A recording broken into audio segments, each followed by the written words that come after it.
I had a truly dog food ass breakfast today. Or meal earlier, not breakfast, because it's like 2 p.m. It was like a bunch of meat and a bunch of sweet potatoes, and I was just thinking of that one video of that lady who was like, I'm preparing food for my kids, and like she like puts a bunch of sweet potato and like meat and like other stuff in a bowl, and there's like a guy reacting to it, and he's like, what are you feeding your children? And then it turns out it was for dogs. That's what I ate today, minus like the actual dog food and raw meat and stuff. It was just a bunch of sweet potatoes and meat. It was good though. I like sweet potato. Yeah, and like raw eggs and stuff. I didn't have any raw eggs though. Oh goodness. Hello everybody. How are you doing today? Hello Charlie, hello Plain Squid, hello Parmesan, hello Bill Cipher 123. I've been sitting here waiting because we are finally at the last part of Ace Attorney Investigations 1. I don't know when we're gonna get around to the second one, but it should be soon. I might take a small break before I move on to it, but it shouldn't be too long because I know that one's a lot better. Adjust my mic a little bit. And let me turn the music off. One sec.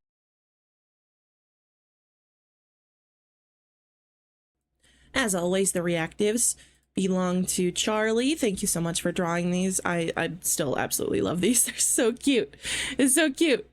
I'm so Bishonen. Yeah, let's just get right into it. The game's really quiet.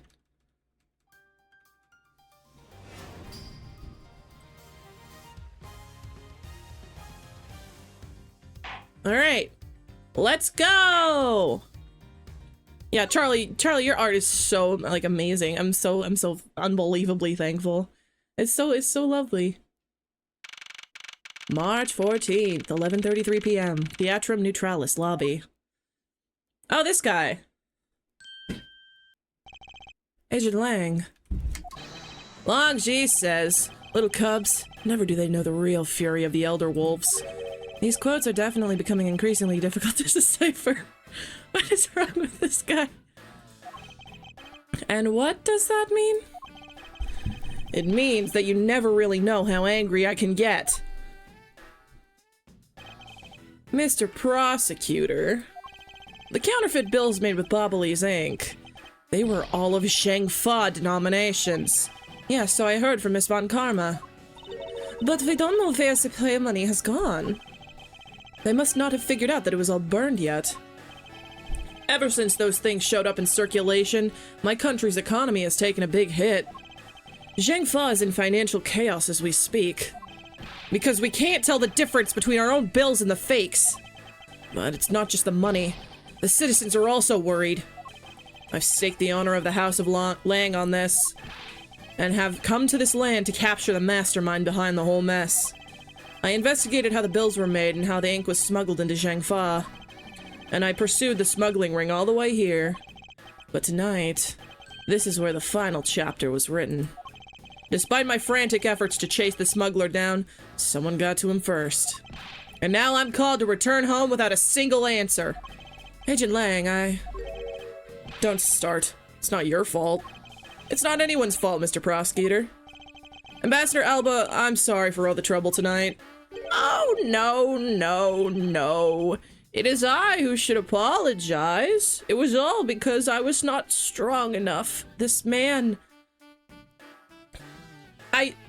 This is the oldest person I've ever seen. If only I was able to think of a better solution. Quackus, you fool! Curse your empty brain! You're becoming too hard on yourself, Ambassador. I take full responsibility for tonight. End of story. Sheena, let's go. Time to return to our den. Yes. I don't like to admit it, but there's not much else for us to do but go home as well. Agent Lang! A moment if you... Oh, hi, Gumshoe. You, Wolfman and the secretary later! Hold it! Objection! Bail! Detective Gumshoe? Have you got the results of the handwriting analysis already? Yep, and that note was definitely written by Mr. Cochin, sure? Just as I thought. Good work, detective.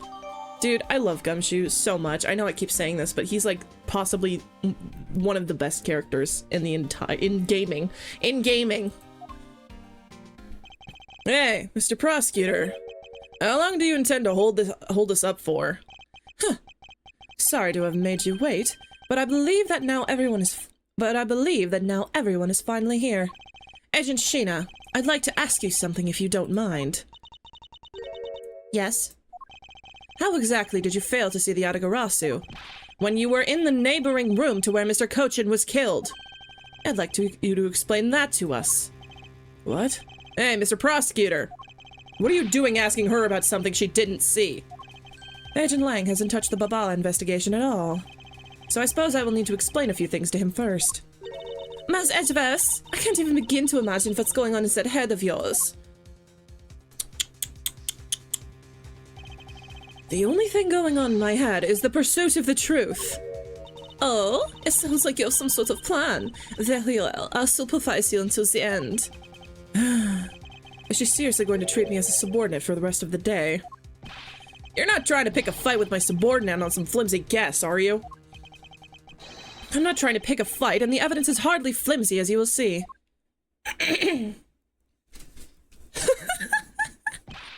Ha! I should have known that you and I are destined to fight it out to the very end. What do you mean by that? It would appear that way.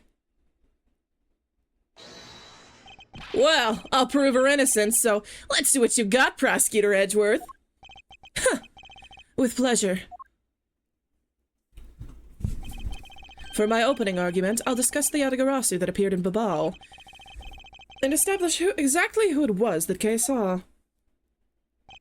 Agent Lang, I assume you've been briefed on Kay's testimony. You mean the suspicious person in a coat that she saw? This is like the 7th time we've seen this CG at this point. That's right, this person is one of the keys to solving this case.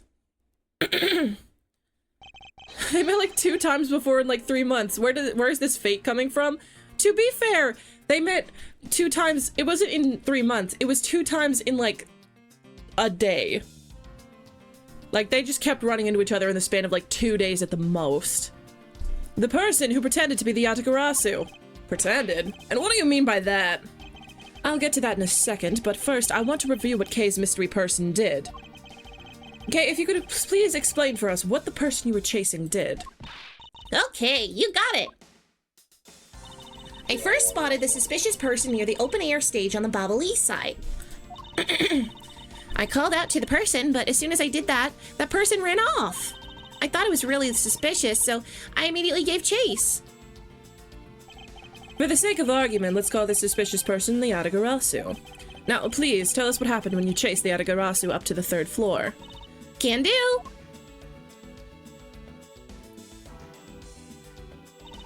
I chased the Atagarasu all the way up to the 3rd floor of the Babalese embassy. It was a pretty straight chase down the hallway until the sudden turn. The Atagarasu disappeared around the corner, so I did my best to catch up. When I turned the corner, I saw the Atagarasu run into Mr. Cochin's office. I gave chase and ran into the room. But when I entered the room, it was pitch black. I couldn't see a thing. I felt something on the ground next to my foot, so I turned on the light, but then...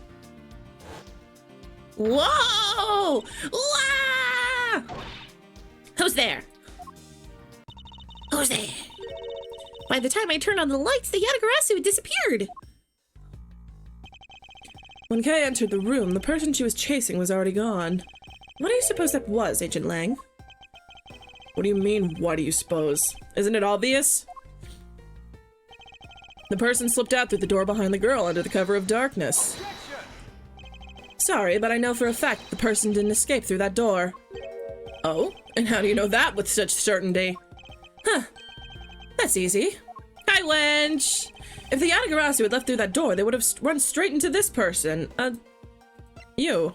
Take that! Your answer is Sheena? Yes, because let's consider what would have happened if the Yatagarasu had used the door. When Kay screamed upon discovering Mr. Kochin's body, the Yatagarasu would have run right into Agent Sheena, who was in the next room over. Agent Sheena, would you mind telling us if you saw the suspicious person in question? No, I didn't see anyone. You see? Therefore, the Yatagarasu could not have escaped through the door. It just means that the creep slipped out before Sheena made it out into the hallway. Huh. I doubt that. As there was another person in the hallway, a certain detective. Detective Gumshoe, where were you exactly at that time? Me, sure? Well, when I heard Kay scream, I ran towards Mr. Kochin's office from the opposite direction of Agent Sheena, sure? So, Agent Lang, can you explain how someone could have eluded both of them? Even you must concede that under these circumstances, the door was not a viable route. Grrrr!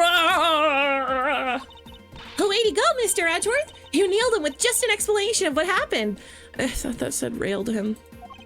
Yes, I've eliminated one of the possible escape routes from that room. This is far from over. I need to make Agent Lang aware as well of yet another possible escape route that the Yatagarasu could have taken. We can wish. I get it. So that's what you're trying to show me. Hey, Mr. Prosecutor, let me guess. This is what you're trying to say, right? Because the door was not a viable escape route, then there must have been another way out. Precisely. Hey, Mr. Edgeworth, it's time to bust out with our revolving fireplace wall explanation, right? No, not quite yet. Huh? But why? I thought this would be the perfect time. The revolving wall on the bubbly side is known only to 4 people. And if we use this information unwisely, the truth may escape us in the end. What's with all the whispering over there? Scared I'll figure out your tactics? Huh, nothing of the sort, Agent Lang. Come, let's continue where we left off. That smug, haughty attitude of yours. You really rubbed me the wrong way, you know that? Huh, well, no matter. I figured you out already anyway. Inside and out. The only other possible escape route besides the door is the room's lone window. And since an eerie picture of said escape route exists... Are you saying that this photo captures the moment of the Yatagarasu's escape? I guess Detective Bad must have filled him in on this photo. I have to admit that at first I thought the window to be a possible escape route as well. However, now I know that to be impossible. Now, I realize you may not know this, but... humans can't fly. What? Of course I know that! That's bloody coming! Stop being British. Besides, I never said I thought that photo to be of the Yatagarasu's escape route. I suppose not. Alright then, explain yourself. The shadow in this photo is not the Yatagarasu the K was chasing after. You can say whatever you'd like in whatever language you want, but there's only one language I really understand. The language of evidence. Very well then. I present to you proof that the person K saw is not the same as the one in this photo.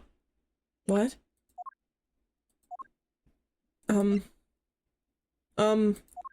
What?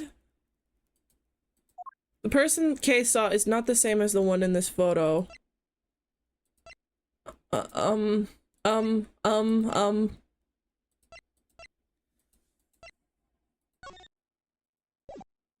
do you want from me?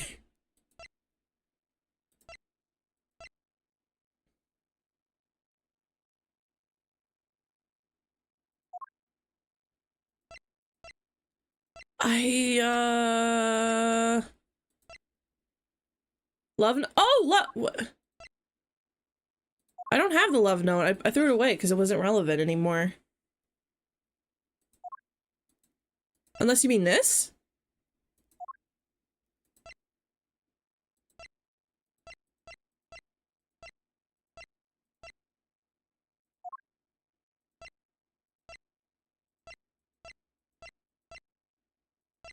What? The person Kay saw is not the same as the one in this photo. So what could it have been?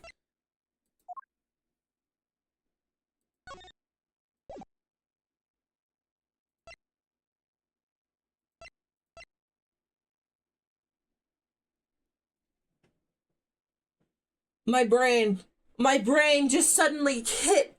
It's not relevant to what this is, but like, okay. This was wound up inside of the grandfather clock, right? And, this was like, the question is, if this wasn't a human being, what was this? What I think it was the Prima Do statue, and they were like swapping between it by using a wire connected on the grandfather clocks, and they swung them between like on a zip line, and that's how they smuggled it between the two embassies. That's what I think happened. Which is stupid.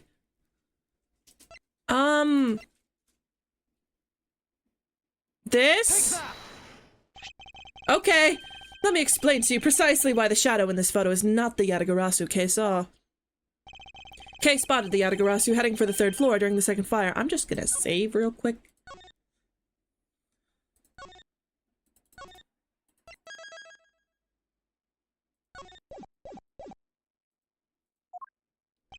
However, the photo in question was taken just after the 1st fire.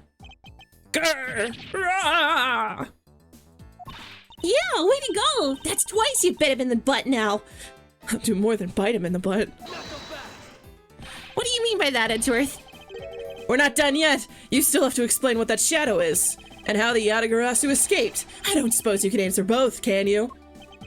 Regarding the photo, I admit that we don't understand what it means quite yet. Ha! As I thought. However, the Yatagarasu's escape route? Now that I can answer. You can? Well then, Mr. Prosecutor, go on. Enlighten me. Even if I explain it, you'll try to find some flaw with what I have to say. You were busy heading up the Alabastion investigation, correct? In that case, I doubt you'd have much knowledge of the Babalee side of the case. So wouldn't it be best if the lead on that side, Agent Sheena, explained it in my stead? Hang on.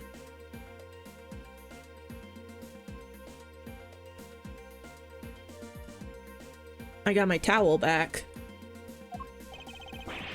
Ugh! She knows my subordinate. If I don't stick up for her, how can I look her in the eyes and call myself her boss?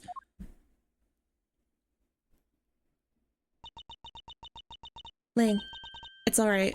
I can take care of him. Sheena. You've shielded me a lot as my boss.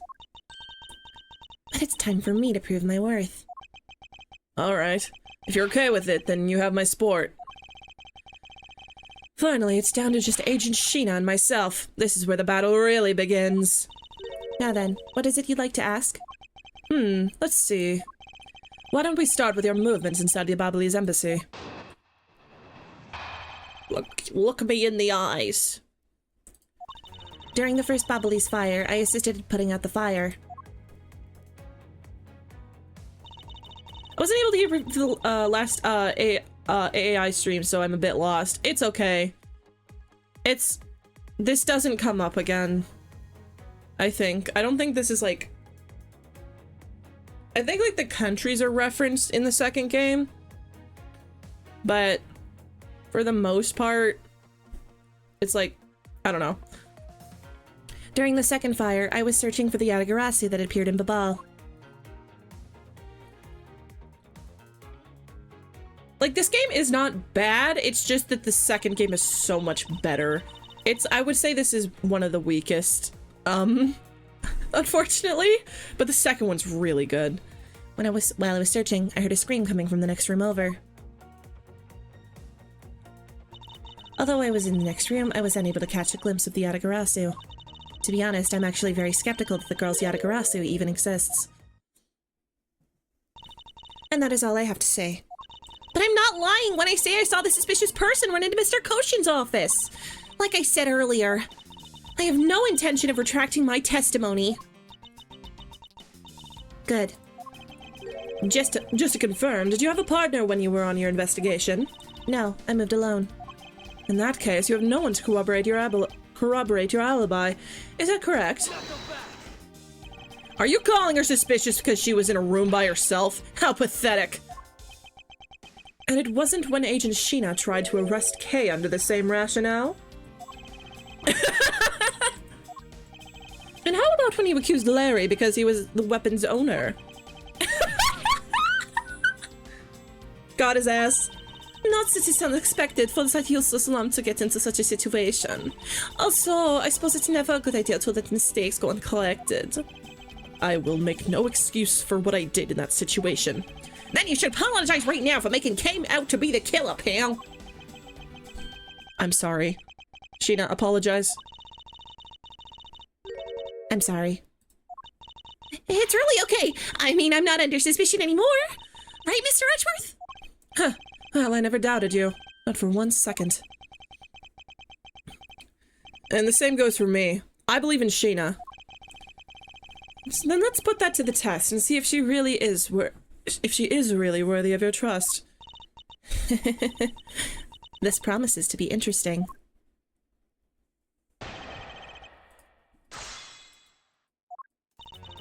Okay, during the first Bobley's fire, I assisted in putting out the fire. During the second fire, I was searching for the Yatagarasu that appeared in Babal. What do you mean by that? Wait, it didn't- the Yatagarasu didn't appear in Babal, the Yatagarasu appeared in Alabast. By the second fire, you mean the one that consumed the 3rd floor of Babal? Yes, that was when the suspicious person was spotted in Babal. Then you were after the same person in the long coat I was after. There was no proof that the suspicious person was really the Yatagarasu, because no one was able to get a good look at the person's face. By the way, how was your team's investigation?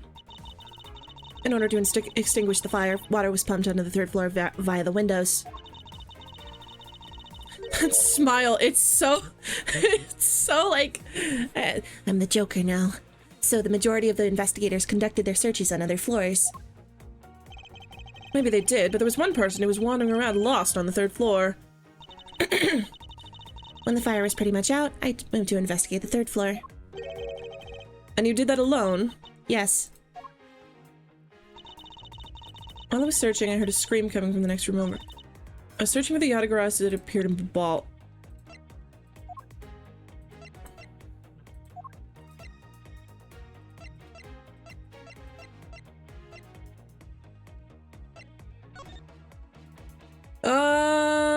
Okay.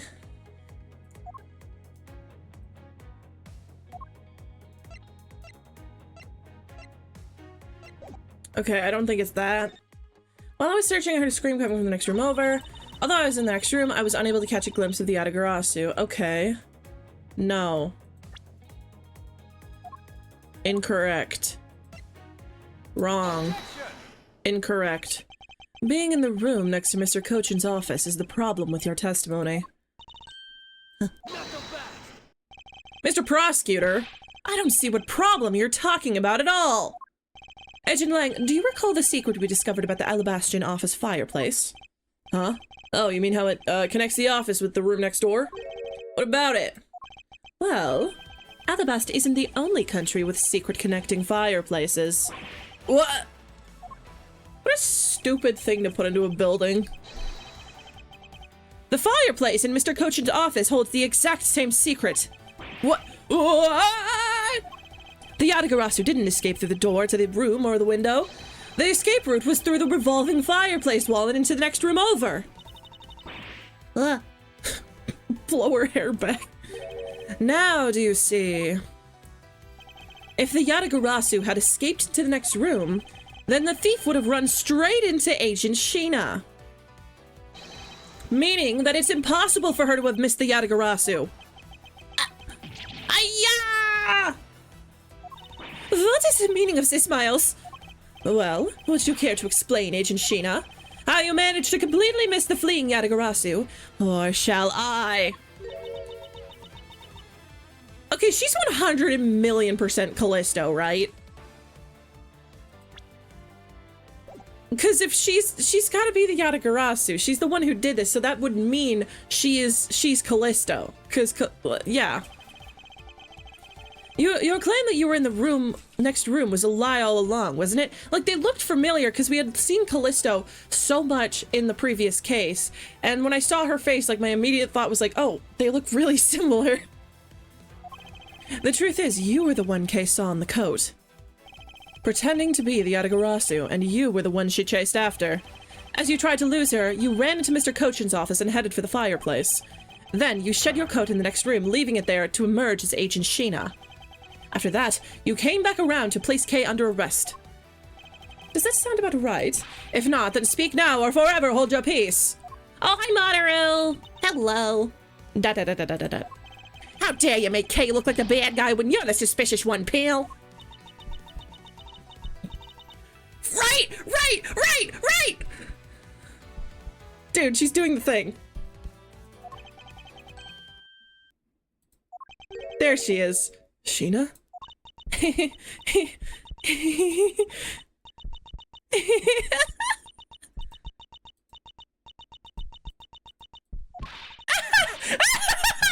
She's doing it! Yeah, obviously! There she is. That laugh. Right? Yeah. It's the same bitch. Why so serious? I remember this irritating laugh. Why is she French? Why'd she turn French? I'm getting chills down my spine. It can't be, but it has to be. Sheena, what's wrong with you?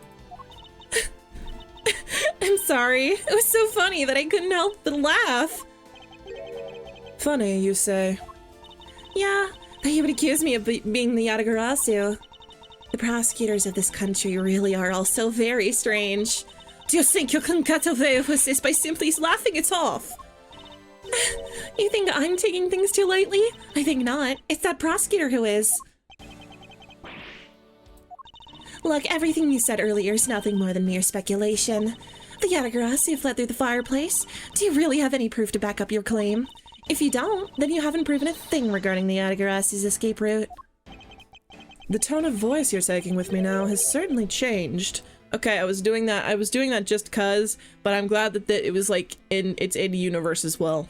That's because it's been a while since I've had this much fun. I think I'll let loose and then we can have a real battle of wits. For an agent of Interpol to show me the true power of her mind, it is a great honor. Don't underestimate me. I'm not some foolish broad, you know. I know, and that is why I won't hold anything back either as I answer your question. Hi, Sideways. My question? Here is your proof that the revolving fireplace wand ball was used recently. It's the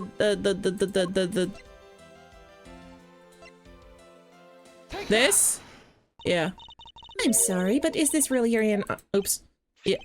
Yes, according to Ambassador Palladino's testimony. He said that he was burning some documents in the fireplace with Mr. Cochin. Oh? The ashes of what they burned were left in the fireplace, so they should have been there. However, when we went to investigate the room, the ashes weren't there. Yeah, they totally faked me out there. I was like, wait, did I get it wrong? Why is that a problem? Maybe somebody cleaned them up? Huh.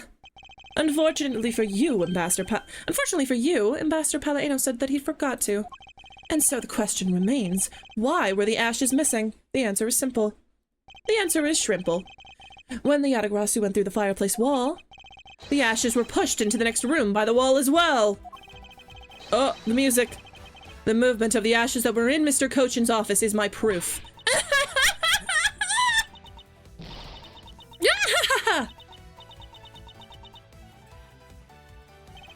And just what is so funny? Ashes proof? Are you even allowed to submit such flaky evidence in court? You still wish to fight us? Of course. Why wouldn't I? In that case, let's hear your counter-argument. My counter-argument, huh? This really is just like being in court. Well, to me, we're simply continuing from where we left off all those years ago. I have no idea what you're talking about.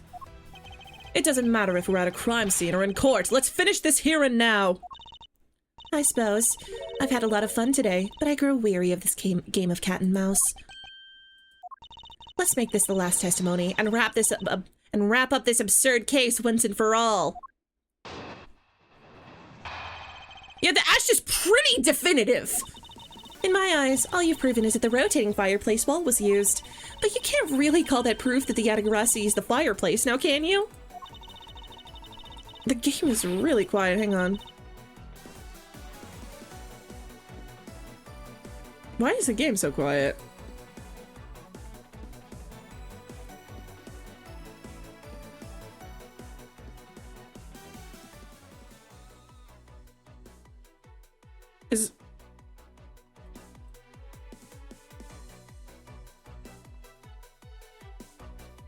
How is the audio?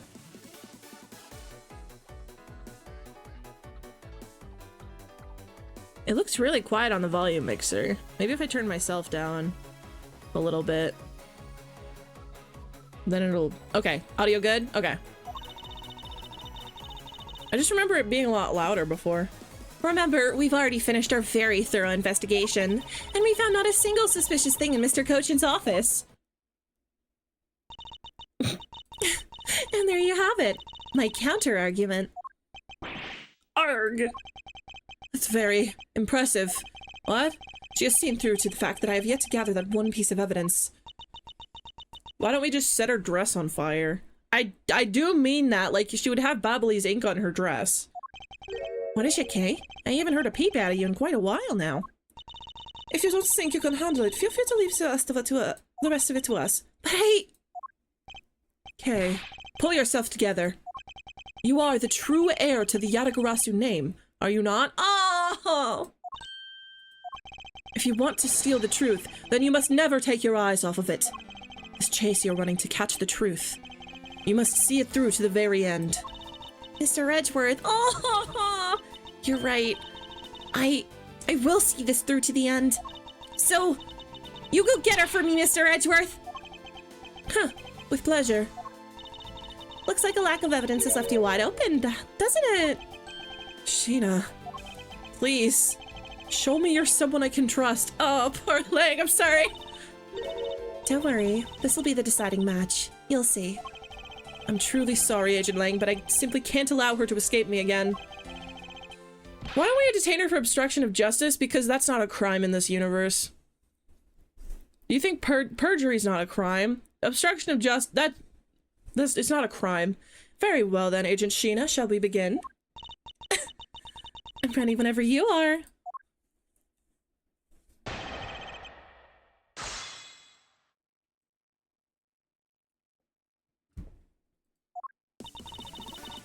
All you've proven is the rotating fireplace wall was used, but you can't really call that proof that the Yatagarasu used the fireplace, now can you?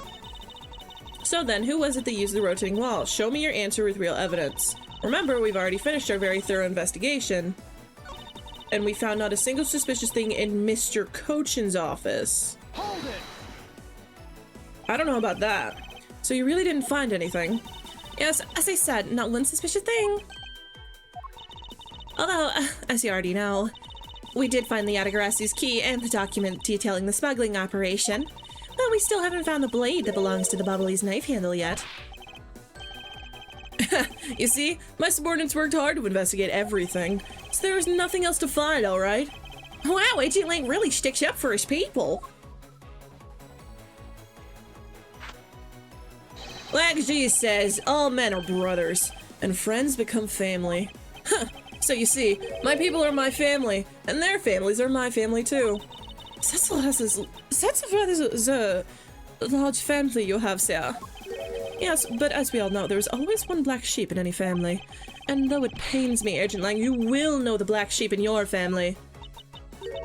So, do you actually have any proof that the Yatagarasu used the fireplace passageway? No, I haven't found any yet. Then what are we going to do? Huh, there's no need to worry. Because there is a loophole in Miss Interpol Agent's argument we can exploit first. The one in charge of the Bobbly's investigation was not Agent Lang. Which means that with Agent Sheena in charge, it's possible she may have tampered with it. Oh! I was about to say that they didn't investigate the room next door, and could be like a jacket there or something.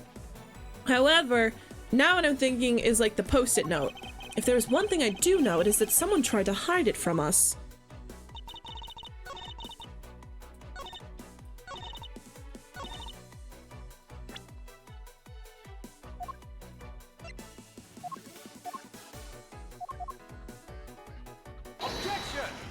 Damn it! Even you can't talk your way out of the I guess not. Huh, I knew it. Because I don't need to talk my way out of it. What sort of... I don't like to waste time delving into subjects that don't warrant a need to. It would appear that I was mistaken. Who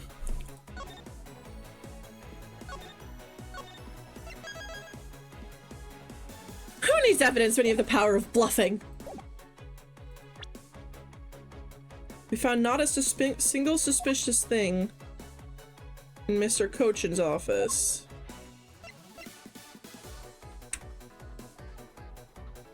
You know, this is pretty suspicious. Objection! I knew it! Huh. Well, you say that you and your agents have finished your thorough investigation. The Edgeworth is distressed! Quick, someone get him his boyfriend! Are you absolutely certain that you didn't overlook anything? Well, aren't we full of ourselves standing there insulting Interpol agents? You'd better not be insinuating that my men are incompetent, Mr. Prosecutor! I'd never do that. However, it doesn't change the fact that they did overlook something. I do. No way, his boyfriend will distract him further. I'd like for you to take a look at this length of wire. And what exactly is this supposed to mean? A length of wire? So what about it? I'll tell you what. We found this in the Babalese embassy not long ago. What?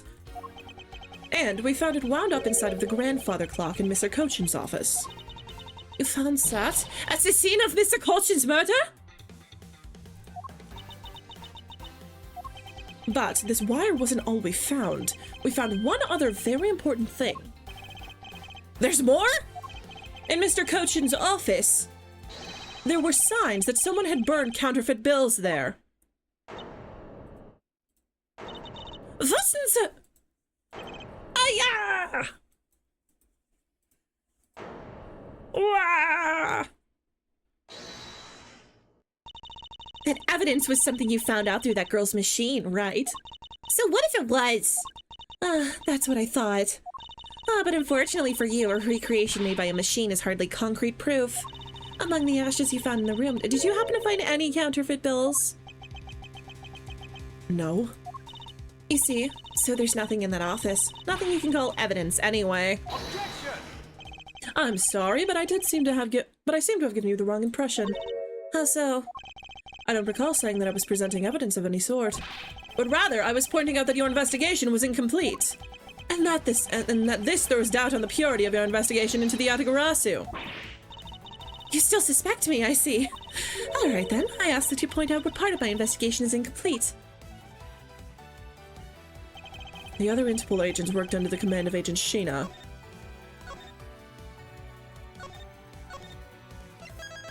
Don't even worry about it. Don't even worry about it, man. And is it not possible that the reason the person Kay was chasing chose the 3rd floor was because that person knew that there would be no other agents on that floor? You got your brain big and wrinkled? It's not. It's small and smooth. Furthermore, we've come to see that Agent Sheena was only pretending to be investigating the Yatagarasu to the point of arresting Kay. In that case, there was one location that no one has yet to inspect. Your team's investigation was incomplete because they failed to inspect this location, the other room! Take that! The location, Agent Sheena, is, of course, the room you claim to have examined. I believe that the room next to Mr. Cochin's office warrants a thorough inspection. Even if you do that, I doubt you'll find anything of use to you there. Huh. I will be the one to decide that. Detective Gumshoe. Yes, sure, I'm on it. I'll be right back after I check out that room next to the office.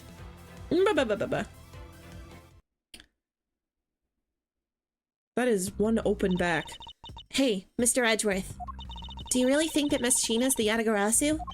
Yes, if my logic is sound, I believe she is. Then I'm not gonna let her get away with ruining the name of the Yatagarasu. I'm gonna kill her! But can you prove she's the Yatagarasu is the question. If Detective Gumshoe can find what I'm hoping he will find, then I should be able to. And just what are you hoping you'll find? Let's just say this. I had Detective Gumshoe do a little experiment for me earlier. An experiment? As if this detective has the brains for high science. I'm gonna kill her with the truth! By which I mean this giant rock I found. It really wasn't that mentally taxing. I had him use the same escape route as the Yatagarasu. And what did you find out by doing that? First, that it's possible for a person to fit through the revolving wall door. Second, that by going through there, his coat was covered in ash and Babalese ink. This giant rock I found, then I wrote truth on it. Okay, here's what is called was covered in. It's not worth that much anyway. Ah, but is it really worth so little? I believe that it's actually quite a meaningful result, the value of which I'm about to prove. Huh? Mr. Edgeworth, I found some things you really need to see, sir. Oh? So what are these things that you found that they didn't feel like was... They didn't want to drag out this case any longer, so they didn't want to have to draw another asset for a room, so they just got you to do it off screen. It's fine. Some makeup, a coat, a pair of shoes, sure. You found a coat? You hear that, Mr. Edgeworth? Maybe it's the one the person I was chasing was wearing. Yes, the possibility does exist. Agent Sheena, were these pieces of evidence not in that room when you examined it? Unfortunately for you, those aren't suspicious items of any sort. They all belong to me. They were getting in the way, so I stored them in that room. Set the coat on fire! Set the coat on fire! Set the coat on fire! Thank you for bringing them to me. It saves me a trip. May I have them back now? Hold it! Set the coat on fire. These items the detective brought back are incredibly significant. I requested we be allowed to examine them. Set the coat on fire. They're my personal belongings, so you have no right to touch them without my permission. I wish to examine them for the sake of the investigation. But if you wish to deny us access to them, Agent Lang, let's hear your opinion on this. I say, let him look at your stuff, Sheena. Lang! Sheena, let's put it all out in the open. If you're really innocent, then you have nothing to worry about, right? I guess so. All right, go ahead and examine whatever you'd like. After all, I have nothing to hide. Huh, good. Now let us begin. So which of Agent Sheena's belongings are you going to examine, sure? The coat. Let's examine the coat. Yes, sure.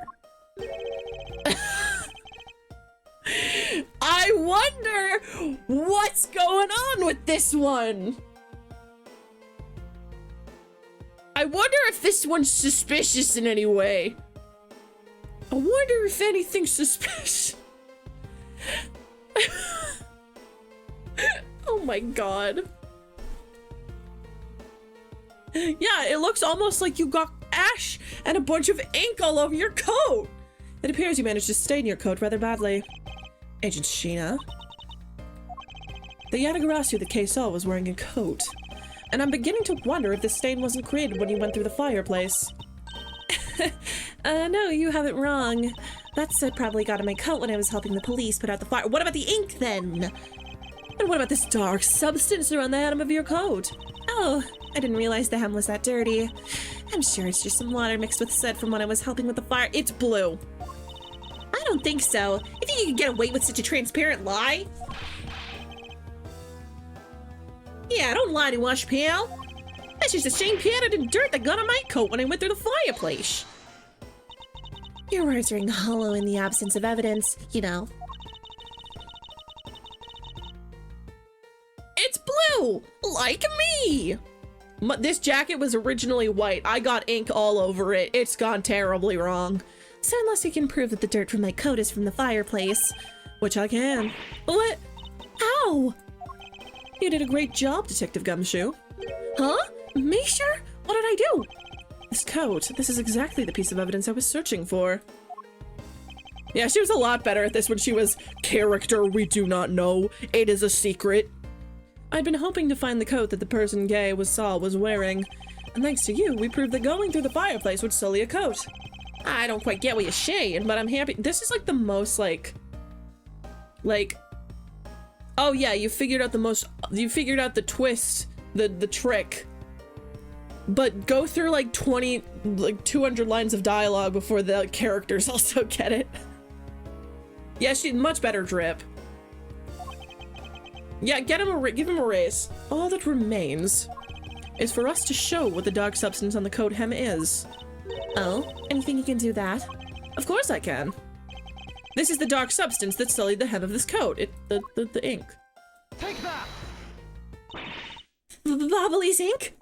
Yes, this is what will prove that the coat went through the fireplace. According to Ambassador Palladino, he burned some files in the fireplace this morning. You told us about that already, so I don't really see the point in mentioning it again. My point is that he spilled some ink onto the back wall of the fireplace at the time. Ugh! If the dark substance on this coat turns out to be Bobbly's ink, it would prove that you and this coat went through the revolving fireplace wall. Ah! Sorry to have clipped one of your wings, Yatagarasu, but we're not finished yet. But you have no way of proving whether or not this is Bobbly's ink on the code hem. Oh, but I do, and I intend to show that it is ink in a few seconds. How? How, you ask? Well, since you don't seem to know, allow me to show you. This is how I will set it on fire. Set it burn! We can find out whether that is Bobbly's ink or not by lighting it on fire. That's how you're going to prove it's Bobbly's ink? Yes, if you could please cut a section of the dark stained area for me, I'd appreciate it.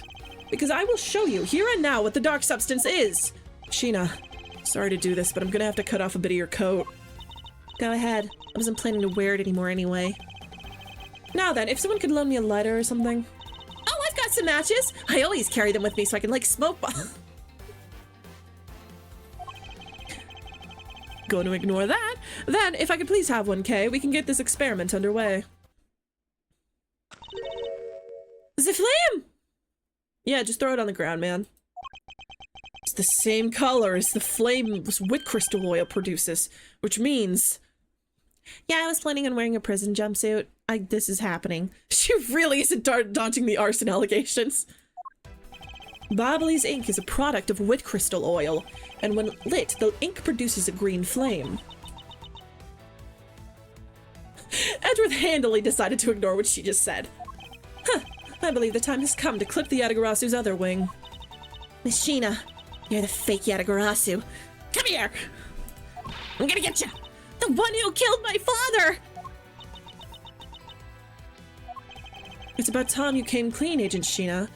Or should I say, Callisto, you? Hey, Mr. Prosecutor, you're not serious, are you? Do I look like the joking type to you? Do I look like the jokler?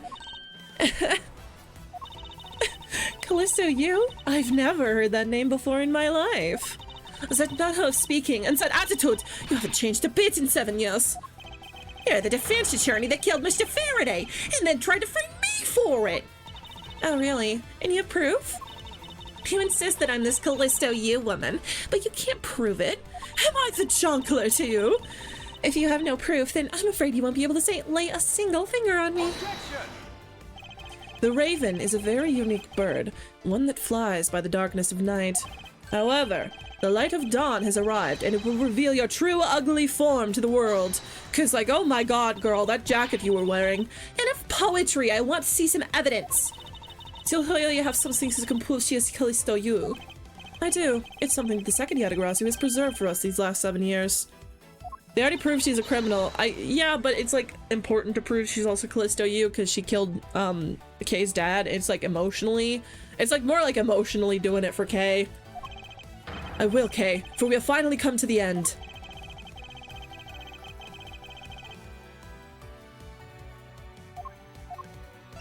This. Take that!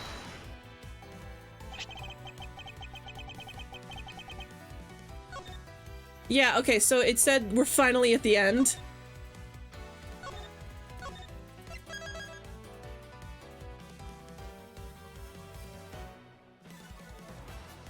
But they could just give a DNA analysis in jail or something? Yeah, but that's not dramatic enough.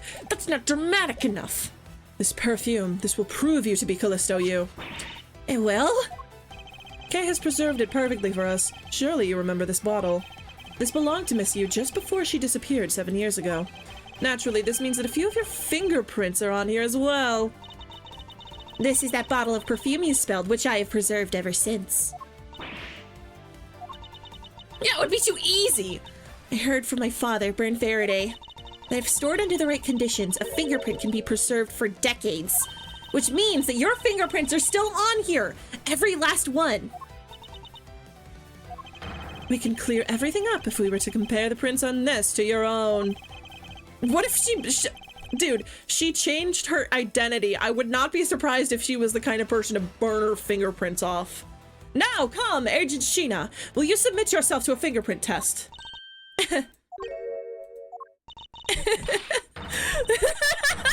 Oh my god!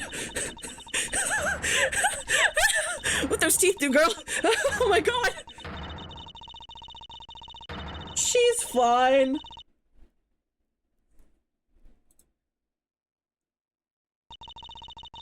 It looks like you've seen right through me yet again. You're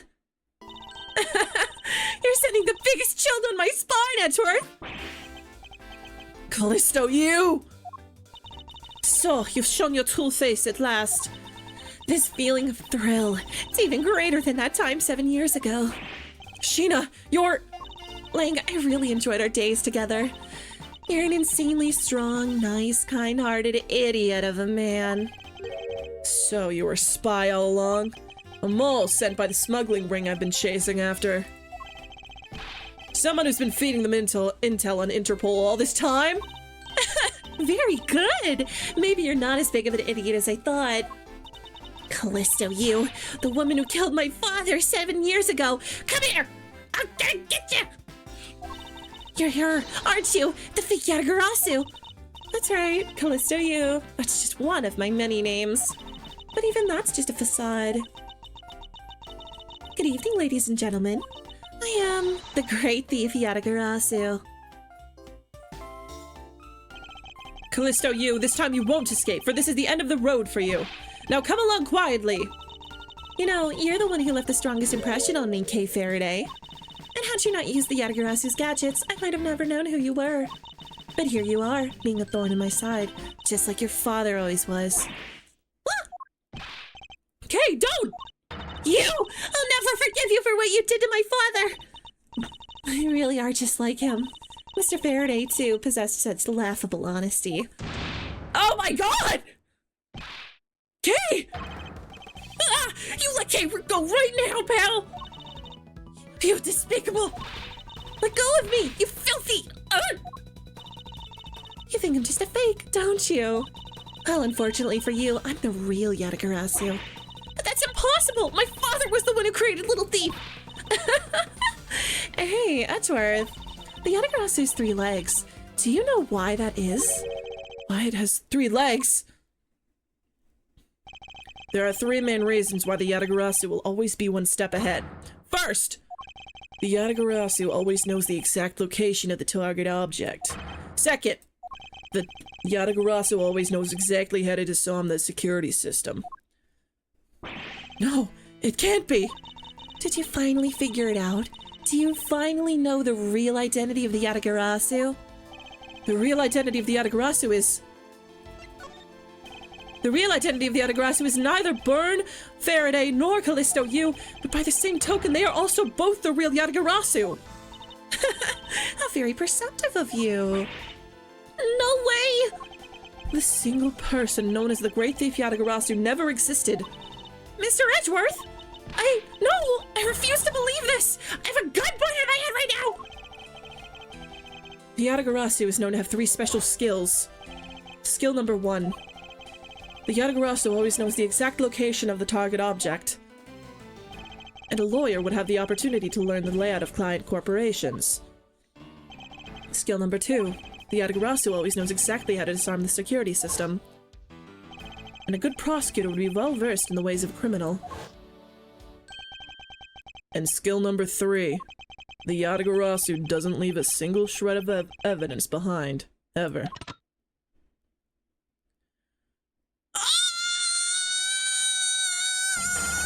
Detective Bad! It is only natural for the Yatagarasu to never leave evidence behind, because the lead detective on the case hid it all away. You are the 3rd member of the Yatagarasu! You.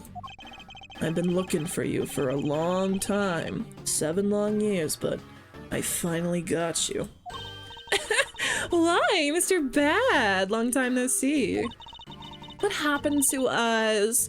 We used to be such a great team. If you were such a great team, then why did you kill my father 7 years ago? Why, indeed. It was nothing personal, really. It's just another person I had to kill. How can you say that? I grew weary of this, and it's about time for everything to come to an end. And this time, I won't miss. Stop! You! Kay! It's over, Sheena. What? How? What? The gun was pointed directly at Kay's head! How did it hit Leg in the leg? I'm not gonna worry about it. Oh, I see. Agent Lang! You idiot! What were you thinking, jumping in front of my gun like that? Oh, he shot him in the leg. What are you risking your life for? I'm sorry, Detective Beck, but no matter what sort of past she may have had, or even if she is a spy, it doesn't change the fact that she's my subordinate. As long as she is, I can't allow any harm to come to her, not even from you. You really are an idiot, you know that? It's fine with me. You should know by now that this is just how I am. Hey, sis. Yes? I want you to conduct a full body search. Sheena might have another weapon on her. I'm bleeding so much. All right. Detective Gumshoe, your assistance, please. Why am I friends again? Sure! I'm gonna change her through love. Hey, I found something. What is this, sure? It looks like the blade of a knife, but it doesn't have a handle. This is a great find, Detective.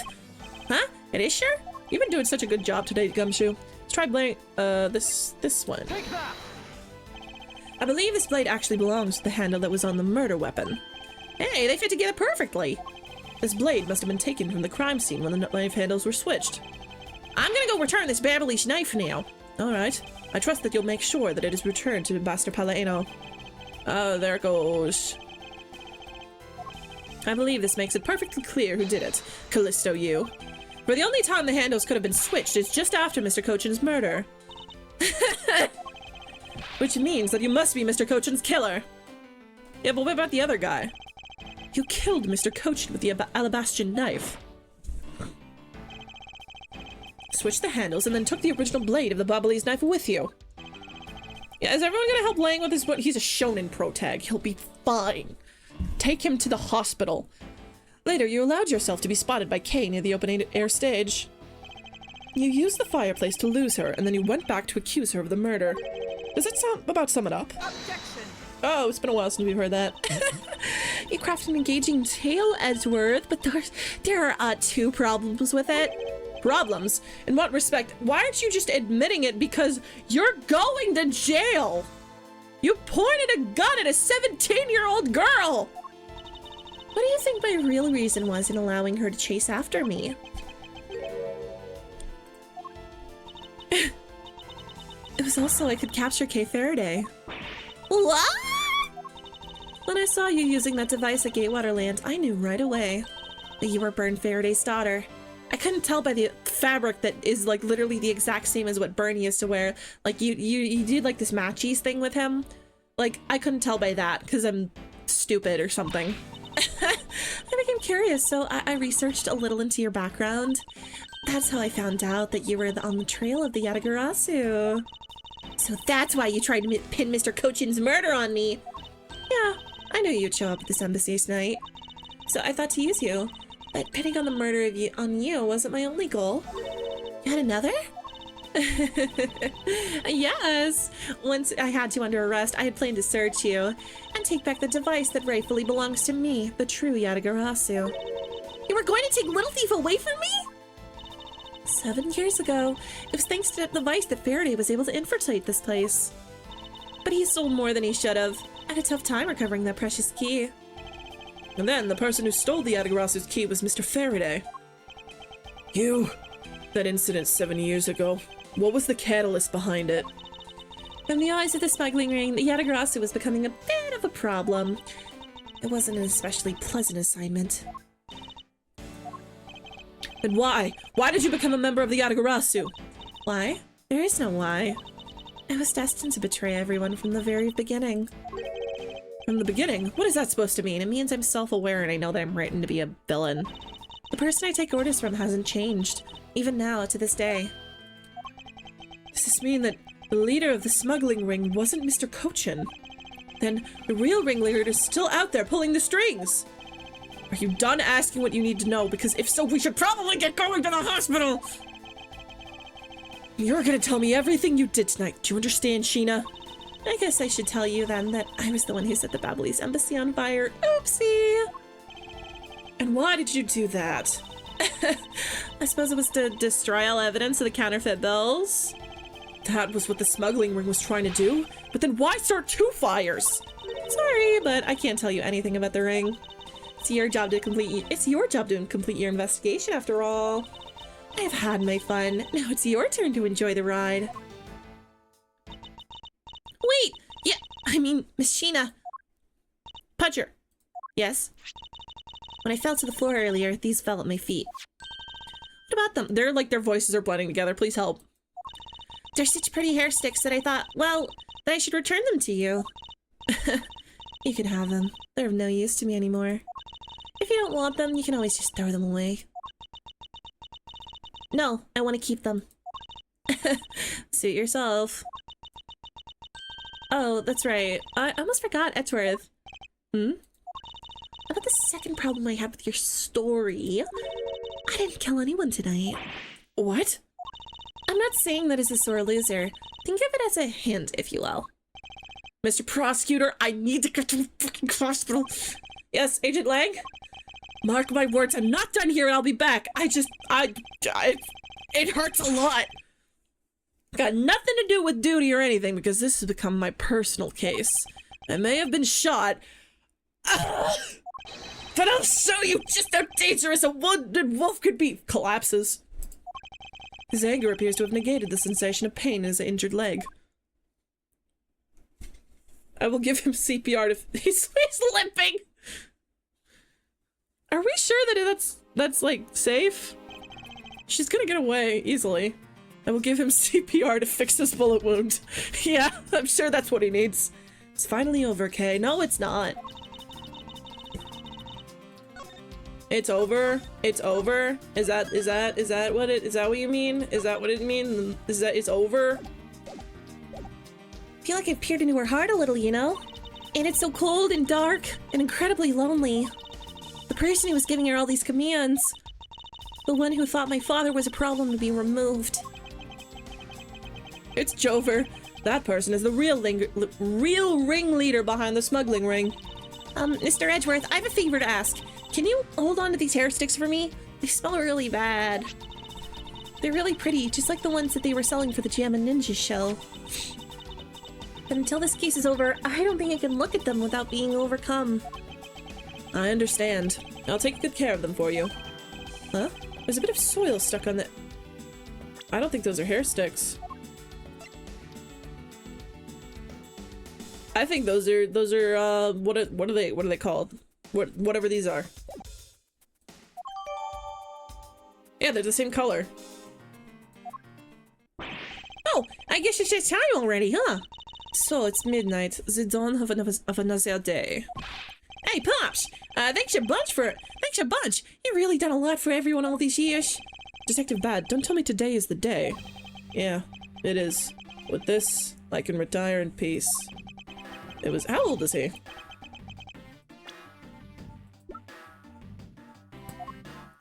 Oh, he's 60. By the way, 60. It was down to the wire and we almost didn't make it. But we did it. We solved everything. But that's just it. We haven't solved everything yet. The ringleader of the smuggling ring, you, the Yatagarasu, were chasing after. I'm not gonna face any legal retribution for this. I'm just gonna go to Cabo. The legend of the Yatagarasu is over. I'm going to Cabo. Mr. Edgeworth, that bit of logic earlier, it was brilliant. I'm going to Cabo. I feel like I can leave to Cabo in your hands. I'm counting on you. Is it really true, Uncle Bad? Were you also a part of the Yatagarasu? And can I come to Cabo with you? I shot a guy. I need to go. As I said to you earlier, Kay, I'm truly sorry. I wanted nothing but a peaceful life for you. Uncle Bad. Hey, don't take it so seriously. Why so serious? It's all just one big joke, right? Unfortunately, it isn't. Come on, sure. She's just yanking on my chain. Is it she, Mr. Edgeworth? Detective Bad. Wait, no, you are no longer a detective. Mr. Bad, I'd like to ask you about the Yatagarasu. You too, Mr. Edgeworth. Mr. Edgeworth, here, I should give these back to you. These are the pages from my KG8 files that the Yatagarasu stole from my office. Huh? Wait, what? Mr. Edgeworth, I must apologize for last night. Oh, that was him! So the Yatagarasu who stole into my room was you, was it? Wait, then that means— What? Tell me it. Say it ain't so. It's too insane for me to believe, sure. It's true, even if it's not something you want to hear. Alright, that was only one night ago. It feels like it's been one night and also, several months. KG8 incident. It was a very emotionally trying case. We stood in that courtroom. Faraday is the prosecutor, and I is the lead detective. Faraday had evidence in his possession that would have proved that the defendant guilty. However, because it was stolen, the defendant was found innocent. You was the elder sister of the victim in the case. When the defendant was pronounced not guilty, she let out a great wail. That's when we realized that there was a limit to what the law could do. The only way to bring someone like that to justice was to do so outside of the courts. That's what we thought at the time. That's how we formed the Yatagarasu, and vowed to bring to light any dirty dealings companies had with the ring, including companies that dealt with the Amano group. Mr. Amano's conglomerate. We called ourselves the Yatagarasu and flexed our collective muscle. We exposed all sorts of shady dealings as a warning to the business world as a whole. By doing that, we were able to stop the higher-ups from covering things up. And then, it was finally time. We had finally arrived at the moment when we'd find out the ringleader's true identity. It was then that you literally stabbed us in the heart, and Faraday, he died for it. But why? Wasn't she the sister of the victim in the KG8 incident? After Faraday's death, I looked into her past, and that's when I found out she was a phony. What? The victim of the KG8 incident in CCU. She never had a sister. What? What? Then that means this was just some random woman. Sheena wasn't the only fake name she used. Callisto U is another pseudonym. Close enough. Welcome back, Phantom. From the very beginning, that woman was a spy sent by the smuggling ring. She said it herself. I was destined to betray everyone from the very beginning. Anyway. Wait, how did she get into court? I don't know! I mean, if a 13-year-old can become a prosecutor, then anything can happen. Anyway, let's return to the real topic at hand. Mr. Edgeworth, this trump card that we stuck onto this page of the case file. Please, use it wisely. Trump card? Excuse me.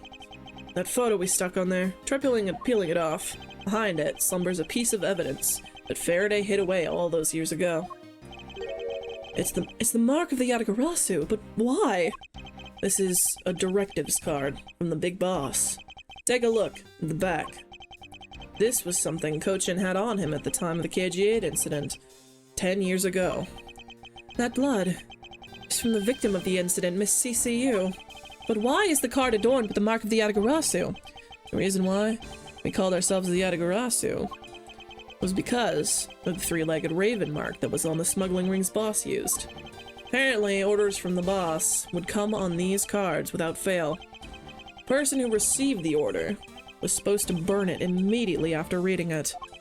And apparently, it burns a bright green flame when set ablaze. So you mean the cards were written in Bubbly's ink? I love how Edgeworth is becoming less prosecutor in court and more like hired detective, yeah. The fact that the card that Kochin's was sent made it into Faraday's hand at all is nothing short of a miracle. Thanks to the writers for giving it to him. We decided that when we stole anything, when they just say like it was nothing short of a miracle, it just means like we didn't know how to write how he got it. We decided that whenever we stole anything, except he does all this for free. I mean, I feel like he's well off enough that he doesn't mind doing it. Not that you would need to be well off to want to find the truth, but like I would assume he is a lot more wealthy than Phoenix is.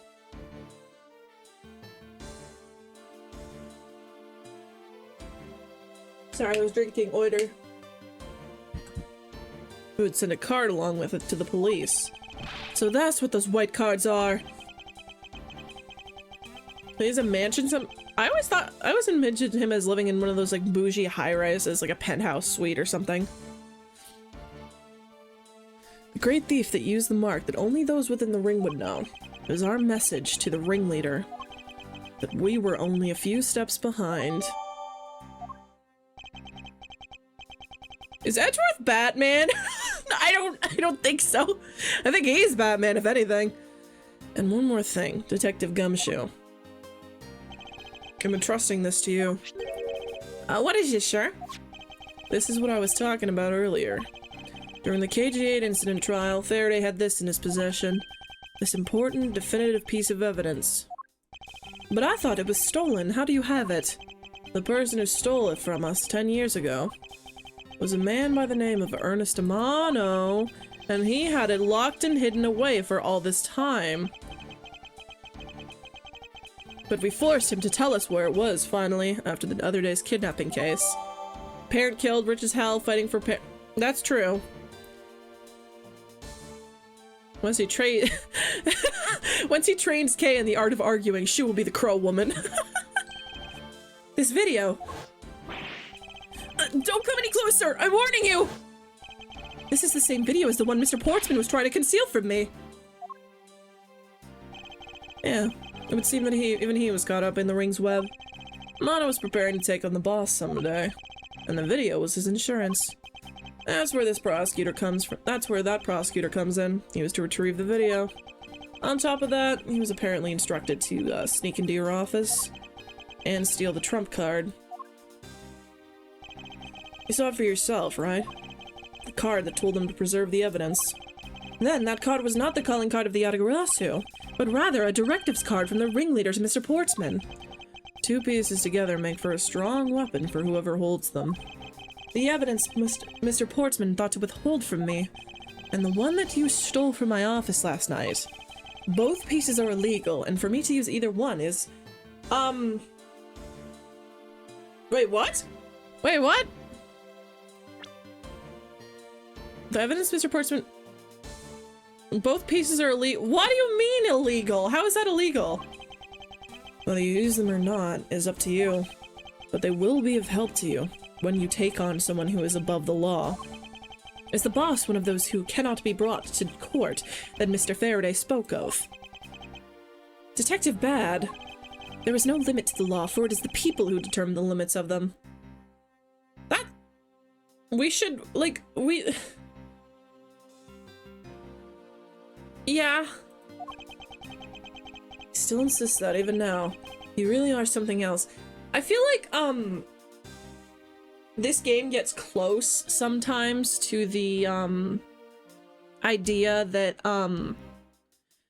Apollo Justice first, like, really honed in on. Like, the idea that, like, the law has to be mutable. Like, it cannot be unchangeable. There has to be changes to the law sometimes, because like even though we think of ourselves as like the laws we have now, like some people think they're like, oh, they're all good, like everything's fine with the laws we have now, and we need them. Sometimes you gotta bend them, like you gotta like change them in order to progress as people. You have to change them to progress as people, and Apollo Justice really like captured that idea well, and I believe that they go in further into that. Like, I've heard some people say that Ace Attorney Investigations 2, like, is the only other game to really explore that idea, but, you can almost see the bones of it in this one. Like, you can almost see the bones of that idea, of, like that message, that, like, in order to progress as people, we have to change our perception of law sometimes. I don't know. I can't put it intelligently. I leave the rest in your hands. Now then, Detective Gumshoe, the handcuffs? It's time to lock up the last remaining— Oh, I'm not going to Cabo. Pops! Don't ever lose your detective spirit. Pops, why is this happening? This isn't justice! Like I always told you, do not get emotionally involved.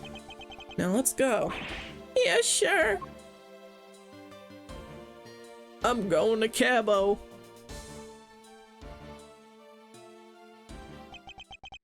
Is this really the end of a legend? To be continue. Do you imagine if the game ended there? Okay, we're in the last part. Much to consider. So now we know who the Yatagarasu really was. And yet, there remains much to this case that needs to be resolved. Like House of Hairpin's cross-country lines, for example. Little countries have incredibly strict security systems and entry procedures. Short of a miracle, it's impossible for someone to have smuggled them in. Smuggling them in, huh? One sec. Okay. We will need to open a new line of investigation on just this aspect alone. But before we do, I would like to go through my evidence once more. Unnecessary evidence has been removed. Remaining evidence has been rearranged. Hey, there's your VCR here, sure. Let's see what we have. So, NPC guide, Primido statue, coach embodied, knife, key, Cadopian, counterfeit bills, this thing, this. Why is this still here? That's interesting. I would have expected that not to be relevant anymore. Open air stage, this thing. This thing. Why is there dirt? It's because I would assume that it's like, it's these, right? And then this thing, I don't know what this says. Oh, there's blood on it. This blood belongs to Detective Faith, who was killed in my office by Mr. Portsman. Sadly, it would appear that he was partnered with anyone but a good prosecutor. Now we can see what's on that tape Detective Baird gave us. This piece of evidence from the KG-8 incident, hidden from sight for 10 long years. I just know that this is related to the current case somehow. Detective Gumshoe, if you could please play the tape for us. Sure thing, sure. Let's watch a movie. It's just like Indiana Jones or something. Hello? This man! It's Manny Cochin! And he's holding a knife in his hand! This looks like footage from a security camera at the entrance of an apartment building. An apartment building? How do you figure that? Unlike you, I actually hid the semi-file on the KG-8 incident, and the crime scene was the victim's own apartment. So this footage was shot at the... Me when I'm trying to not look suspicious and I walk into an apartment building in full sight of the camera, the security cameras, holding a knife and a suspicious card that has the mark of the raven on it. Me when I'm not suspicious. At the trial, Mr. Ferry claims that this piece of footage existed. However, no one could find it. Yes, somehow someone was able to steal it and hide it so honest a manner. I could see how this would have been a definitive piece and why someone would want to hide it. But it's a piece of evidence from a 10-year-old case. There's no way it's related to this case we're working on now, sure. Actually, I believe it has everything to do with the case we're working on now. The ringleader even went so far as to use Mr. Portsman to retrieve it. Which means that in this video is a very inconvenient bit of footage to the ringleader. Where? Wait, what was that? Huh? That bit you played just now. Please show it to me again. Do it again. Oh. Oh! This car! This is something we cannot overlook. Oh, why is it, sure? Look here, Detective Gumshoe. This. Take that! This is the national flag of the Principality of Cadopia. And because it has the national flag on it, we know this to be an official government car. But the question we should be asking ourselves is, what was a government car doing there? And why would someone hire someone? Me when I'm not suspicious! Also a license plate. Oh. Ah, Miss Von Karma and Mr. Edgeworth, so you were here all this time. Oh, I'm very old. I'm dragging myself like a snail. Ambassador Alba. Thank you very much for continuing the investigation, even at this time of night. If only I was a tiny bit more careful. This tragedy would have never happened. I am truly sorry. This wasn't your fault, sir. This had nothing to do with how careful you were. You idiot! Where's... how do you pronounce that? I don't know. You couldn't chase after a simple thief. Now then, let's get down to the real reason why I came looking for the two of you. I would like you to put the investigation on hold for a while. Can you do that? Excuse me?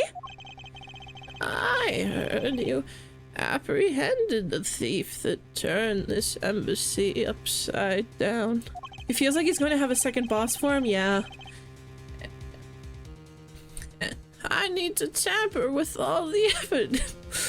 And we are in the middle of an event celebrating our country's reconciliation. We can't exactly have the police and detectives walking around here forever. You're scaring the visitors away. So I hope that you can understand how I feel. He's just like so old. His voice is making me laugh. But we must finish our investigation and resolve the remaining issues. Who does this old freak think he is? Why don't we leave the rest to the Alabastion and Bobolese police? Ambassador, I feel so close, just a little mourned. Miss Von Karma, I am afraid I've made up my mind. And without my permission, you can't proceed with your investigation anyway. Right? That's true, however... As he said As he said at the very beginning, this area can be considered to be Alabastion soil. In which case, we are nothing but foreigners in their land. Is this really where our investigation ends? Shifu, we found Mr. Edgeworth. Why aren't you at the hospital? Shifu, this way! Yo! He's not even limping! I am on so much morphine right now. Agent Lang, you're back on the scene rather quickly. I am on crazy amounts of painkillers and I feel great. Agent Lang, why have you returned? This guy's eyebrows are crazy. Guys, I have to solve this case no matter what. Well, I'm high as shit. Let's bust a criminal, baby. Well, I'm sorry to inform you. And don't take this the wrong way. I don't suspect you personally. However, a member of Interpol was just found to be a thief, and so... under these circumstances, I wish to put your investigation on hold. After all, I believe our own police can handle things from here. They are quite capable. I hope you like my Alba voice. At this rate, our investigation really will come to a close.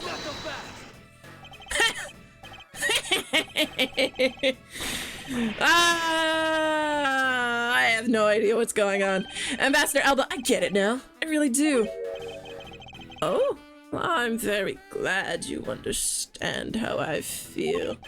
No, not that. What I was talking about is, I know who the killer is behind tonight's murder. Oh, hi! Hello, hi, Prince. I'm sorry, this is not the game that Eustace is in, my beloved Sebby Webby. My beloved Prince Woodsy Woodsy. But I was Sebby is not in this one. He's in the next one. I'm sorry. I was trying to say my beloved Sebby Webby and Hi Prince at the same time and I got tripped up. Why you don't want to be called Wizzy Wizzy?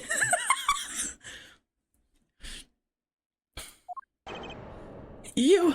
No, The killer? Do you really mean that, Agent Lang? Wolves don't lie. Then who is it? Well, let me first say that I'm not talking about Mr. Cochin's murder. That was all Sheena. Lang Ji says the truth lies not at the exit, but rather shines outside the maze itself. The truth is unexpectedly simple. So, let me ask you this. Who do you think was Damask II's killer? Huh, I'll tell you who. It was you, What? What? I'm sorry? I was the killer! Hey, wait, but that's impossible! Yeah! Although, that whip is actually quite... Ah! Hold your tongue and that ludicrous remark you were about to make. Agent Lang, are you seriously accusing her of murder? Yeah, I am. What? He doesn't appear to be joking. What? Hey, sis. I remember that just before Ambassador Alba went to give his speech, he called you into his office, right? Yes, he did, but what does that have to do with anything? I'm getting to that. Furthermore, in order to solve both cases, you moved around rather freely between Alabast and Babal, did you not? And where is your evidence that I am the killer? Huh. I was just getting to that. Trust me, I'll show them to you in due time. Ambassador Alba, in order for me to bring this case to a close, I'll need to inspect your office one more time. Will you get... Oh, that's what he's doing! Oh, he's just... Okay, yeah, it's sideways. You're right, yeah. I was like, what is he on about? No, he's just like trying to... Oh, I see. Trying to make this guy think something else. With things as they are, I suppose I don't have much of a choice, do I? Good. Then let's move out. Oh, and don't even think about running away, sis. Wink! My pack will be keeping a close eye on you. You can bet your bottom dollar on that. Wink! Huh. As if I would have any reason to flee. But just so fair clear, your logic but better by sound. Oops. That morphine cleared up a lot of brain fog. Because I'll accept nothing short of a perfect explanation. She seems rather upset, not that I blame her.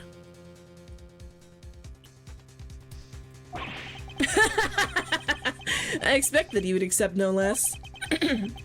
But we'll see how long you can keep that nose of yours stuck up in the air like that. Hold it! Do you think he changed his pants, or is there still a bullet hole in them? Agent Lang, as someone who's related to tonight's case, I request that you allow me to take part, and so that I may clean up my superior's mess. Huh, I guess I should. Wink! The more the merrier, especially when it's the peanut gallery. Wink! Oh, in that case, I want to join you too. I always love to hear you voice act characters. I'm gonna go back to my podcast since I'm still working. I just want to give you a huge kiss on the cheek. Mwah! Enjoy game. Mwah! Thank you so much for dropping by. It was good to see you. Blows you a kiss. A kissy. My delightful friend, Winch. Wink wonk. Yeah, I need you guys to come with me to this guy's office to investigate Francisca. Wink. Why are you saying wink out loud, Agent Lang? Wink! I haven't seen what it looks like in Alabast yet. If you let Kay in, then you gotta let me in too, pal. I can't sit around and do nothing when Mr. Mishmonkama's in trouble. Hey, Gummy, let's have a competition to see who can save her first, okay? Okay, I'll take you up on that. Oh yeah, I'm fired up and raring to go. As a detective, I don't believe this is something you're supposed to be excited over. That sounds like this is gonna get real interesting. Hey, if you got a cool bullet hole, wouldn't you keep it? Just like bad? I mean, like if I got it in the collar or something. Yeah, but I don't know about like straight in the thigh. Speaking of which, getting shot in the thigh has got to hurt really bad. I don't think he's a dilf. I think he's just a guy. Like he doesn't have any children. I know he's like besties with Kay, but that's more like they're both stupid and they're besties. It doesn't really read like a father-daughter friendship. It just reads like a Three Stooges friendship, you know? Oops.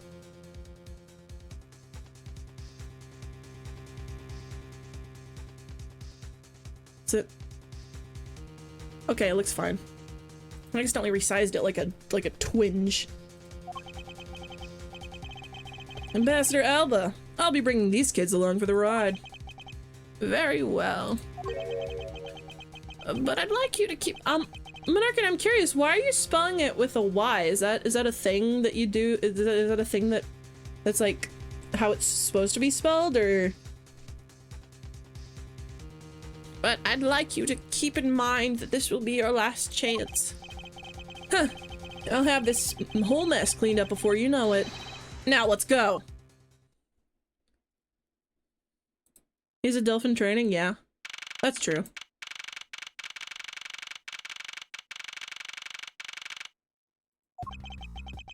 Okay, now let's first go over the facts one more time. Manny Cochin's body was found over in the Secretariat's office in Babal. The weapon that took his life was one of Alabast's ornamental knives. And then the body of the Damask II, Mr. Kashino, was found here in the Alabastan ambassador's office. Through our investigation, we found that the murder weapon was the Prima Do statue. And this is actually Babal's statue. This case, no matter how I look at it... Sis, if it wasn't you, then there's no one else who could have pulled this off. Objection! Agent Lang, do you understand the full implications of what you're saying? Of course I do, sis. And I'm serious. I forgot about this masked dude being killed. Yeah, you were on the trail of the smuggling ring and you wanted any evidence you could find. And so, while people were distracted by the Yatagara's disappearance, he snuck in here. That's when you two ran into each other. You and that other thief who took advantage of the confusion from the fire. Objection! Even if all set for two, how do you explain the movements of the weapons? Huh. Don't worry, I plan to show that you're the culprit behind that too. You have permission to investigate both embassies at will. With that kind of free reign, you could have easily taken the weapons across country lines. Oh, he caught it! That's cool! I like that sprite. And now. Look, I am on an insane amount of painkillers. Catching a whip in mid-strike is going to do nothing to me. Look, sis, I thought I already told you. I'm not messing around here. This case isn't directly tied to the smuggling ring, but Sheena certainly is tied to the smuggling ring. He is right in saying that she is a member of the smuggling ring. There we go. However, the connection between this case and the ring, could it not be deeper than what any of us can imagine?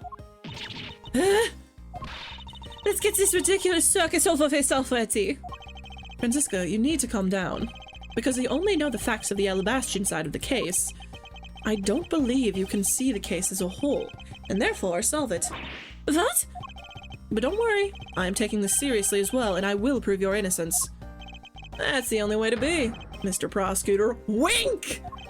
But can you come up with anything else that can top my hypothesis? Wink! Hello, of course, your explanation has to solve the mystery of the moving weapons as well. Do you get it, Mr. Edgeworth? It's like grabbing him by the collar. Do you understand? Like he's being so obvious. Of course, and I will.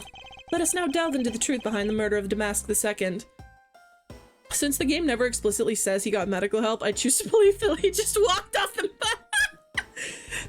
I just like dusted it off a little bit. He's still like bleeding everywhere. You're contaminating the crime scene. You do understand, don't you, Miles Edgeworth? This isn't just a confrontation against Agent Lang. If you can't figure out who the murder of Damask II is related to the smuggling ring, then it will mean the end of our investigation. I am Miles Edgeworth's investigation. As long as I have no good counter-argument to his hypothesis, then the best I can do is walk this thin tightrope and see the best I can do. Come on, Mr. Prosecutor, let's get started! Yes, let's. Okay. One of Alabast's knives was used in Babal to murder Mr. Cochin.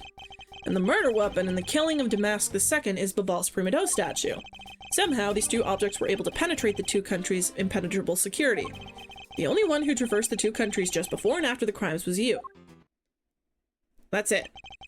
So as long as I can't explain how the two weapons moved about, Francisco will remain a suspect. You got it, Mr. Prosecutor. So why don't you stop giving me a hard time? Under these circumstances, who the heck can carry a weapon across country lines? I've worked through every possibility, but there's only one that's plausible. Your boss. Agent Lang, what I've learned from you just now is that you've lost sight of yourself. I don't think he's- Dude. What are you talking about? By focusing too intently on that which is in front of us, we become blind to the truth. Don't tell me Lang Xi's never said anything to that effect. You prosecutor. Who do you think you are, speaking about Lang Xi's proverbs like that? Huh, I don't need his proverbs, because my words are all you will need. Shut the fuck up. I hate him. Okay, one of Aladas Knights was using the law to murder Mr. Cochin, and the murder weapon in the killing of Damask II is Babal's Prima Dose statue. Somehow, these two objects were able to penetrate the two countries' impenetrable security. Hi, Alpha Rabbit! The only one who traversed the two countries just before and after the crimes was you.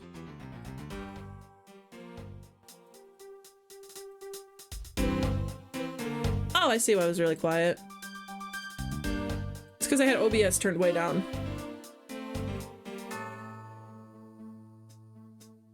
That makes sense.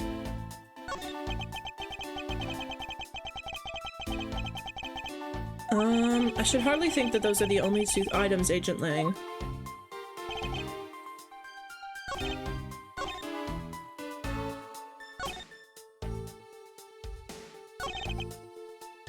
Hold it! Impenetrable? I should hardly think so. Go back! Impregnable? I could easily pregnate it. You've seen the top of the walls between- You've seen the top of the wall between the two countries, right? No in the world could cross over that. Yeah, not even I could climb over that thing with all the barbed wire. The only way into either embassy is through the door in the Theatrum Neutralis. So, the only way for the knife of the Prima Dose statue to traverse the two countries is through those security camera-equipped, well-guarded doors.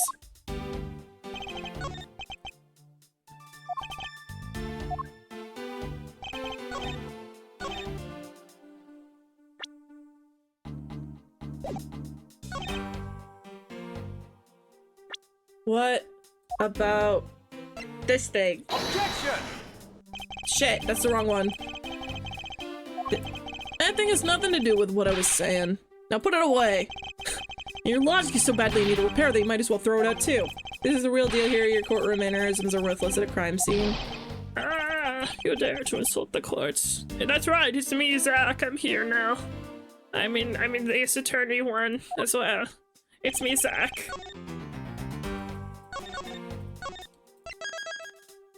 It's me, Zach. I'm in this game now as well. Did you hear that, Zach?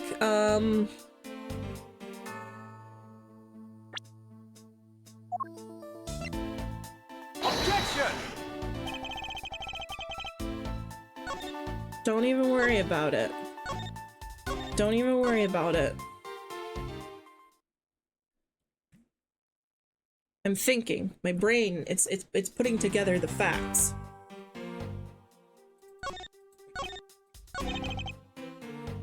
Hold it! I concur that this knife crossed over country lines. Good, but that's not the only thing that did. We mustn't forget about the other weapon. The knife was the only one. Was only one. Okay. Hold it! So you're saying that the Prima Dose statue was also... He drank some sake and then walked straight to the... was also brought over by Francisco. Like I told you before, that's the only way it makes sense.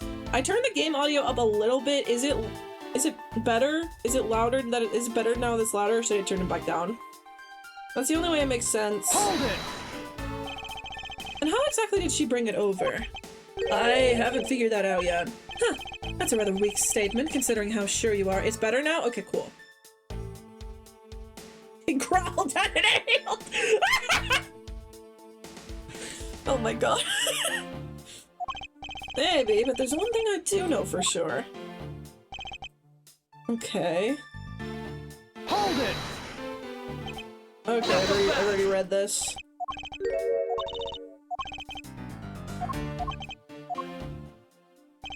Hold it! Was Francisca really the only person who traveled between two countries? According to the guide to both doors, she's the only one to go back and forth. Well, since there was an Alabas when the Yadakarasu showed. And then, just before you guys found Mr. Kochin's body, she entered Babal. Pardon.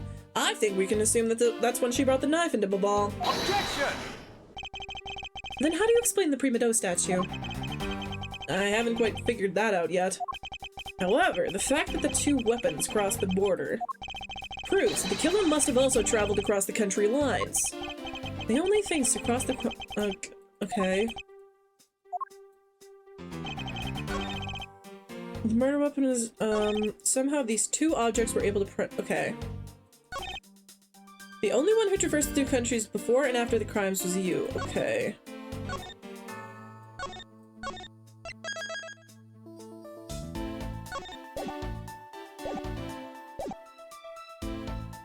Oh, wait, yeah, you're right! Hang on. No, yeah, yeah.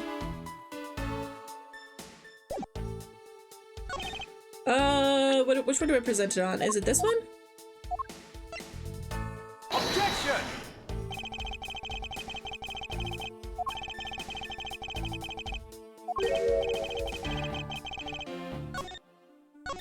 Yeah, cause like I know, like I see it all coming together.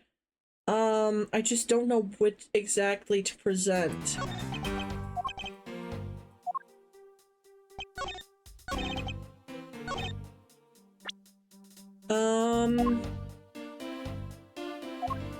No, but you do have a very good point there because this is, yeah, something about this.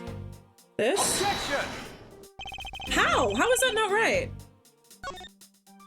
Sorry, I keep loading. I just don't want to lose all my health and have to, like, be afraid.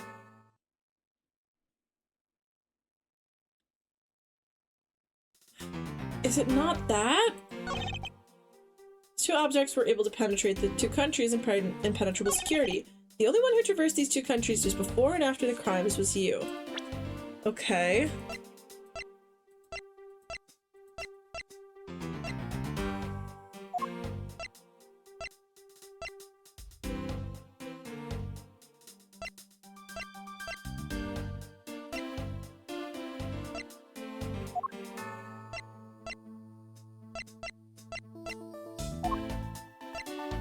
What specifically do we need to disprove? Well, okay. The only things to cross the border are the Prima Do statue and the knife. I should hardly think that those are the only two items, Agent Lang. One of Alabas' knives was used in Babal to murder Mr. Kochin. Hello? And the murder weapon and the killing of Damas II is Babal's Prima Do statue. Somehow, these two objects were able to penetrate the two countries' impenetrable security. The only one who traversed the two countries just before and after the crimes is you. So what I'm thinking is that it's either this one or this one, because the other two are just like going over what we already know. There's nothing to disprove there. But the way this is worded makes me think I don't know if it's this one that we need to do. The only one who traversed the two countries just before and after the crimes was you. But that doesn't sound right.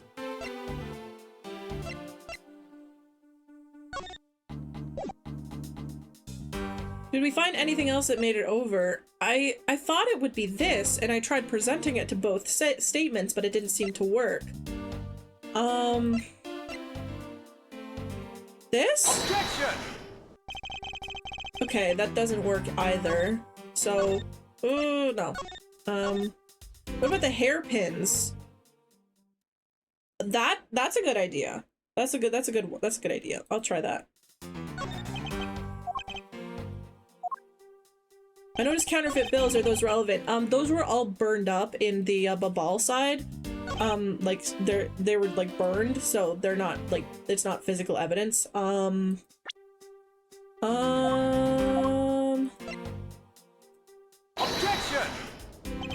Okay, no, it's not that one.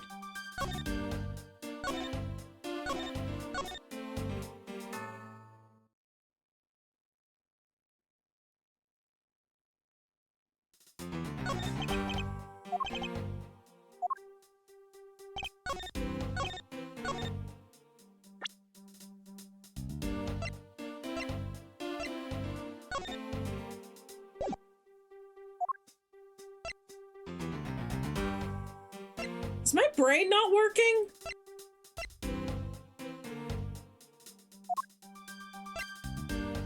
Objection! Okay, hair sticks are not... Those are not a factor.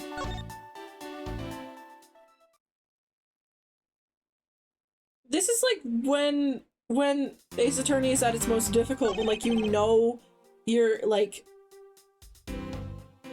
making progress, but like you just don't know what the game wants you to do.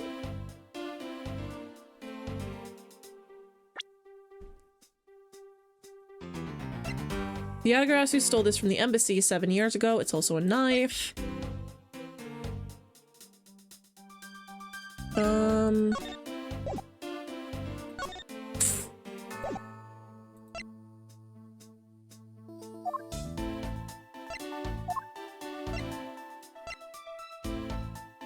The statue got moved, right? So who moved the statue? I would assume that it moved once it was used as a weapon, right?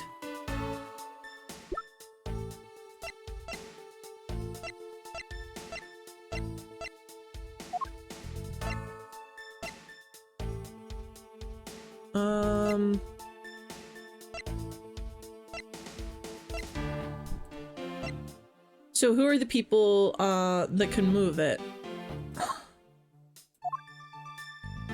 Well, I'll be real with you. I do remember who the culprit is. I think you can also guess who the culprit is. But I just don't know how to get to that point. Like, we have all the puzzle pieces, and I know what the picture looks like. It's just the problem of putting it all together.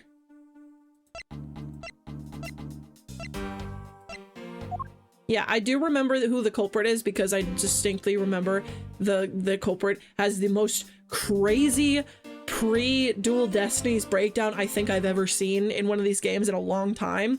Like this, like the breakdown is crazy. Like I could never forget it. But I can't quite... I see the answer, I won't say it unless you ask. I feel like we've been here for too long. If you have like a hint you could give me, maybe? Cause like my brain is just not working right now.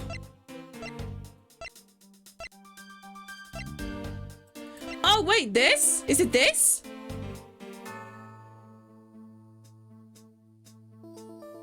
Cause that came from the other side and was given to the guy. The statue is what we need. Okay.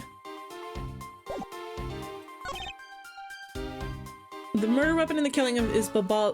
Okay. Well, we know for a fact they were swapped.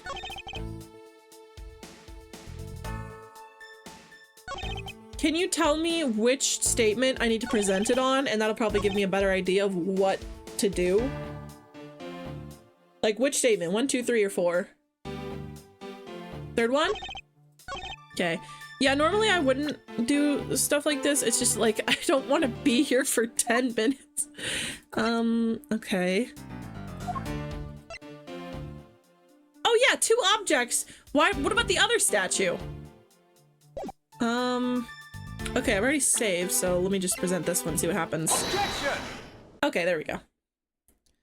Yeah, sometimes you just like, you know what you have to do, but you don't know what the game wants you to do, so you just have to like, check. Agent Lang, those 2 items are not the only 2 to cross the border tonight. Yeah, in retro, I forgot, yeah. In order for the statue to be swapped, you had to have another statue. That's 3 items. That's pretty obvious. I think I might just be stupid. Oh? Damask II was killed with Babal's Prima Dose statue, yes. But if that's the case, then tell me, where did Alabast's Prima Dose statue go? To Babal. Precisely. And if the 2 statues really were switched, then this means both statues were smuggled across the border at some point, which means that a total of 3 items were smuggled across the embassies. Huh, I guess so. But you know what? It doesn't matter the number of items, only that the sis is the only one who could have done it. Because the only person who went back and forth between Alabasta and Babal is her wink. Is that really true? Is there no one else who could travel between the two countries? Actually, there was definitely another person, one who paid a visit to both sides of the wall. It was, Larry. Objection! Is that really so, Agent Lang? What a lousy time to try and bluff your way out of this. I checked out what the guard said, along with the security camera's footage. You're not going to be overturn my hypothesis. Damn it, Larry! That easily. Objection! But suppose there was some other way other than through the theater doors. What other way? Larry was the one responsible for everything. The other entity that managed to cross the border unharmed. If I pointed out, it would open up a whole new possibility. Yay, he's on trial for murder again! Woo! What was it? And though I hesitate to bring this out as long as this entity persists, I think what they want is the photo. It looks like you've got some clever idea in mind. I do, and I can show it to you through a single piece of evidence. Fine then. Let's see this piece of evidence that will show me this other route. This piece of evidence that will show us another way to move between the two countries. This? Take that! Agent Lang, I'm sure you are familiar with this unforgettable photo. That supernatural photo, like I said before. Humans can't fly. No, of course not. I understand that perfectly well. And don't start claiming that Sheena somehow grew wings either. I wouldn't dream of claiming that. And I won't allow you to take back what you've said either. I'll say it again. It's not humanly possible to fly through the air without wings. Not unless you had some sort of amazing contraption. So, you better have a good explanation for this, Mr. Prosecutor. Arg! But how can I prove who it was that flew through the air in this photo? I don't think it was a person. I think it was the statues being, like, they took the statues, draped them in cloth, and then there was like a wire, because we found a wire curled up in the, one of the grandfather clocks. So I think it was strung between the two buildings, and they just sort of like ziplined them. Oh, and that might have been how it bonked that guy on the head, because it was going through and it just kind of zoomed in and bonked him. But how can I prove it was who it was that flew through the air in this photo? Wait, not humanly possible. Eureka! Very well. You will have your explanation. Sounds like you have a good idea simmering in that inside that head of yours. Let's hear it. The face hidden within this photo's blurry trailed shadow is it this one or this one? I don't think it matters. Take that! Naturally, the shadow is the third smuggled object, the Primido statue replica. You can't be serious! The Yatagarasu, or rather Callisto U, dressed as Agent Sheena, was inside Babal. She dressed the replica statue up in clothes and launched it through the air. Not so fast! Mr. Prosecutor! You left out a very crucial bit in your explanation. I know I did. She launched it through the air. And how exactly did she do that? He's literally baring his fangs at me. I hope this doesn't awaken anything in me, but he has a point. How exactly did it move through the air like that? As long as this remains unsolved, we won't be able to move any closer to the truth. Which reminds me, didn't he say this earlier?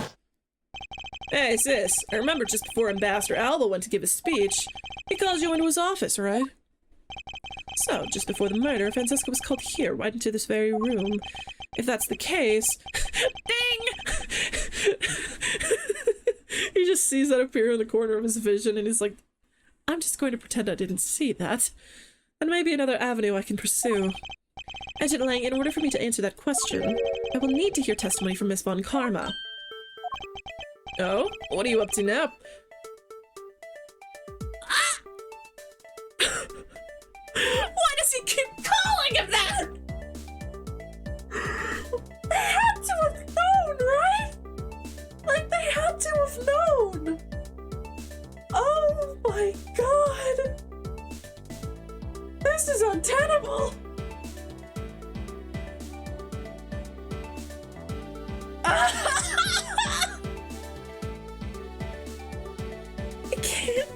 this. I can't do this.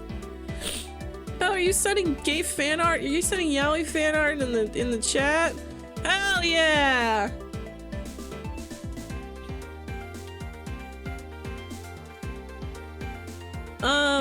If you want to send fan art for games that I've been playing, make sure to send them. Yeah.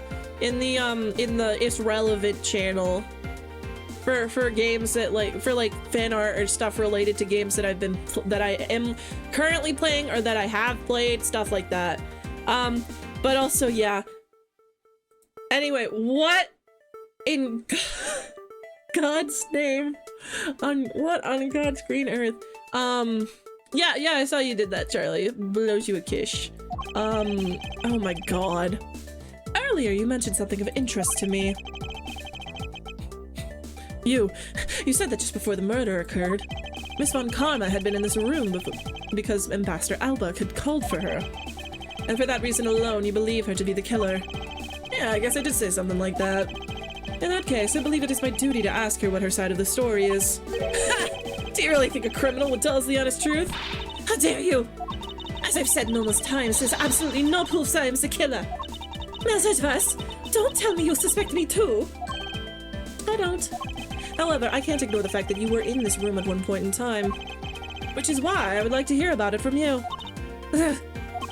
Franziska, I feel that I still don't have enough information. Which is why your testimony is incredibly important to the outcome of this case. Alright. So, what would you like me to talk about? I'd like you to please testify your movements up until you came to this room. Huh. Alright, let's try this your way for a change. But if what she has to say turns out to be a waste of time, I'll place her under arrest faster than you can howl no! Huh. As you wish. As I said earlier, I was assigned to guard to the Alabastian embassy. After I saw the steel samurai off on his way towards the ambassador's office, I returned to the horse garden for a bit and checked up on the security situation.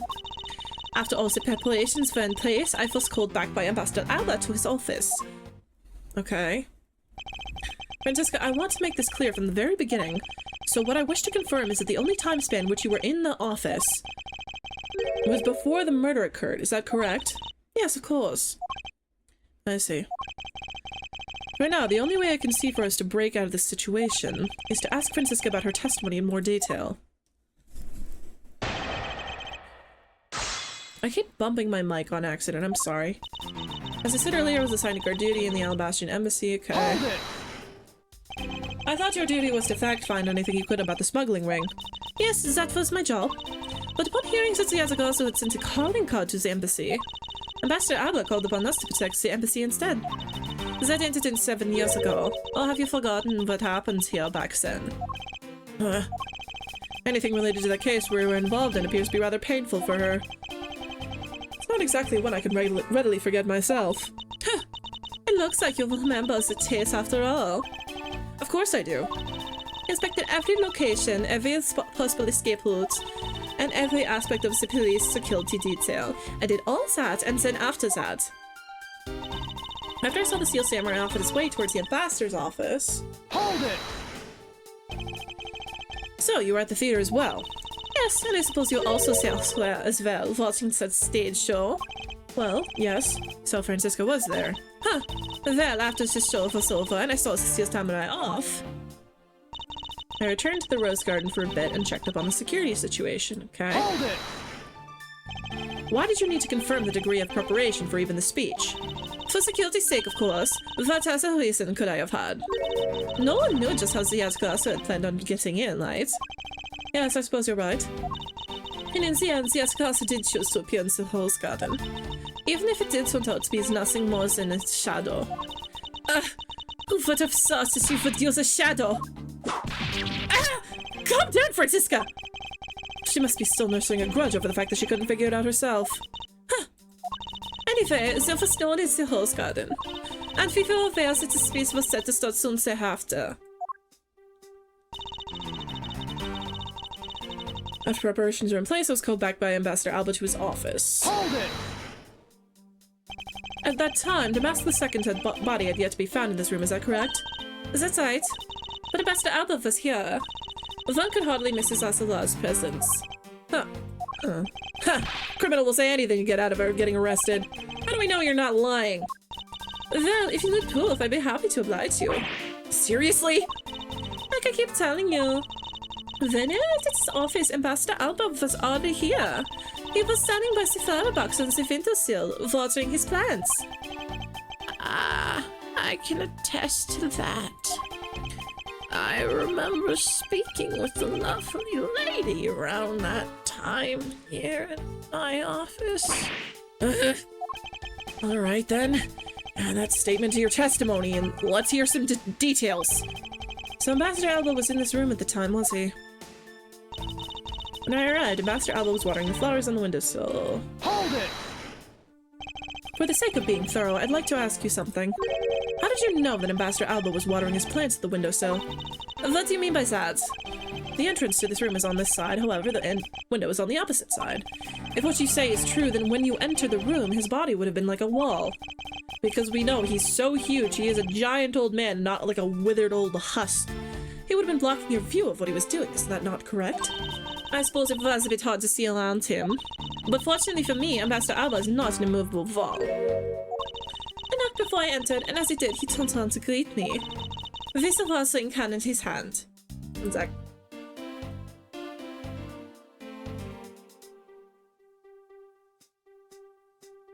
okay. So, it's only natural to believe he was watching his plants, right? Remember how in Undertale, in Deltarune, they had to change, okay, so in Deltarune, they have a sprite of Asgore turned around, watering the plants, and the sprite is specifically called Asgore Not Piss, because in the original Undertale, when he's like, I've almost finished watering these flowers, he just like moves, and then he turns around and he's not holding a watering can, so some people made a joke that he was pissing on them. So they had to call the Deltarune sprite Not Piss. I suppose. After his greeting, we spent a little time talking about his flowers. He had obtained them himself, and his glowing some fizzy almost care, you know. Yes. The plants in this room, they're all like my children. The passion flowers and cephalopox on Sephindos are glowing beautifully too. All four of them in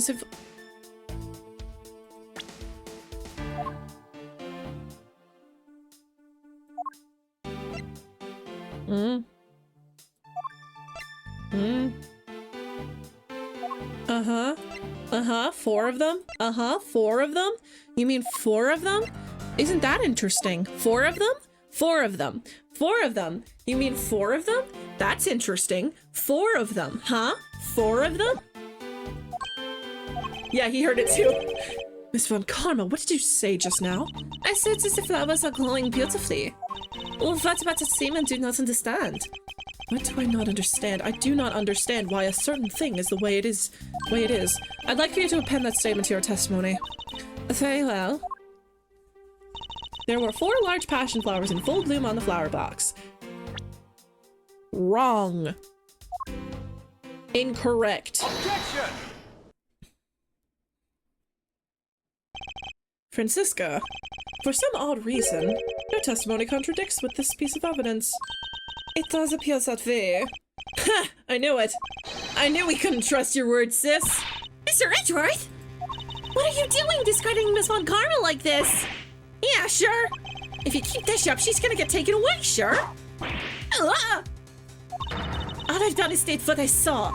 I have not made a single mistake in my testimony. And for this, I am still under suspicion for murder.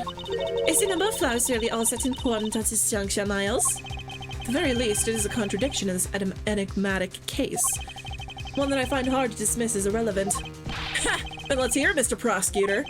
What does the number of flowers have to do with anything? What does it prove? I believe the answer to that will become clear if we were to examine the flower box. How did this contradiction come about? There must be something behind this discrepancy. They're my beloved flowers. I've grown them with the utmost care. So I ask that you please be gentle with them as you examine them, Mr. Edgeworth. Huh. I understand.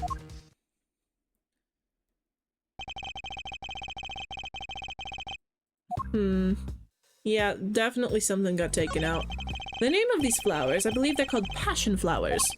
Despite being called flowers, they are actually a species of vine. I miss vine. They appear to be growing well, and are well supported by the plant supports. Yeah, but no matter how I look at it, it looks like there's only 2 here to me. You realize, don't you, sis? Your little lie has failed you. Ugh! Master Edgeverse! Hurry up and shut this man up for me already! Huh. I suppose I will need to use some evidence to shut him up, won't I? Not yet. I still have a thing or 2 left to examine. Huh? This patch of soil looks as though it has something removed from it. What are you doing, Mr. Prosecutor? Why'd you clam up all of a sudden? I'm still here, waiting for an explanation, you know. Did you know, Agent Lang, flowers are best appreciated in silence? Looks like 2 things were pulled out of this flower box. Watering can has a rather robust design.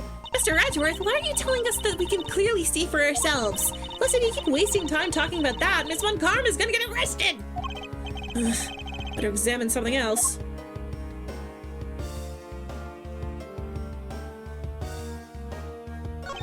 This flower box appears to be made of marble. It looks that way. What's so bad? This is something so important that you absolutely had to mention it. No, not exactly, but... Ms. Edgeworth, you do understand our current situation, don't you? Yes, of course. I'm fully aware of the situation. Oh, then in that case, allow me to ask you once again. Is what the flower box is made of really all that important? It would appear that the construction of the flower box is not that important. Okay, only thing we can present on is here.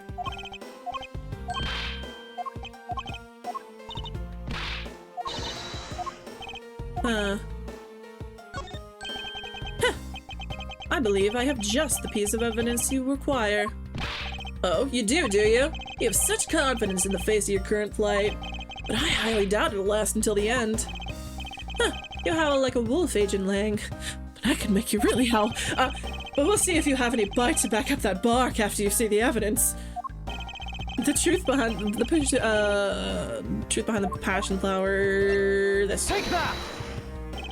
Sheena, who was supposedly in the bar the entire time, had these hair sticks on her. That look exactly like the plant supports in this flower box.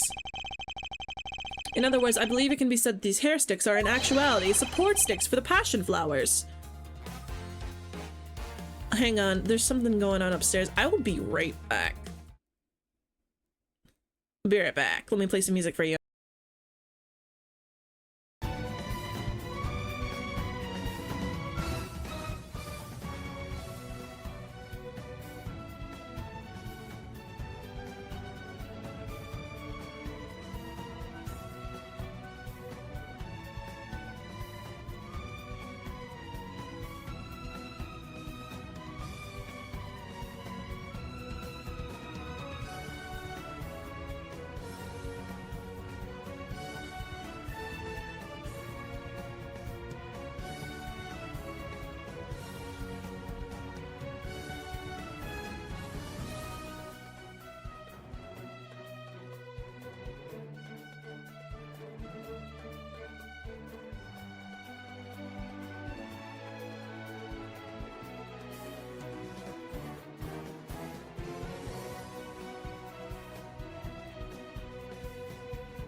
I'm back.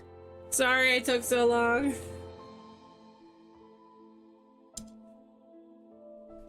Why is this scary ass music?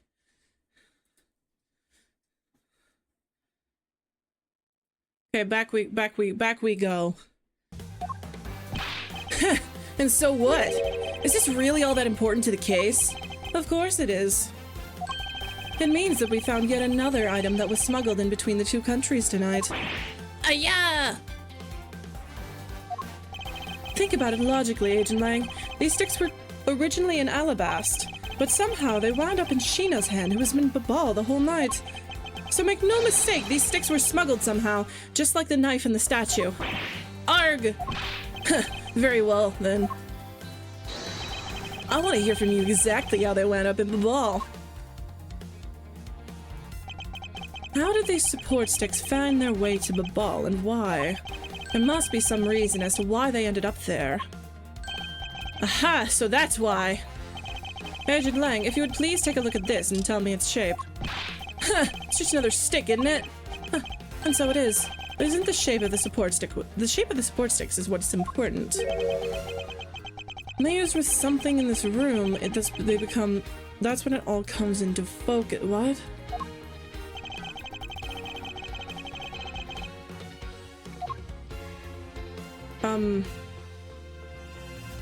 Is it the... Am I stupid? Oh, is it this? Eureka! That's a crossbow. Wait, you're not really suggesting... I am. These hair sticks, or rather, plant support sticks. They make for perfect arrows. Ayah! I've done it. I found the common thread that connects the two offices. This thread has yet to be completely untangled. Even using the arrows, how does this explain how the statues were transported? Furthermore, who could have been who fired these sticks as arrows? There must be a common thread that ties all of these things together. Mr. Prosecutor, hold up a second. You do realize what happens when you tie a statue to an arrow, right? They don't fly at all! Use the wire. So the boss statue is draped in the Yatagrasu's clothes and then shot over here. Even if you fire the arrows from this side, they won't go far with the statue tied to them. I don't think I need to tell you that the Primido statues didn't sprout wings. You're a realist after all, aren't you? The Primido statues didn't sprout wings. Huh, of course they didn't. Glad you understand. I feel much better already. I was afraid for a second that you were unaware of the crucial fact. It's only crucial because you are under the belief that wings are necessary to this equation. What? You need to free your mind a bit more and let it fly like a bird on the wind. The Primido statues flew, but not on a wing. Allow me a bit of your time and I'll explain this mysterious phenomenon to you. Okay. So the boss statue is draped in the Yatagrasu's clothes and then shot over here. Even if you fire the arrows from this side, they wouldn't go far with a statue tied to them. Hold it! I don't think it was a statue, I think it was wire. But we are in agreement that an arrow by itself would reach the other side, correct? But just the arrow by itself is pretty meaningless, don't you think, Mr. Prosecutor? Because the things they wanted to smuggle were a lot bigger than nothing! No, that's not necessarily true. What? What I need right now is not further discussion of my conclusions, it's the launching of my conclusions. The shooter wanted to launch with the crossbow was not the statues themselves, but rather something a crossbow that can launch that can, yeah, the wire. What the statue? What did the cross? The wire. Objection!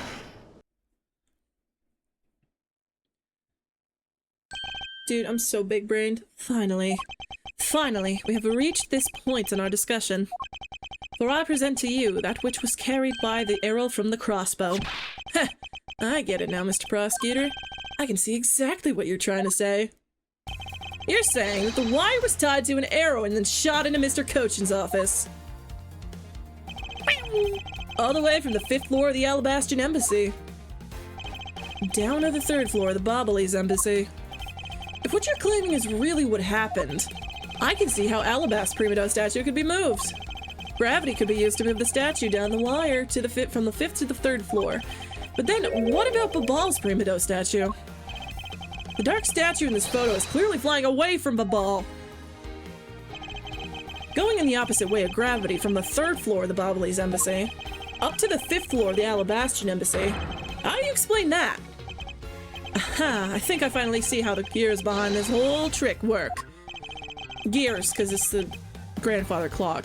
The motion used behind this trick. I wonder if perhaps you have yet to envision how it works in your head. Motion? What motion? It's already in motion. Well, put it out of motion! Rotary. I believe it was done via rotary motion. If the two statues were transported simultaneously... Simultaneously? Get real! The statues would collide somewhere along the way. Objection! Did I ever say there was only one line of wire between the two offices? Yeah! Like a gondola. Like a ski lift. If you shot an arrow with two ends of a wire tied to it, a circular belt can be formed. Yeah. Lang Ji says, don't object and call a success what is beyond reasonability. Taking into account the tension differences between the two wires, the top one would sag too much to the point where the statues would collide anyway. Objection! Agent Lang, as you know, the Primo statue is a one-of-a-kind national treasure. One sec.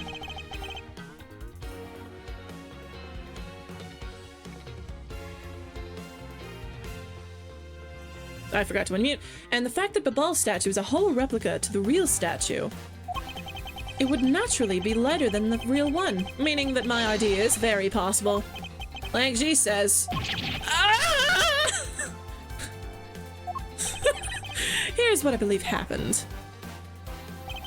Miss Yu and her mystery co-conspirators set themselves up in the two different rooms. The co-conspirators bridged the rooms by shooting the two ends of the wire down on one arrow. Then the two of them covered the statues and proceeded to transport the statues. This is like so ridiculous. After the switch was completed, another arrow was fired, carrying the other end of the wire down to Babal, where it was to be disposed of. And to do that, Miss Yu hid it inside the grandfather clock, QED. Grr. Did you whip him? Is this pulse high tension, Lang? Is it I'm not the killer? Not yet, sis. I still haven't had my dessert yet. Right, Mr. Prosecutor? Give me some of that cake. The proof is in the pudding, as it were. How thin was the wire? You can't even see it in the photo. I imagine it was like, it specifically... Wait, no. If I remember correctly, this wasn't even a photo of the two statues being transported. This was a picture of the wire being shot down to the other office, I think. Either that or it's just too thin and it just didn't pick up, which I could see that happening. I can accept that. So, do you think you can do it? Can you prove that what you said is what happened? Because remember, if you can't, I'll be taking a certain someone back home with me as a souvenir. This game is like the 2000s early digital camera, can't see shit. Yeah, you also have to remember that this was on the DS, so this would have been like a lot more pixelated. So it would have made even more sense that you couldn't see the wire. It makes less sense when it's like in super high definition and you can see everything, that you can't see the wire at all. But this would have been, you wouldn't see this on the DS, so it would have been like really hard to see. Yeah. However, what I have laid out is no mere hypothesis, for there is one more piece of evidence. One more. This should be interesting. You think you have a piece of evidence that will turn your hypothesis into fact? Well then, let's see it, Mr. Prosecutor. The thing that made it possible to create a circular belt out of a length of wire.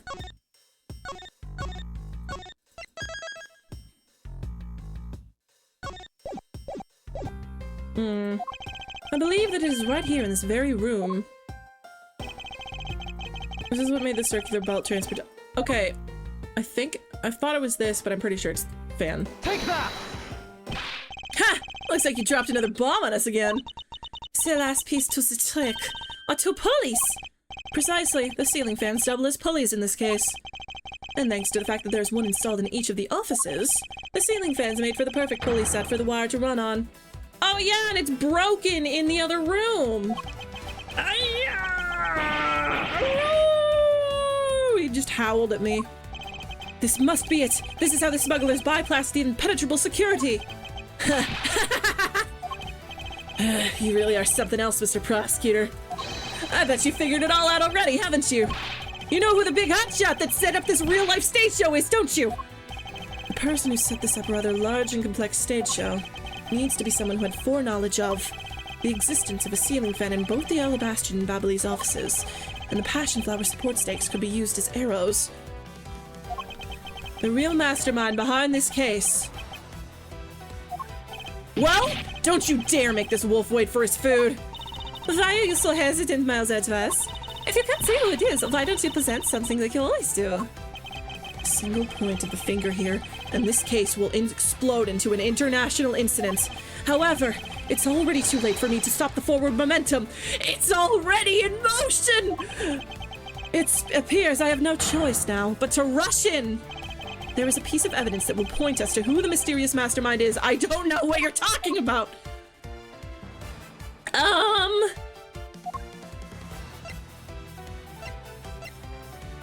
What? Am I stupid? I don't know what you're talking about.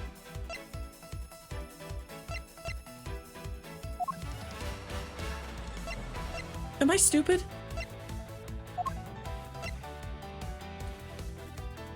Is it the sticks?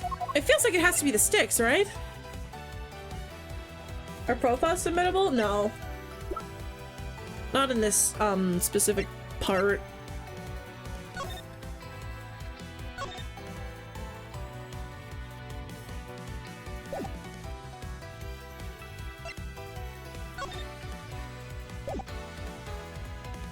Am I freaky, you stupid?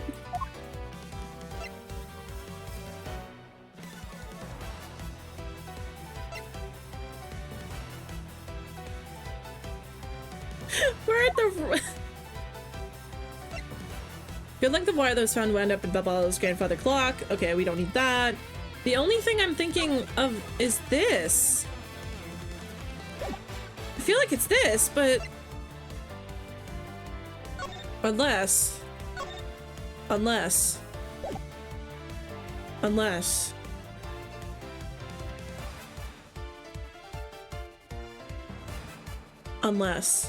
Take that!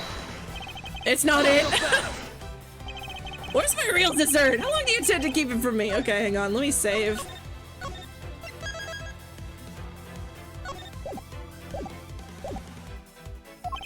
That piece of evidence isn't satisfying at all. Come here, boy. Let me take a bite of you. Stop being so picky with your food. Let me save closer to... What evidence is linked to a specific person? The passion flowers? Person who concocted the trick used to smuggle the statues. I should already have the pieces of evidence that shows who that is. I just have to present it, no matter what the cost.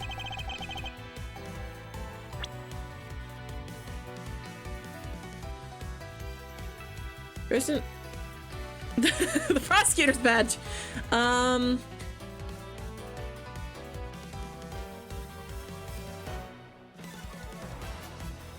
Person who concocted the trick to smuggle the statues. I should already have the piece of evidence that shows who that is. I just have to present it, no matter the cost. Is my brain not working?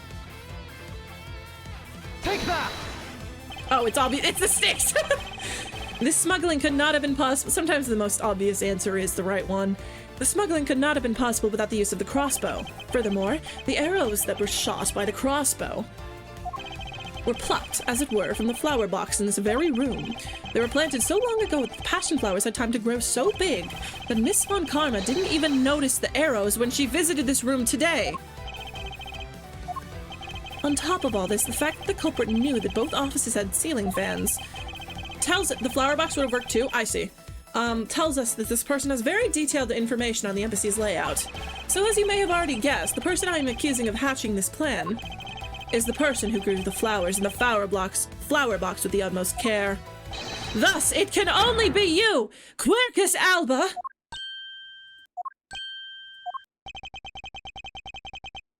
What?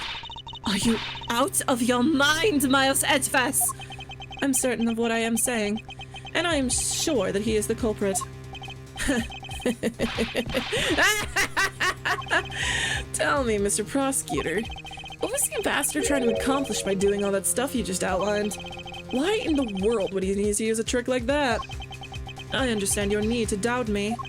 However, there is one thing that stands out to me as very odd. Just one thing, huh? The one single end result Ambassador Alba sought to obtain. If we were to examine the focus of this complex trick, I believe we will finally find the answer to everything. Everything will become clear once we examine this piece of evidence. This?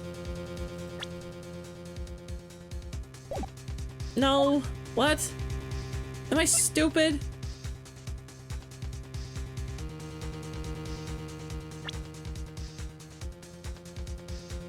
Why in the world would he need to use a trick like that? There's one thing that stands out to me as very odd. The single end result Ambassador Alba sought to obtain, if we were to examine the focus of this Okay, so why did he do it?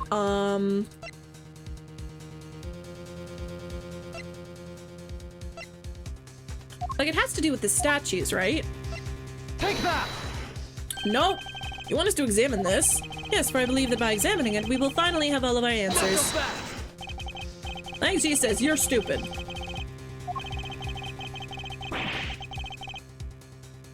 All evidence related to this case. Agent Lang is correct. Most of the evidence has already undergone intense scrutiny. However, there's one piece that has only been partially checked. And that piece, which lies at the heart of the smuggling, is what I should present.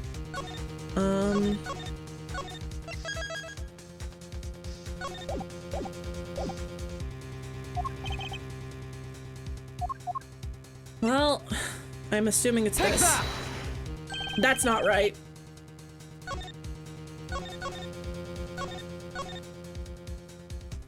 Something that hasn't been examined very closely yet. What would that be?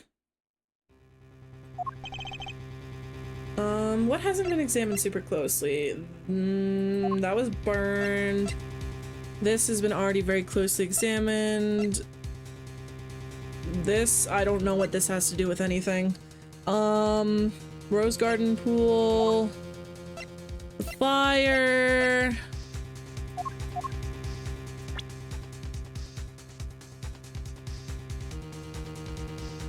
Why in the world would he need to use a trick like that? I understand you need to doubt me. There is one thing that stands out to me as very odd. The single end result Ambassador Alba sought to obtain. If we were to examine the focus of the complex trick, I believe we will finally find the answer to everything.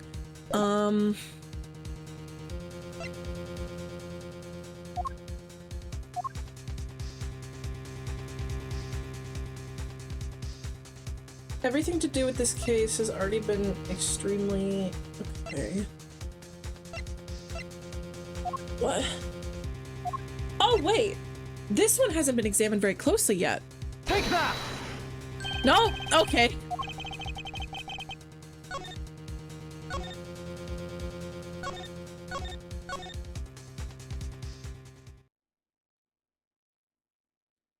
I picked up before? I did? Okay.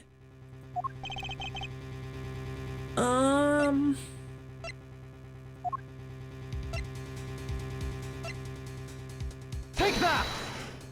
No! I'm grasping.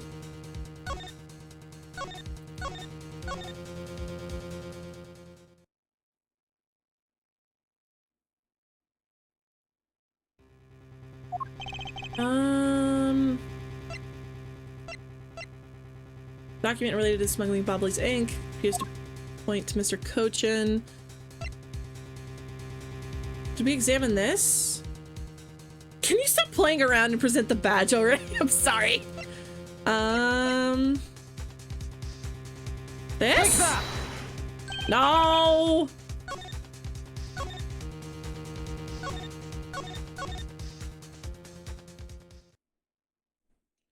What am I missing? I feel like I'm missing something crucial here. Okay. Something... Why would...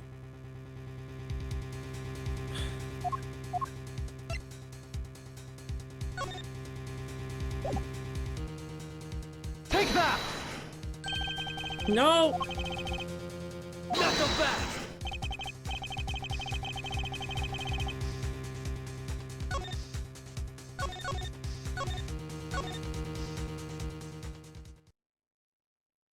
I'm sorry I keep save scumming. My apologies. My apologies. Most of the evidence has already undergone intense scrutiny. However, there is one piece that has only been partially checked, and that piece, which lies at the heart of the smuggling, is what I should present. This? Take that! No!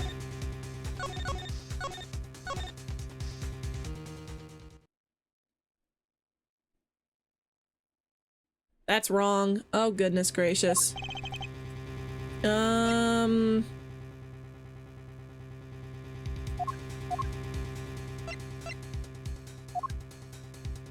What has only been partially checked? Take that! That's not right either! What's happening?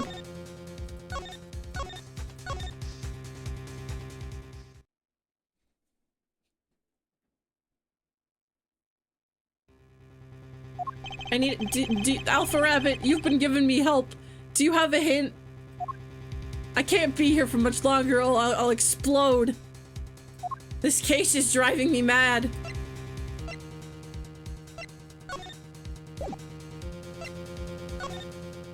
You were close the first time? The statue?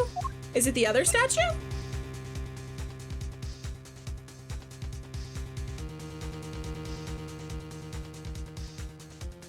Yeah? Okay. Take that! That's ridiculous. I would fully understand the reasoning had the situation been the reverse. However, to go through the trouble of swapping the real Prima Dose statue for the fake, I sense a very shady reason for such a bizarre action. And who better to ask for that reason than King Prima Dose himself? I see. Ambassador, we'll be examining that statue now, with or without your permission.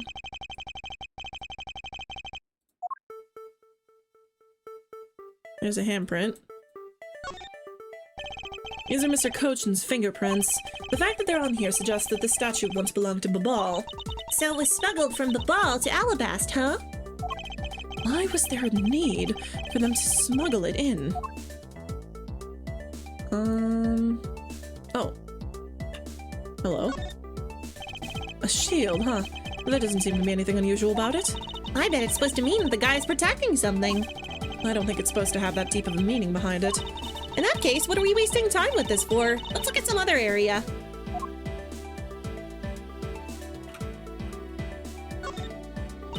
Huh, this guy kind of looks like the Steel Samurai, don't you think? Maybe it's because they look alike that he was picked to be the Goodwill Ambassador. I suppose that's possible.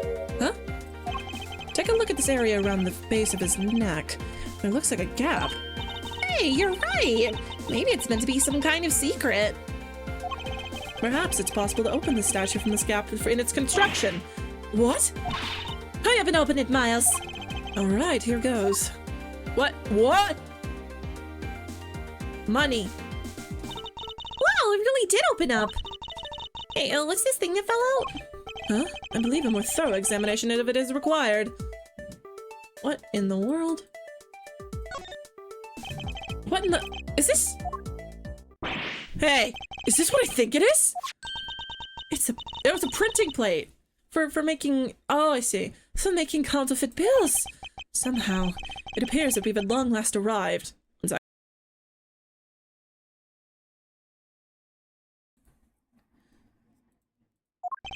At the exit to this complex labyrinth, we finally hold within our hands one of the counterfeit money plates, and the reason why the replica was smuggled into Alabast to begin with.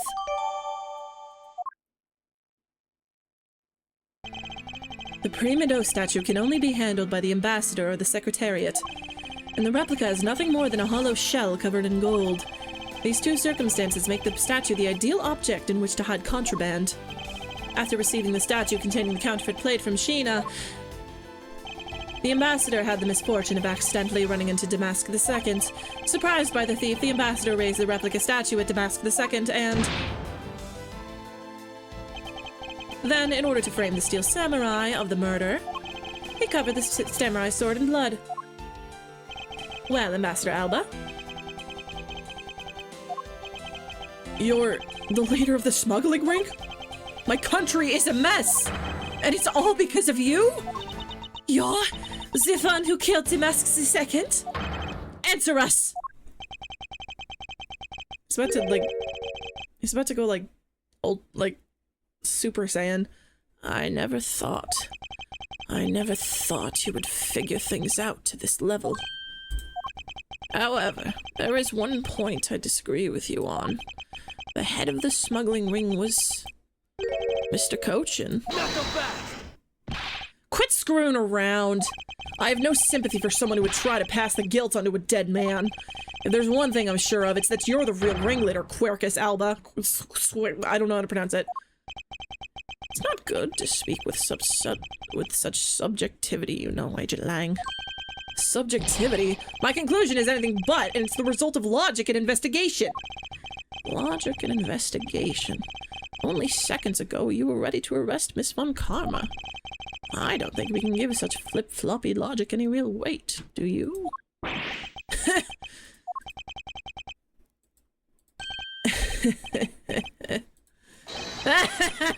Yeah, it was all a trick.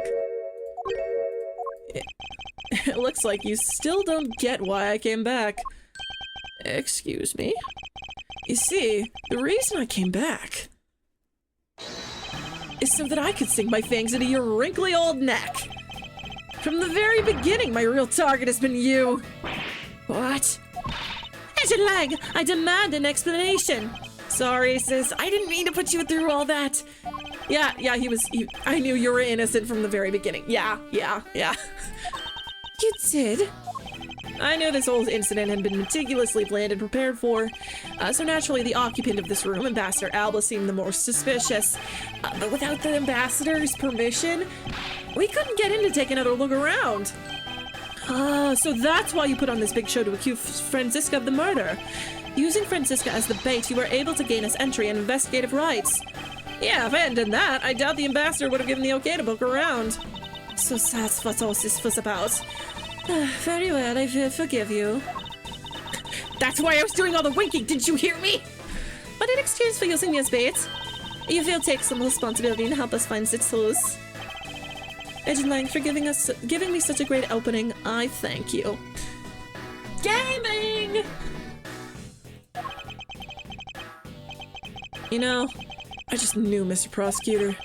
But somehow, if we were able to find some proof by investigating this room, you would be able to figure out the real culprit with your special brand of logic. The evidence... Take No, not again! No! The evidence detectives collect combined with the logic of a prosecutor. That's just as it should be in a prosecutor-detective team, right? He almost said relationship. I knew he almost said relationship. I don't know about all that. One thing I do know is that I'm itching to see what that old man what's coming to him. You're quite scary when you want to be, aren't you? Hey, you were the one who was planning to use me to push all the guilt onto the sis. But unfortunately for you, you misjudged me. Agent Lang, I wish for you to stop trying to intimidate me. What we need right now is evidence and proof. I wonder if you have what is necessary to prove that I am the head of the smuggling ring. Objection! Don't be such a sore loser. If you really are the head of the smuggling ring, then you shouldn't acknowledge your crimes with dignity. Dignity? That is nothing more than a fool's insincere display of strength. If you really wish for me to acknowledge my crimes, then I would like to first see some of this thing you call evidence. I tell you, I knew nothing.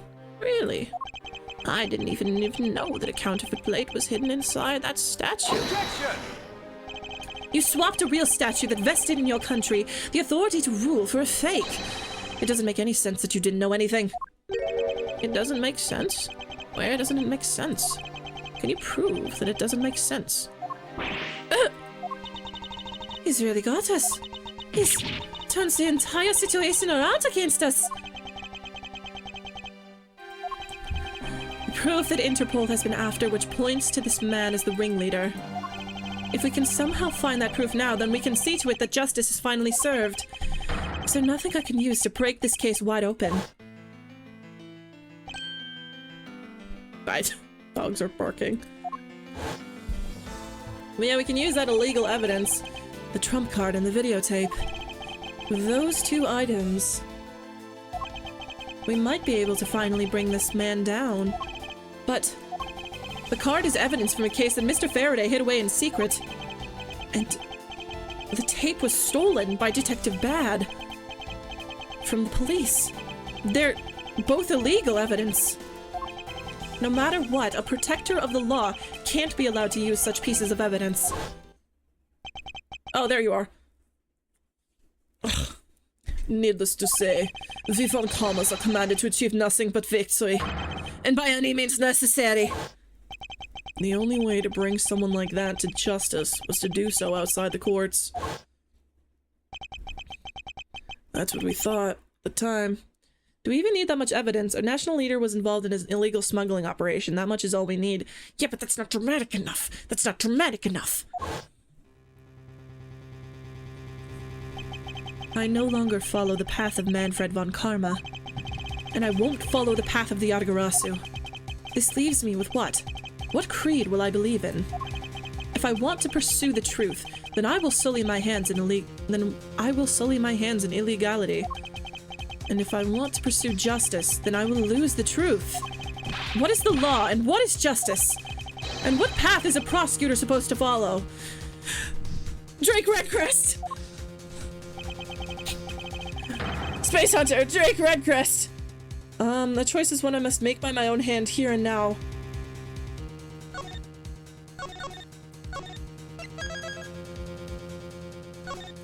So, what I think is going to happen is that there is some sort of loophole we'll be able to use in the future.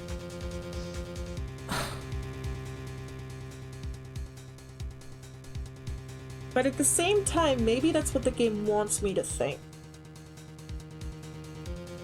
How deep does this gaslighting go?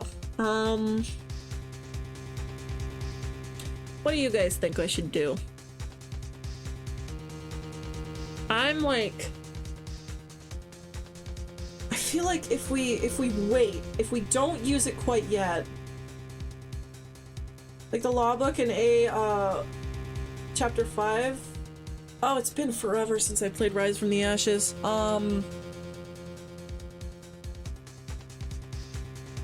I feel very strongly that there's some sort of loophole that we'll be able to use to present it in a way that isn't considered evidence or that implicates him without using the evidence. There's something. But at the same time, I'm wondering maybe this is the time. But I feel like why would we use the trump card now? Why, like, what reason would that implicate Alba? Like, what exactly links Alba other than the fact that Manny got out in the Cadopian thing?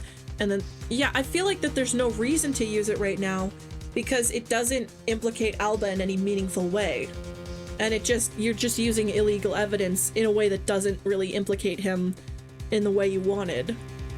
So, I saved. If it doesn't work, I'll just go back and use the other one. But I'm gonna stick with what I think. I'm a prosecutor. I can't allow myself to use evidence such as these. Mr. Edgeworth, if you don't do something out, Master Alba is Ah! I know, but... Objection! What are you holding back for? The only thing von Karma should pursue is the perfect proof. If you really do have what it takes to complete an argument, there absolutely no reason not to use it. Knock him back! Like she says, the reason people judge people is because people are people. People weren't born to be chained to the law. Laws were born to protect the people. You're the only one here right now who can put this guy out to pasture. And that is the only way. I thought I was trying to logic it out, and now they're all yelling at me to not... I was trying to logic it out, and the game just started screaming at me that I did the wrong thing. I'm sorry. Can you really still hesitate knowing the fate of a nation rests in your hands? There's no limit to the law. Any limit that exists was set there by man. When a person goes beyond that limit, then the law too crosses into new territory. For what reason were laws invented? The answer to that is what I must now show. Oh, so it just shows it anyway! Ambassador Alba, I wonder if you might recognize this. Oh, I wonder what that card is. I've never seen that before in my life. This game is great. It is a directives card used by the leader of the ring to relay instructions to his subordinates. Oh? Is that what it is? This card was sent to the real culprit behind the KG8 incident 10 years ago. A man by the name of Mr. Manny Cochin. Oh. So, why do you have such a card in your possession? Because it was hand-delivered to me by a certain great thief, the Yatagarasu. The Yatagarasu gave that to you? Don't talk nonsense and let's be serious, Mr. Edgeworth. Do you have any proof that the card contains directions from the ringleader? I'll have you know that the card is not the only thing I was given. What? This contains security footage that was shot just before the start of the KG8 incident. The KG8 incident? The card and the video. These two pieces of evidence are what will seal your fate. I'm sorry, I'm very old and I don't know what's going on. I'm just an old man. I'm an innocent old man. Oh, I must admit I'm very curious now.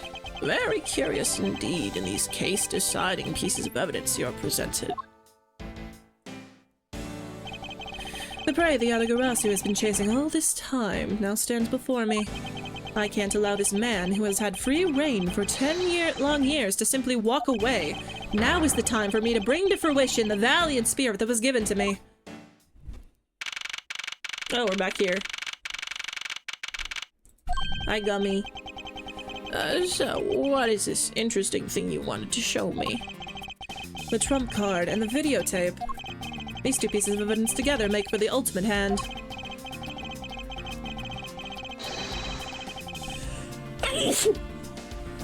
Oh, excuse me, sorry.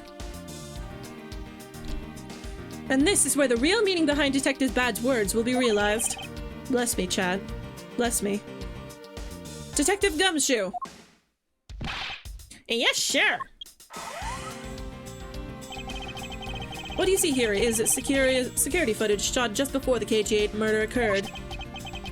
From this footage, we know that the card is a directives card from the smuggling ring. This is a section that proves that the card was used to relay an order. Yeah. Take that!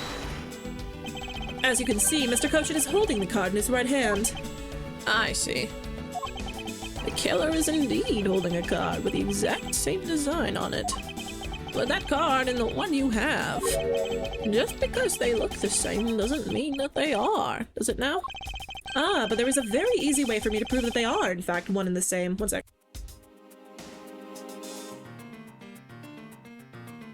Okay. All we have to do is simply take a look at this. The blood. This is dark red blood. Yes, this is your proof. Proof that the orders on this card were played out in that terrible tragedy. The blood belonged to the victim of the KG8 incident. With a bit of DNA testing, we can very easily verify that as fact. If you have no objections, then I'd like for you to take a look at this next piece of footage. The car that passed by in front of the victim's apartment building. It's an official Cadopian government car. What? Detective Gumshoe, if you could please magnify the footage. Enhance! This area of the footage directly links the smuggling ring with Cadopia. Take that! Oh, oops. You must be very tired, Mr. Edgeworth. Yeah. If you continue presenting completely irrelevant evidence like this, I'm afraid your investigation may fall apart. Perhaps it is time for you to retire. Wait! Arg, but I was so sure it was this area. Oh, goodness me. Oh, it's me, Zach. Oh, Yark.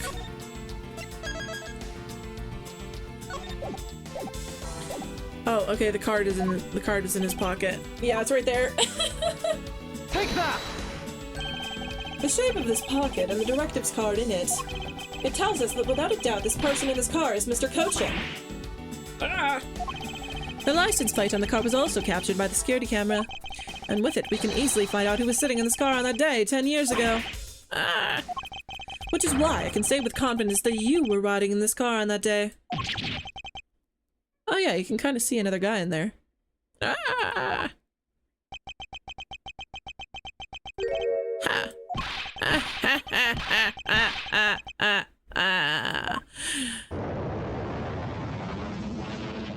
stood up.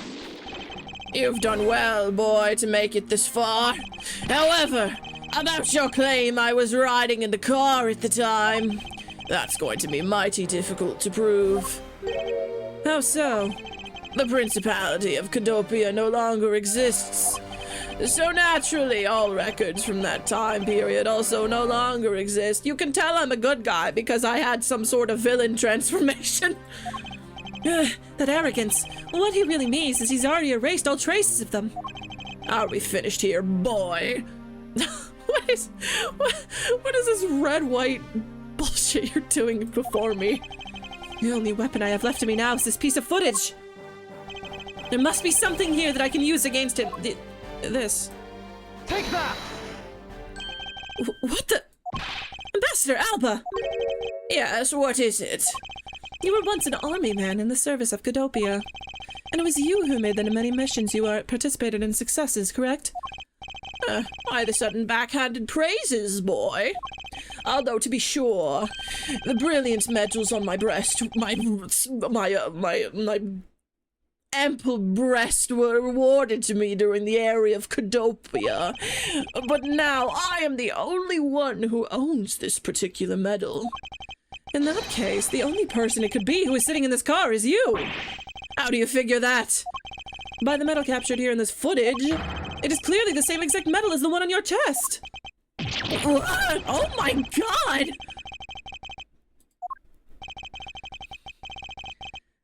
This is how it will be, but I won't look back. For this is the path that I have chosen. My prosecutor's path.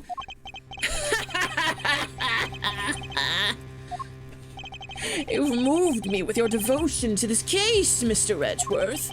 Why is he taking such an arrogant stance with me? It is almost looking possible, isn't it? For the lot of you to have come this far. It looks like I just might lose our little game this time. You might lose the game this time?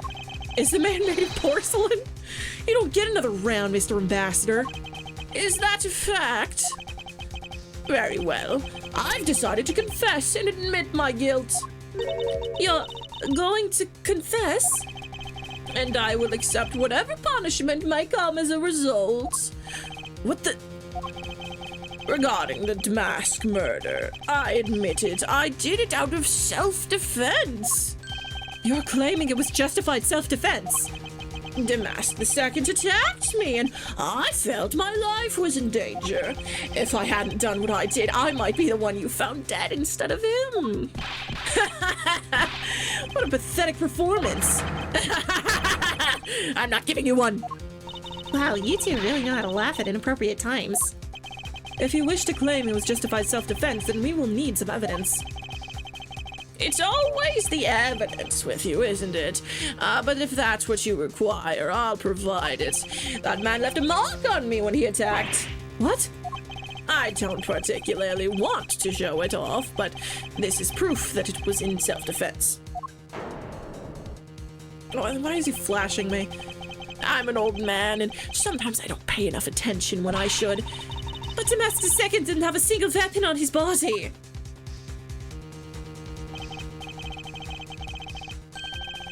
So is he calling it's coming right at me? Yes.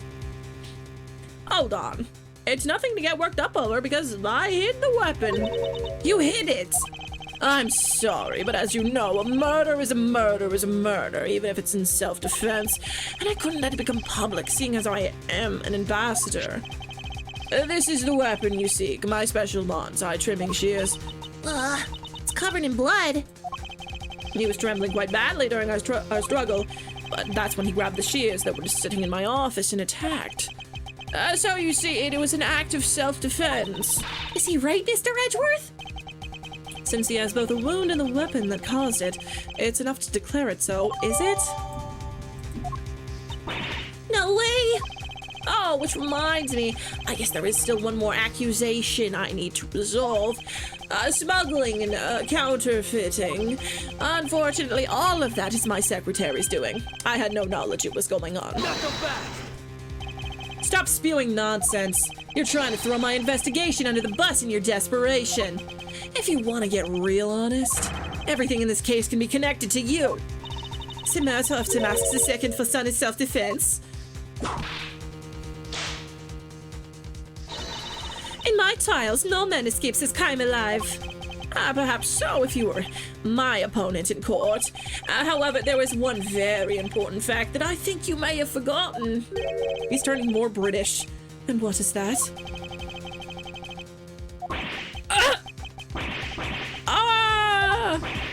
Arg, that's what you mean. Extraterritoriality. That's right. This embassy sits on what is effectively Alabastian soil. So any trial that is to be held will be held in Alabast. Therefore, the crime I just admitted to will never be tried in your courts. Agent Lang, what is Interpol's stance on this? Agents investigate, that's our job. The judgment of people who have confessed to their crime, that's the court's job. And I've already confessed to all of my crimes, Agent Lang. Furthermore, by the very nature of my position, I have full extraterritorial rights. These rights are effective even on your country's soil. Therefore, no matter where a crime may take place, I will never stand trial in one of your courts. That arrogance and your expression, that's nothing like the face of someone who's ready to accept the consequences. Don't tell me you have your own country's judicial system eating right out of your hands. These crimes you all speak so seriously of. To me, this has been nothing more than a game. You may chase me out of this embassy with your accusations, but it's no big deal. Alabasta has numerous other embassies in other countries around the world. All you would accomplish is that you would change the backdrop of our little game. These 2 layers of protection, that extraterritorial, let's drag him across the border and beat more answers out of him. These 2 layers of protection that extraterritoriality provides him. This is why he is one of those who cannot be brought to court. I'm just imagining Kay being like, I'm so tired of all this red tape. I'm just gonna hit him with the big rock. I've been wanting to use this big rock the whole time. we don't need bureaucracy, we just need to hit him with a big rock.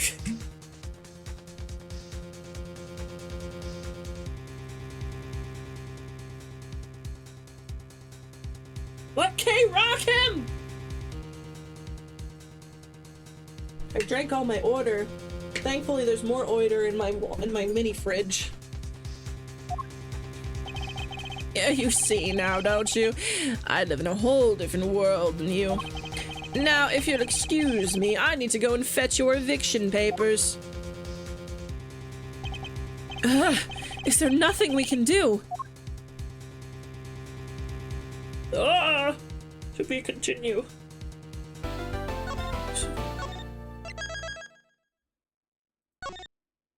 We're like right at the end. What the hell is that? Was that there the whole time? I don't think it was. I can't believe it's your extraterritoriality. Yes. Look at me, I can go to both countries because I'm so cool. Yes, and there's nothing we can really do about that. In the end, we didn't have enough authority to bring him to justice. I can't believe that even though we know he's the boss, we can't lay a finger on him. I know. Hey, Mr. Prosecutor, sorry to skip out on you, but I've got some business to take care of.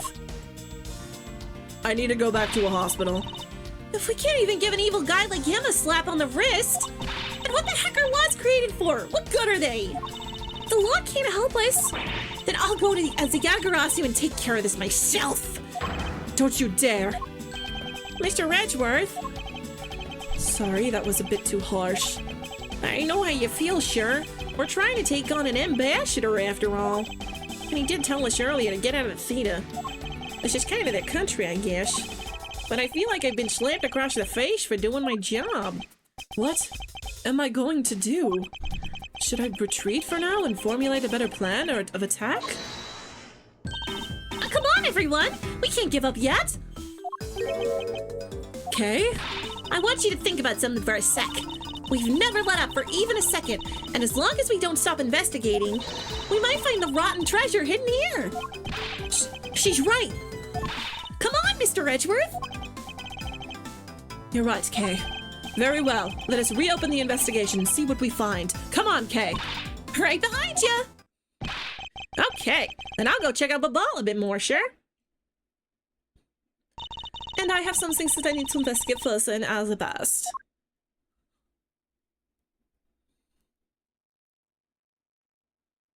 Well, now then. Before I gather any more information, I should do a bit of housekeeping. Passion flower data erased.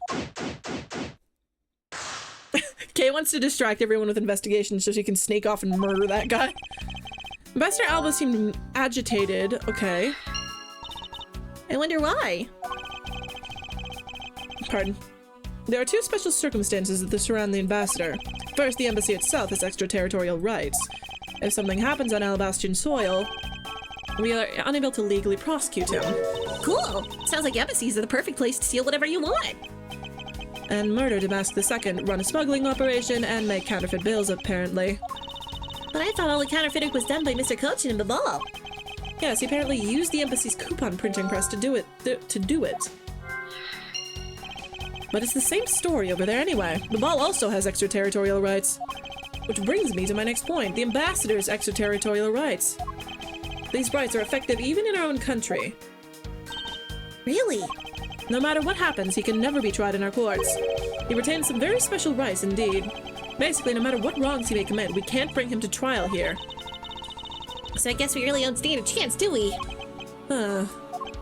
We might stand a chance if we can somehow nullify either one of his special rights. Something that renders his... What would render it null and void? Like, international waters, stuff like that. Like, what? We've come too far to give up. We must expose Ambassador Alba's misdeeds, Mr. Edgeworth. Yes, of course. The foreign country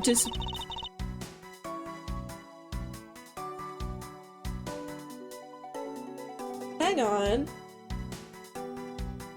Hang on. That is a very good point, David. Also, hello, David. They made a very big point of talking about how Kodopia it doesn't exist, how Babal and Alabast, all that stuff. If he was committing crimes back when Kodopia was still a thing, that means he doesn't have extraterritorial rights with all crimes back then. And if Kodopia starts to exist again, that means he would have no extraterritorial rights for all of the crimes he committed while he was the ambassador of Alabast.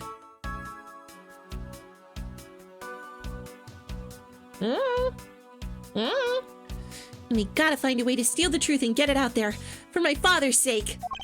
Yes, and we will. The reason for Ambassador Alba's nervousness must still be here somewhere. Furthermore, I need to pin down exactly what happened in here. I'll start by thoroughly examining this room for any information I can find. Mr. Edgeworth, if you don't pay attention, Ambassador Alba's gonna get away. Yes, I know. Now hurry up and do that swing thing you always do. I have no idea what you're talking about. What? You don't? Oh, come on, you know what I'm talking about. That thing you do. You know, I can see the UI when you do it. Are you talking about logic? Yeah, that's it. Let's do some basic logic already. All right. To be honest, it's been a bit hard to connect everything up until now by just looking. However, I should be able to piece things together if I take another look at my leads. Oh, hang on.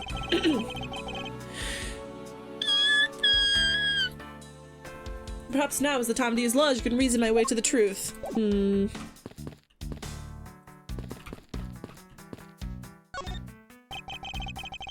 It's taken just before the two ambassadors, given their case to Steel Samurai. Wait, is it just my imagination? Or is there something in this picture that I've seen before? This?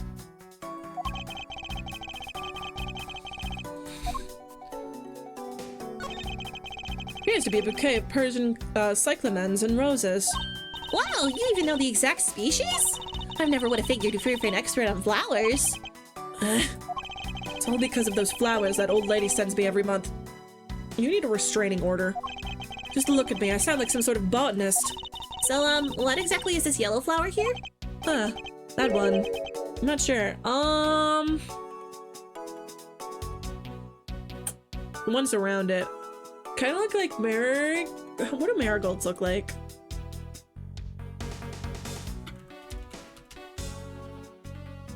No, marigold doesn't look like marigold.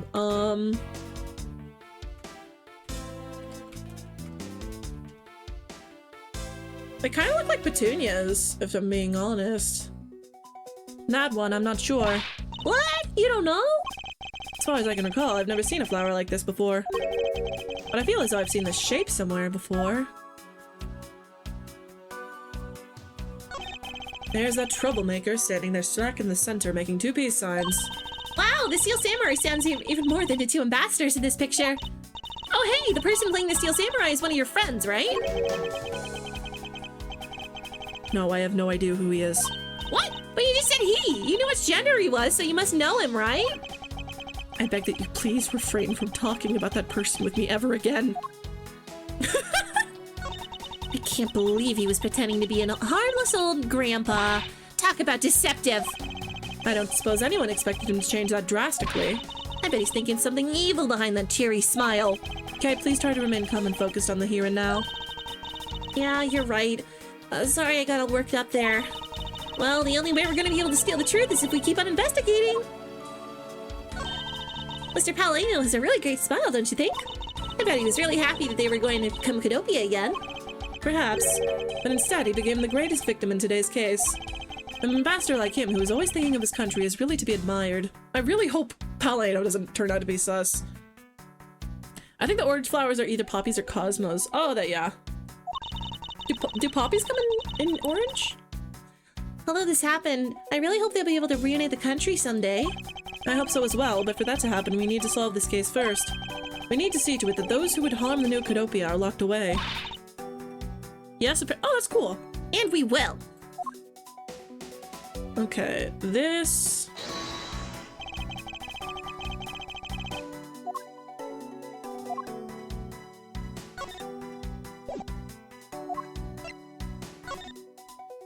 Wait a freaking second.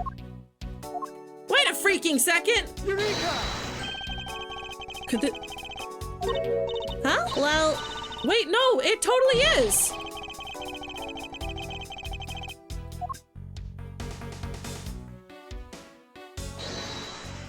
Why are you messing with me? That's the same thing!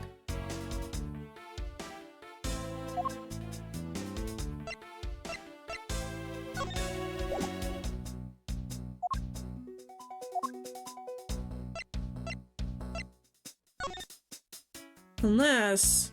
Oh. Eureka! Babal's national symbol is the butterfly. That's the knife! Oh, that's the knife! And alabastus is the flower. It would appear that someone is employing the old hide a tree in a forest trick. what are you mumbling to yourself about? Wait, what? The handle on this knife! Ah! Yes, it's the handle that was supposed to be on the blade that killed Mr. Cochin. The weapon that killed him was carried through the Theatrum Neutralis, and the very bouquet Ambassador Alba was carrying. Huh? The flower motif. It looks like one of the flower petals is missing. Oh, and take a look at the weapon itself! It's missing the exact same petal! Then the knife in this photo is most definitely the same as this murder weapon.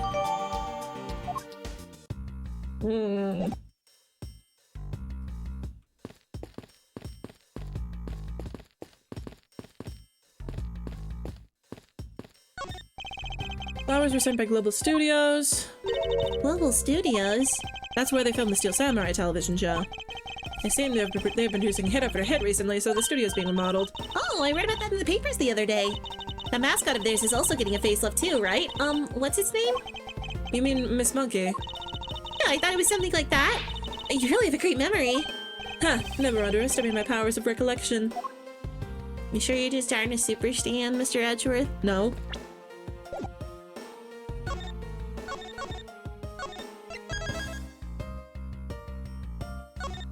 I think I see why they had this little area so that you could heal your, heal up. There's nothing more for us to do except do logic, so let's do some of that. Wait. One last time, take a freaking look at this. Oh, this is a prosecutor's badge. This proves that you're a real prosecutor, right, Mr. Edgeworth? Oh, I've already seen this.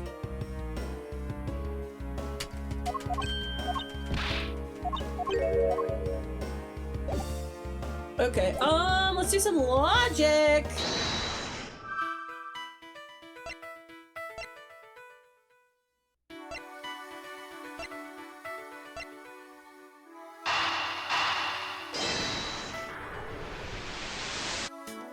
Nope. Okay.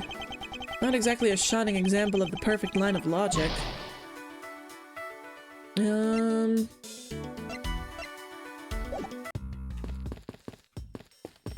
Is there something more? Hello? Hello, and welcome to the Embassy of the Borough. I'm sorry, but I don't really need to enter your country at this time. Right now, for a limited time here at the Bobbly's Embassy, we're offering the very special Experience the Terrifying Fire's Ashes tour. So how about it? Shall I sign you up? Oh, they're fine, thanks. We have an investigation to run. Ah. On the orders of Ambassador Alba, no one is allowed in Albast. But I thought a lady with a whip passed through here not too long ago. She's from Interpol and had the proper paperwork. So while I was reluctant, I had to let her in. Huh. Sounds like Francisca, alright. Besides, if I didn't, that whip of hers. Yep, definitely Francisca. Flowers were sent by a variety of people and businesses to celebrate the Goodwill event. Even the Steel Samurai received some flowers from the ambassadors. There are so many bouquets here, it's like a wedding ceremony. I believe the flowers for those are for a slightly different reason. What do you mean? This event was supposed to be like a wedding between Alabast and Babal, right? Actually, I believe they're more in state of divorce. Okay then, this event was supposed to be their remarriage ceremony. I suppose you could call it that.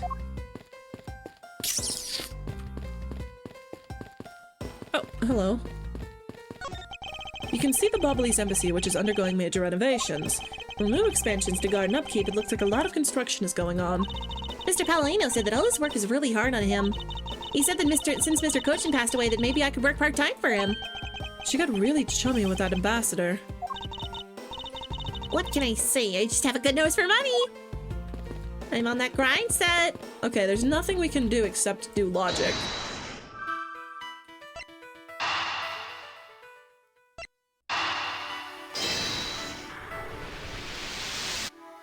There we go.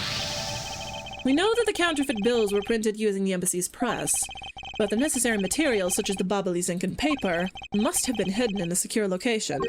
But what do you think would have happened if the renovation had begun? Well, he probably had to find a better hiding place or get rid of it all. Right, so we can assume that the renovation was the cause of the plate and bills disposal. And if the reason Mr. Cochin was killed is the ringleader of the smuggling operation, based on what we know, who do you think was the one with the most to gain? Who do you think was the...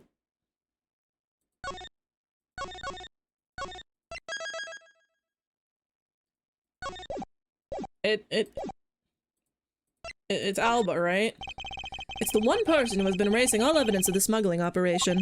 From both embassies, the co-conspirator who was mopping up Ambassador Alba. Ambassador Alba had a very strong motive to kill him and Cochin.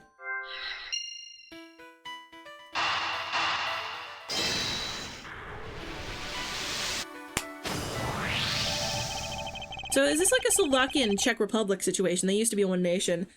I guess. I feel like they tried very hard to make it like you can't tell what culture this is supposed to be other than vaguely European. The cause of Ambassador Alba's agitation, the rotten treasure we may find, and the motive for killing Mr. Cochin. Miss Yu said it herself that she didn't kill anyone tonight. If we were to take her words at face value, then the reason for the ambassador's nervousness can only be one thing. He didn't want us to discover the real circumstances under which Mr. Cochin was killed. Then you mean Ambassador Alba's the real killer? But I thought the two of them were friends. Maybe they were, but what if Mr. Cochin was the one who first betrayed their friendship? Oh, I get it. Wasn't Mr. Cochin pushing really hard for Mr. Palladino to be an ambassador after all the reunification? Yes, and that was the real reason why he wanted to steal Alabast's Primado statue. So, Mr. Cochin hired Damask II to go steal it for him. When Ambassador Alba found out what he was up to, he killed Mr. Cochin? It is definitely a possibility at this point. Those two really were thinking of no one but themselves. But the question now is, how did he do it? Ambassador Alba was an Alabast, but Mr. Cochin's body was discovered in the ball, right? Right. And that is what we must solve next. I believe we now understand why Ambassador Alba was so nervous and agitated. It must have something to do with where Mr. Cochin was killed. The place where the Alabastrian ambassador was likely to meet the Bobbly's Mr. Cochin happened to have committed the murder is...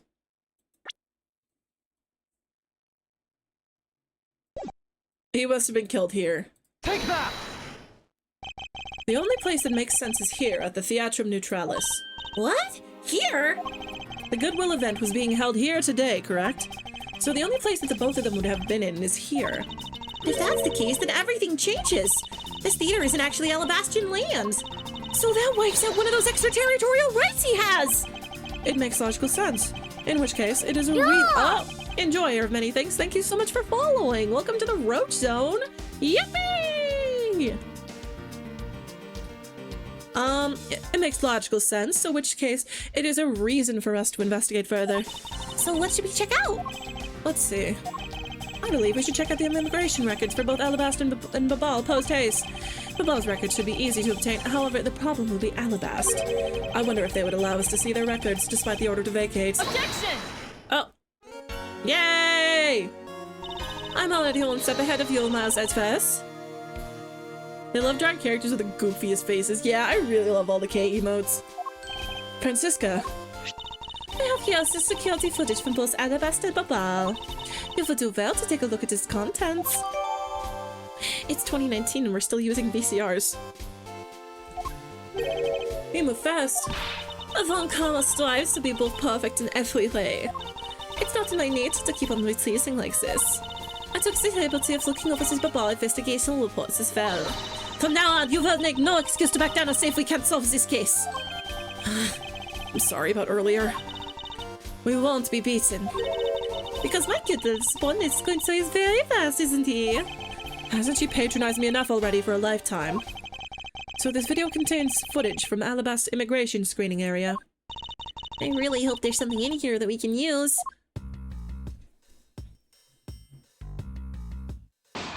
Alright. Alabast, welcome to... Okay, so he comes in at 5:22. 1 minute later, Larry comes out with the baby.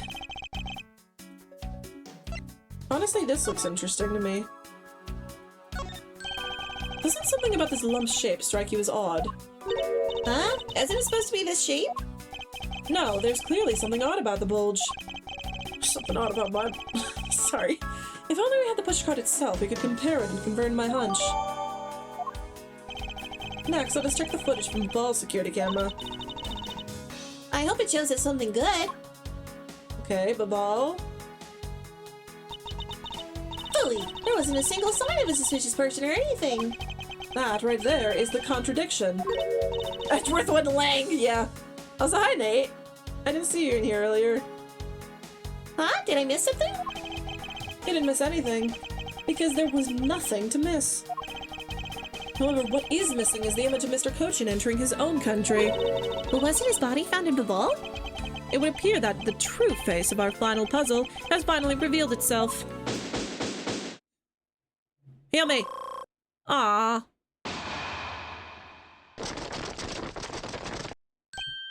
Someone dropped a bunch of papers on the floor. Oh, hi. Master Alba. I thought I'd ask for you and your group to vacate the premises, Mr. Edgeworth. Actually, I thought I should let you know that this theater sits on my country's soil.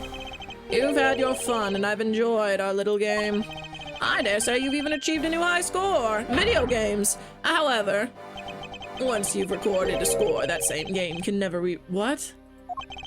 You understand what I'm saying to you? That's not how games work. Your game is done and it's game over. I don't know how video game. No! Objection! Fancy said you're calling it this time of night. After admitting my crime, I was overcome with regret. So I am headed to the airport now to return home. This man has never played a video game. He is 70 years old. He brought up the second form. He did that forever ago. I'm afraid I can't let you do that. There are still too many issues we need to discuss with you. You can't stop me, Mr. Edgeworth, and you know it. Arg. Hang on, let me get more water. Oh, hi. Please, may I have a little bit of your time, Ambassador Alba? Oh, it's our best buddy! Hang on, let me... It's our friend. Palladino, you're the only real bitch here. You're the only bitch I can trust.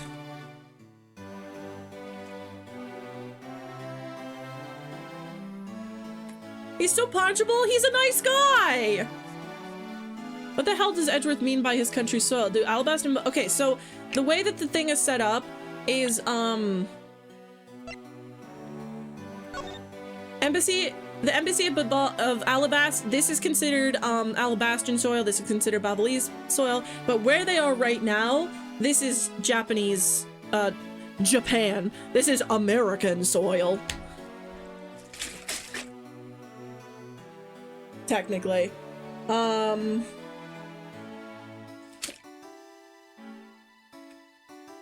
yeah, they're embassies, so they're technically part of the other countries. Ambassador Palladino! Even just a teeny tiny bit is fine with me. The already strained relationship between our countries is in a precarious situation, you know? Very well. If you insist, I will play just one more round with them and see what they want. Not that they'll get any farther. And Ambassador Palladino, Mr. Edgeworth, all I wish for is the normalization of relationships between our two countries. But there is one person standing in the way of that dream. I believe in you. You'll do what's right. Dude, this guy's awesome. I love him. The word embassy is being thrown around so much in this case, doesn't sound real anymore. This guy's, Palladino's like, he's the only bitch I know I can trust. Thank you for your vote of confidence. Now then, what was it you wanted to ask me about? I do have a flight to catch after all, so I'm afraid I'll have to limit you to just one question. That's more than enough, because I only have one question anyway. Hopefully they don't make me ask it.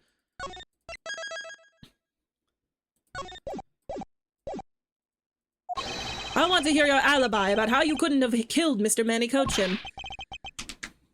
Huh, I see. You seem to have a good hand this time around. This should be fun. This really is the very last chance we have to bring him down. I won't even allow an atom-sized contradiction to slip by. Whoa! Dude, his eyeliner is insane! Oh my god! Frankly, I still don't understand why I'm being placed under suspicion here.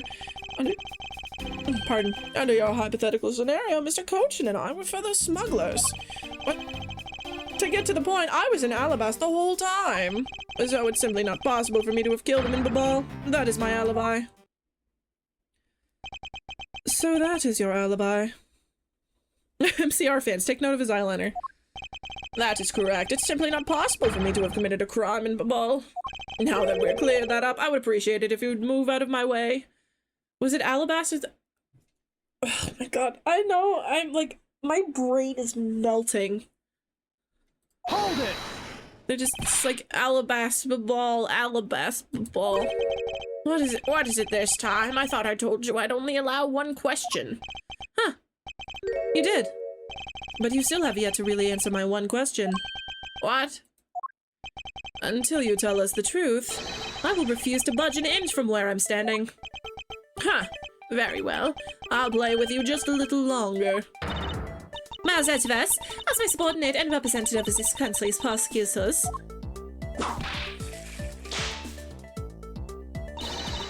You are forbidden to lose. Of course, that is something I've understood from the start. That guy's the one who ordered my father killed, isn't he? Yes, I believe so. Let me get him with the rock! The goal of the first Yatagarasu was the capture of the smuggling ring's leader. My father and Uncle Bad. Their legacy will live on. They're me! So that's why we just gotta catch him, okay? Okay, break his legs a little. You could do it so easily. They're so old. They're just so old. You could do it so easily. We will, I promise. The alabaster might be burnt, so I could help you. Now, Ambassador Alba, let's have it the truth now, shall we? No matter how many times you ask, my answer remains the same. He's so old, he has bird bones. They're hollow. Okay, frankly, I still don't understand why I'm being placed under suspicion here. Under your hypothetical scenario, Mr. Coach and I were fellow smugglers. But to get to the point, I was in Alabasta the whole time. Okay, I don't know about that. And what exactly did you do while you were in Alabasta? This is just everyone surrounding Edgeworth and saying, "Go, white boy, go!" I had a meeting with the Steel Samurai, and then I arranged a few files. Around that time, that thief was sneaking in and took me by surprise. Objection! Are you saying that it was Damascus' second and the first move? Yes, and it was after I attacked that I hit him on the head with the Prima Donna statue. Unfortunately, he died from the blow, but it was an act of justified self-defense. Objection! Calling it that doesn't cover up what you really did. Cover up? No, my boy, I'm not covering up anything. I'm telling the truth. You weren't planning to admit to it, which is why you tried to fame as the Steel Samurai. If you weren't an ambassador, I'd be letting my vid follow you on you right now. I'm terribly sorry I didn't clean up the body better, but I am a busy man. I had a speech to give in the Rose Garden after that, you know. Objection! Yet despite that, you still had time to kill Mr. Cochin, didn't you?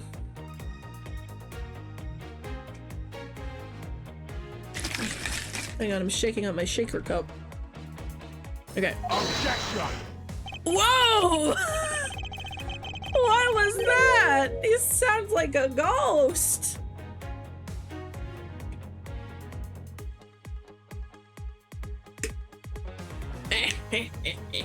Man is evil, and I'm sure you are familiar with the facts, but Mr. Cochin was killed in Babal while I was all the way in Alabast. So it's simply not possible for me to have killed him in Babal. That is my alibi. Hold it! You insist that it's not possible for you to have killed Mr. Cochin in Babal. And you are correct. Oh, I thought you would put up a bit more of a fight, but if you must concede to me, the only thing I'm conceding that it's not possible for you to kill him in Babal. I'm not conceding that your alibi is the truth. Oh, I see. However, no matter how you try, know that you can't crush my alibi. Huh.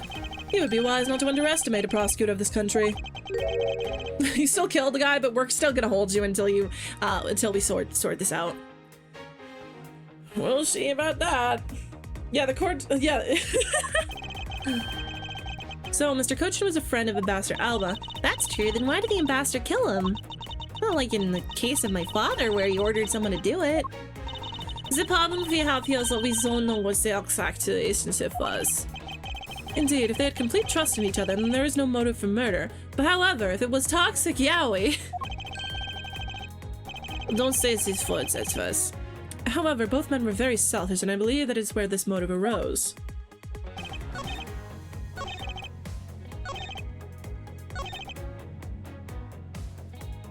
Hold it! I didn't mean to press that. I meant to present. Objection!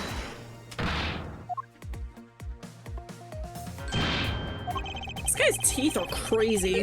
They look like piano pieces. Piano keys.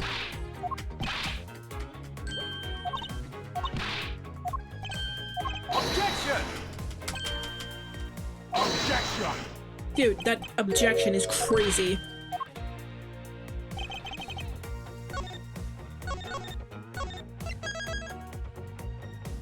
Okay, Francisca, I bet you can't hit the tip of his nose with your whip. I was in Alabasta the whole time. No, that's not right. No, he left. He left. What?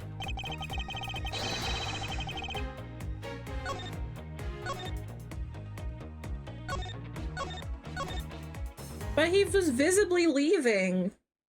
Am I going crazy? Mr. Cochin was a friend of Ambassador Alba.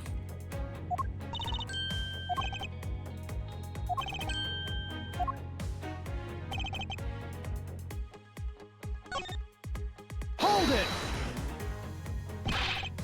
It's not a hypothesis. Earlier we proved it to be what happened. Well, let's leave that to one side for now. Because it doesn't change the fact that I have no motive. Oh? So you really had no reason to kill Mr. Cochin?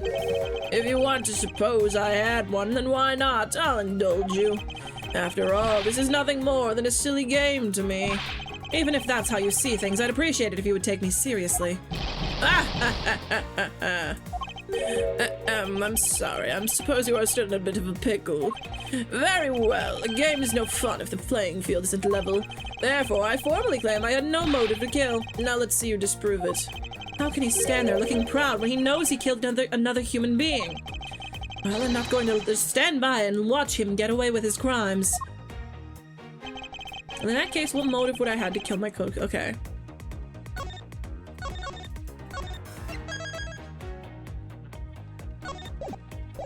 What motive would I have to kill my co-conspirator?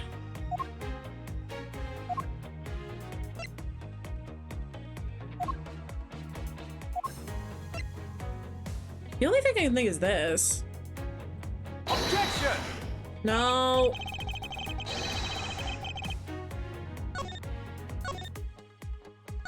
Incorrect.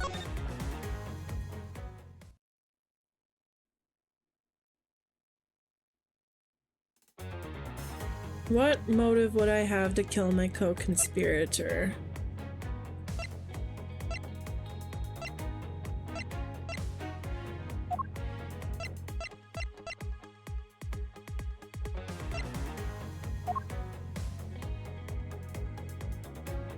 There's a real mean hazing thing they do with pins, medals in the military. This guy deserves it. The way you worded that is like making me imagine horrible things.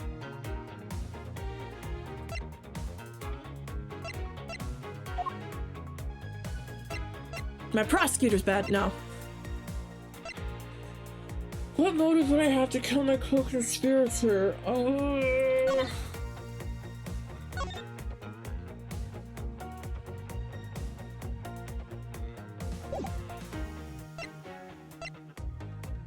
Am I stupid? This? Objection! Oh. If you want to know, I believe you did have a motive to kill. It was because Mr. Cochin had betrayed you. Basically, they slap the pins onto your chest without the protective thing on the back. Namely, you wanted to pin the smuggling on all of him. Evil begets evil, and because you were trying to test each other, it turned into this mess. Objection! A little bit stabbed. I don't believe this. You have a bad penchant for telling tall tales, Mr. Prosecutor. And if you're not, then I suppose you must have some proof to support your argument. I never use guesswork in moving my cases forward. It has been proven that this note was written by Mr. Cochin's hand. Shall we take a look at it? The content of this note is a request calling for the theft of the Alabaster Prima Dose statue. I'm like looking at this and I'm trying to guess, like, because it was like, it's like an American souvenir, right? So is that supposed to be the Pizza Hut or is that a UFO? The content of this note is a request calling for the theft of Alabaster Prima Dose statue. Ha!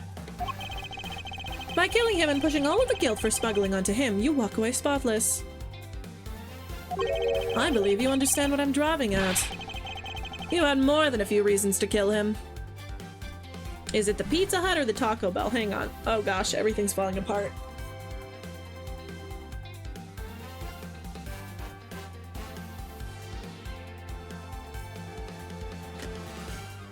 There we go. Objection! Objection. Are you finished with your hypothesizing? Excuse me? Let's suppose I did have a motive. Even so, a motive or a thought alone can't kill. Isn't that right? I didn't expect him to resort to playing the semantics game with me. It appears that this is where the real battle will begin.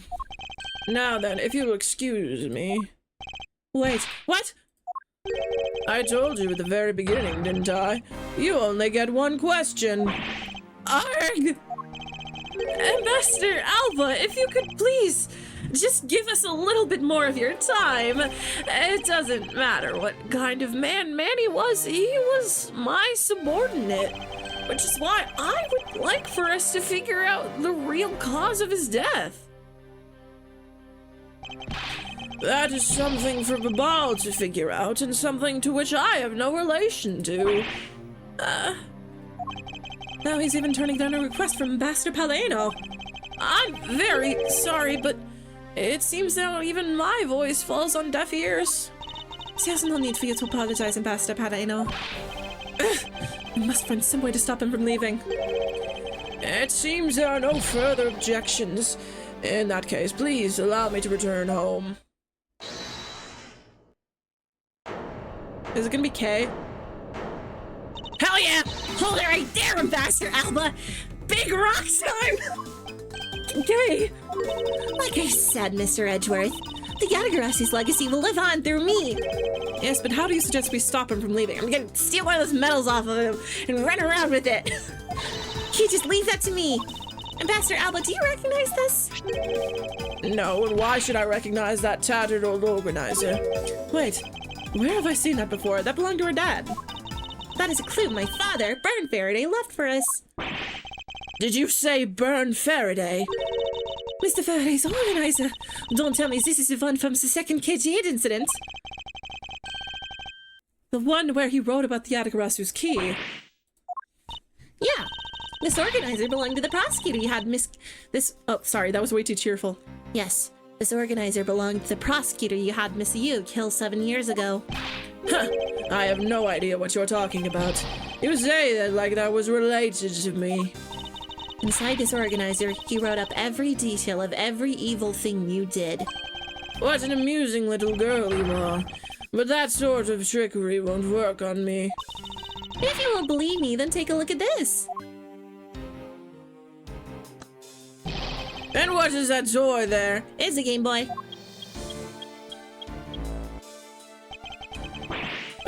That's... This thievery device is used by the Yatagarasu, or rather, by my father. 7 years ago, he used this while he snuck into this embassy. What? These two pieces of evidence that hold information the Yatagarasu dug up on you. If you go home now, I won't hesitate to send it to Alta Alabast right behind you. Little girl, get to the point. I want you to go up against Mr. Edgeworth one more time. If you win, then I'll hand over these two pieces of evidence. Yatagarasu! Ever the thorn in my side. Off-screen Gumshoe holding a box fan says Kay's scarf bill is properly. Kay, does that organizer really contain any information on his dirty dealings? That's nothing case breaking, really. Ah, then it was just a bluff. Let's go! Even if it was, we still can't let all the info my father and Uncle Back found go to waste. Plus, just the existence of the little thief is troublesome enough for him. Those two pieces, also keepsakes of your father. That's okay. I believe in Mr. Edgeworth. He'll come out on top in the end. Okay. When the going gets tough. What is it that Ryan said? When the going gets going, the tough get tough. Even Ricky know that not right. Somebody's gotta be there to put the wind back in your sails.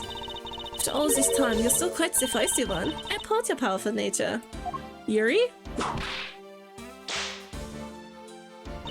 Lamau, no, I just bought you time. I refuse to lose this too. Ambassador Alba, you won't be returning home until you give us further testimony.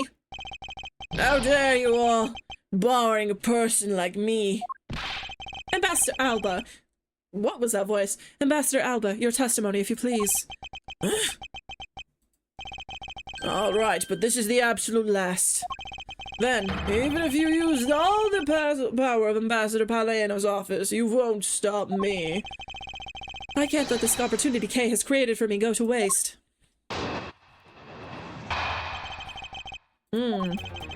The last time I met with Mr. Cochin was here at the Theatrum Neutralis. After that, I was in Alabast the rest of the time, as I stated earlier. In any case, I did not see Mr. Kochin again after that. I think if you pulled his nose to the side and then released him.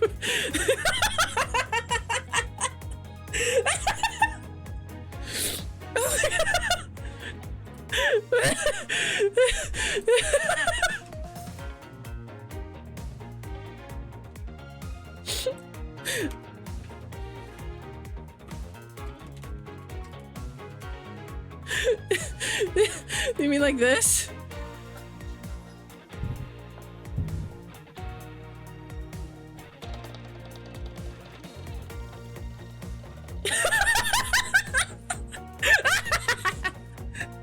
That's really good. So, you see, there's no time span in which I could have killed him. Wouldn't you agree? Now, since you people were practically begging, I'll allow you to question me. What an arrogant old man. Yes, but no matter. We can't allow this chance to escape us. I will warn you, though. You've reached the end of my patience. Oh, big boy. Waste my time with any inane questions and you will be punished. So any needless pressing or presenting will hurt our case. In that case, the only thing you can do is present the correct evidence. Understood? Of course, I don't intend to let him intimidate me. I know Mr. Kochin was killed before he returned to Babal, in which case there is only one statement to which I need to present the evidence.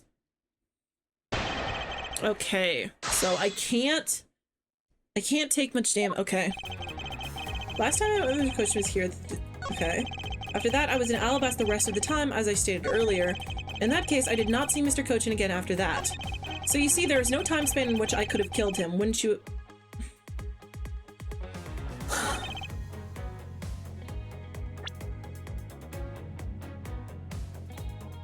I know Mr. Kochin was killed before he returned to Babal, in which case there is only one statement to which I need to present the evidence. He was killed before he returned to Babal. Okay. The last time I met with Mr. Okay.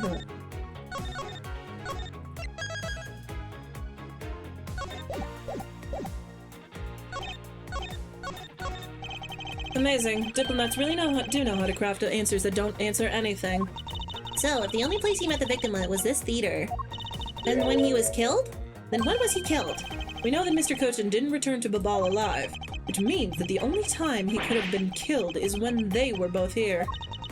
And that means that he was planning to kill Mr. Kochin from the start. The last time I met with Mr. Kochin was here at the Theatre Neutralis. After that, I was in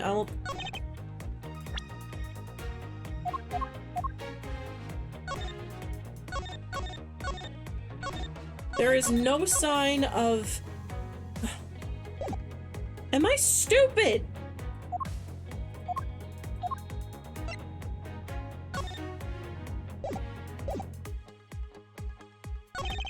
After that, I was in Alabasta the rest of the time, as I stated earlier. In any case, I did not see Mr. Kochin again after that.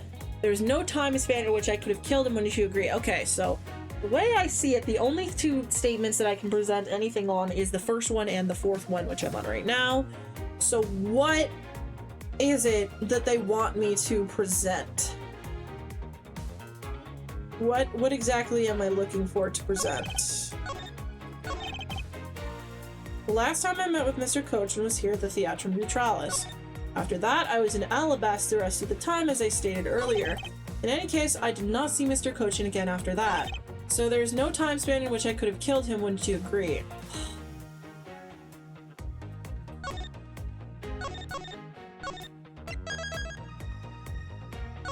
I'm gonna... not press. I am going to try something. Objection!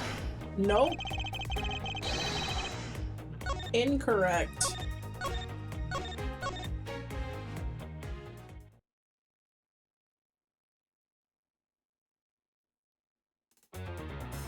There is no time span in which I could have killed him.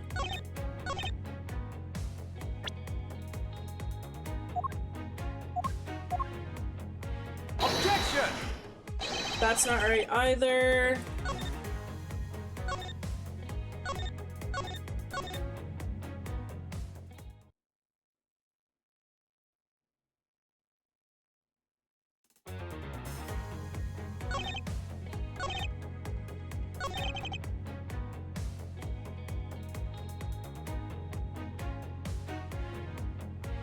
Do you think they wrote this with country A and country B as placeholders and then made up names that started with A and B? And then country C is... Oh, God! Oh, God, that's terrible. That's awful. Why did you make me realize that, Sideways? Sideways, that was the worst. Why did you make me realize that? Why do you give me this knowledge? Oh my God, you're right.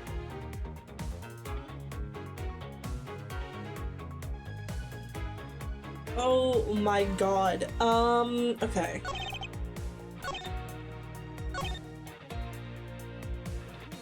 There's no time span in which I could have killed him. Wouldn't you agree? Was it Alabaster rest of the time?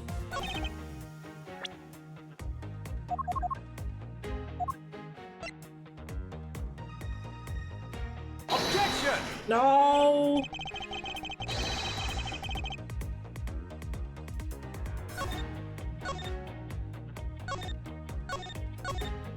You guys, I need a hint. My brain is not working. So if the only place he met the victim was at this theater, then when was he killed? We know that Mr. Cochin didn't return to Babal alive, which meant that the only time he was when they were both here. And that means, okay. Do you think that's why I've been giving him that voice? Ah, it's me.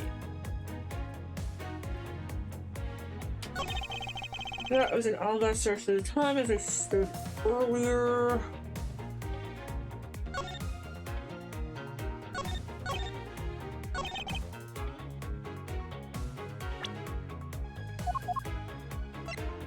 Objection! Oh, there we go. That was just a Hail Mary. I'd like you to take a look at this picture. It's a rather nice picture, isn't it? It was to commemorate the restoration of relations between our nations. Oh, it's commemorative, all right. One that captures the proof I need to show that it was you who committed the murder. Come again. This is the knife that killed Mr. Cochin. Ah! I see you recognize it. As well you should, for it was you who brought it to this theater. You hid it among the flowers you were to give to the Seal Samurai. Meaning that you killed Manny Cochin here at the theater. Grrr. Gwahahaha. It's time for me to catch my flight. Objection! We're not through yet. Objection! It's game over for you, Mr. Edgeworth. I'm a gamer. But I thank you for the entertainment.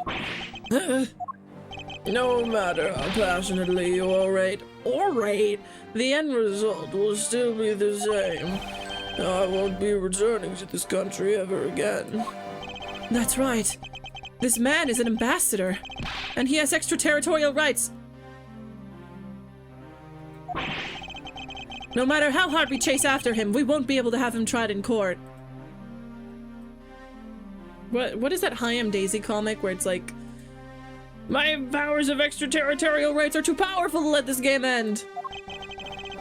Yes, that's exactly the face you should be making. The face of a worthless cur. Now then, ladies and gentlemen, and whatever the weird little bird thing is, I must bid you farewell. The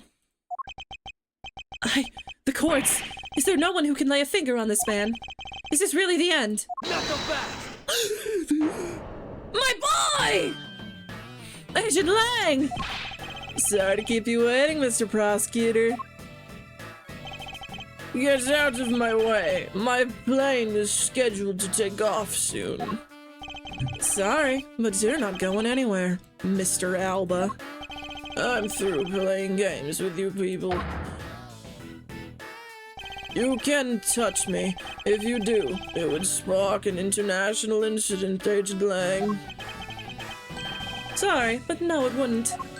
What? Hey, Mr. Prosecutor. Good job holding the fort down here until I got back. So, Mr. Alba, your diplomatic immunity has just been revoked. What do you mean, revoked? Spare me this nonsense and let me through. Not so fast! Lang arrived with his Fujoshi squad! Lang Ji says, before aiming through the throat, chew the neck shield off first. Interpol headquarters in the Imperial household of the Kingdom of Alabast. Took a while to get things rolling, but they have finally moved on it. The Imperial household? You... What have you done? You have been relieved of your duties as ambassador, Mr. Alba. What? What? What? Effective today, effective right now. And you have Mr. Prosecutor's videotape to thank for this.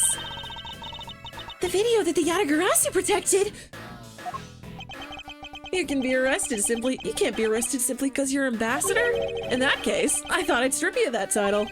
You underestimated me, a descendant to the founder of detainment philosophy, Lang Ji. 4,000 years of deeply entrenched connections and networks around the world have really paid off. Oh. It can't be! I don't believe this! My ambassadorship has been revoked! Looks like you're finally coming to grips with your new standing. Woohoo! Looks like he's turned docile again. He's probably in shock from the loss of his shield. What a shame. I had so wanted to use my whip on him. Why is this happening to me? I'm just a hard-working, honest ambassador. Not so fast! Do you really think you can still pull that on us now? We've already ripped away the mask and seen you for who you really are, Mr. Alba. Grr. Oh, I stood up again. Do you just have infinite canes? No! I won't be stopped now. He still intends to fight us. So what if I am no longer an ambassador? You still don't have any evidence on me. The fact remains that you cannot arrest me. Okay, that really confuses me though, because like they said the extraterritorial rights and all that stuff. I thought it would be like, oh, they made, okay, they made emphasis that it was midnight, which meant it was the next day, and they also made a lot of, they also focused a lot on the fact that Alabast and Babal was supposed to fuse back into Godopia after that event. So what I thought it was going to be is that like Alabast and Babal had become Godopia again, which meant that that Alabast had technically dissolved and the extraterritorial rights were null and void, which would have been stupid, but it's still like it would have like been like a good setup at least. Like it wouldn't have made much sense, but it still would have been a better setup. And I feel like Lang just coming in and being like, oh, I took away your extraterritorial rights. I don't know. Heh, I'd expect to know less from you, the boss of the smuggling ring. I do like Lang though. I will always love Lang. Well, the rest is up to you, Mr. Prosecutor. Understood. You say that I killed Mr. Coach in the theater. But even if it's true that there was a knife in my bouquet, I left that bouquet in the theater, so anyone could have taken it out from there and used it, right? Besides, the claim that he was killed here itself is odd. After all, wasn't his body discovered at Babal? Are you claiming I carried his body all the way over there? Huh, preposterous. Objection! I'll be the one to prove whether it's preposterous or not. Ex-Ambassador Alba, are you ready? Because this is no game. This is war. This is no video game that you can buy on Steam.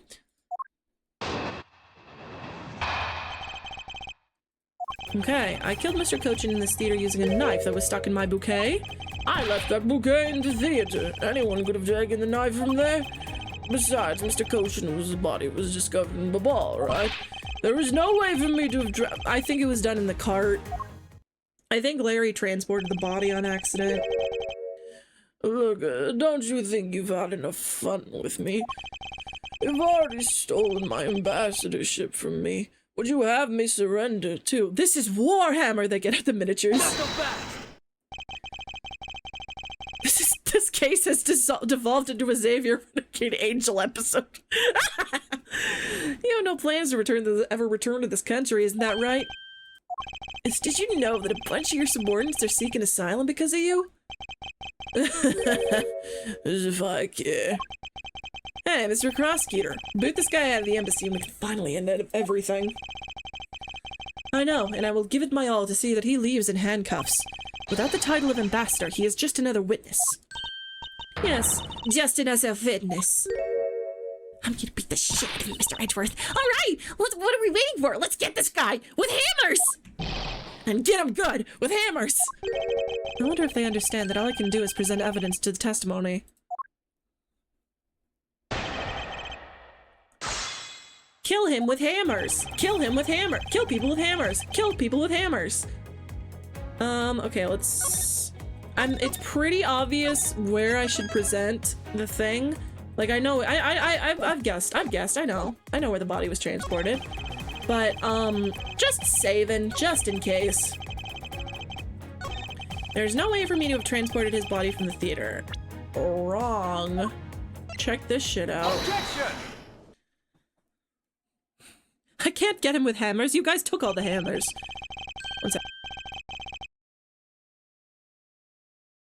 Okay. Actually, I do believe there was a way to transport the body out of the theater. Perhaps you should give this a look. What is that supposed to be? It's footage from a security camera that captured the state of the immigration area.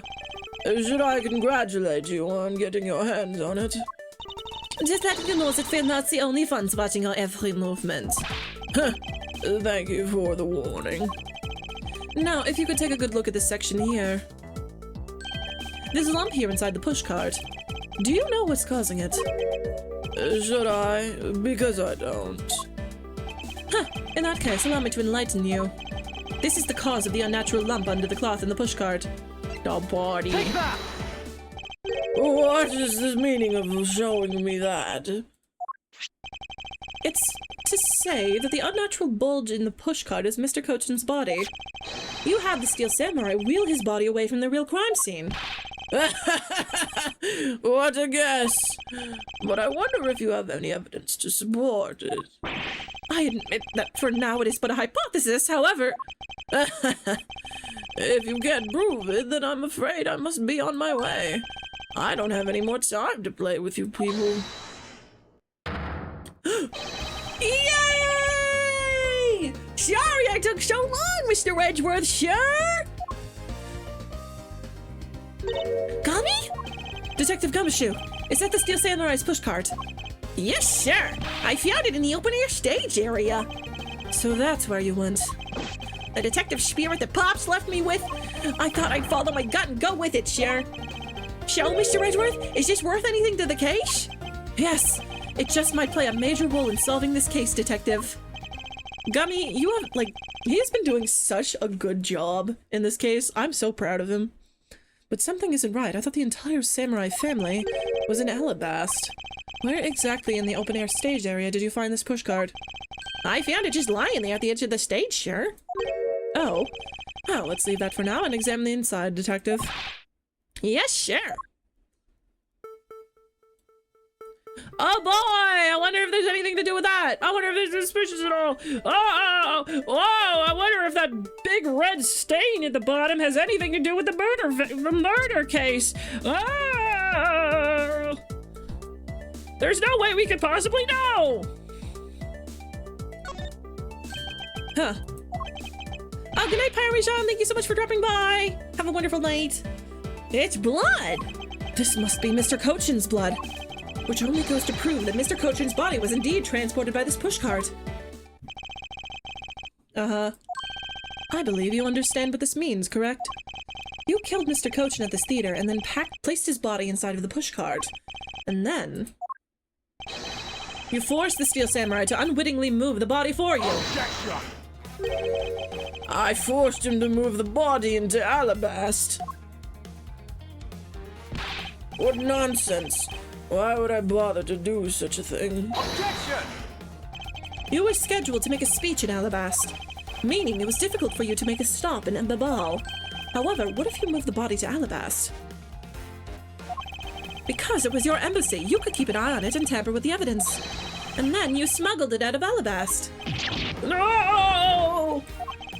If I can show how you moved the body from Alabast to Babal, then I win. But you can't. The security between the two countries is incredibly tight. I'll be the one to judge whether I can or cannot prove it. And so I ask you to provide us with testimony regarding your movements after your return to Alabast. Mazesfas, have you figured it out? Do you know how Sipatifas moved? To be honest, I have nothing to support my hypothesis this time. However, I don't believe I made a mistake in my logic up to this point. Which means... There's no questions that can't be answered, right? The Prima Do statue was smuggled successfully through a brief flight through the air. So why shouldn't there be an answer as to how the body was moved? Which means there must be a logic flaw somewhere I can exploit.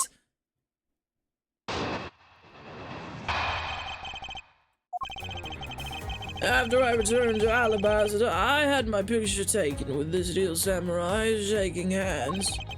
Then, just as I was about to start my speech, the Yatagarasu appeared. I feared for the national treasures, so I raced back to my office. Is that all? Yes, that's all. Objection! His voice is mutating. It looks like you left out a few things, such as the motto of the masks the second. Furthermore, you left out the part about meeting with me at your office. Those trifling matters. I don't believe I need to speak of those things again. I do so hate to waste time. You sure did waste a lot of time speaking so slowly earlier. That? You, is not every life precious? Do you really need me to answer that for you? Objection! People like you cannot be allowed to wander freely through society. Oh my god. Hang on, I need water.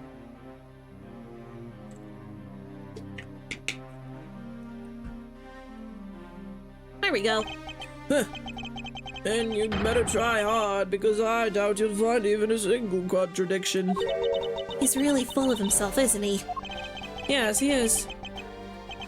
How can he be so confident in a time like this? Come, don't be shy. Go ahead and ask whatever you'd like. Okay.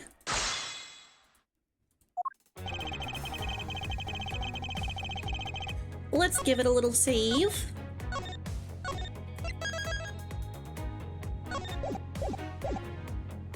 Hold it!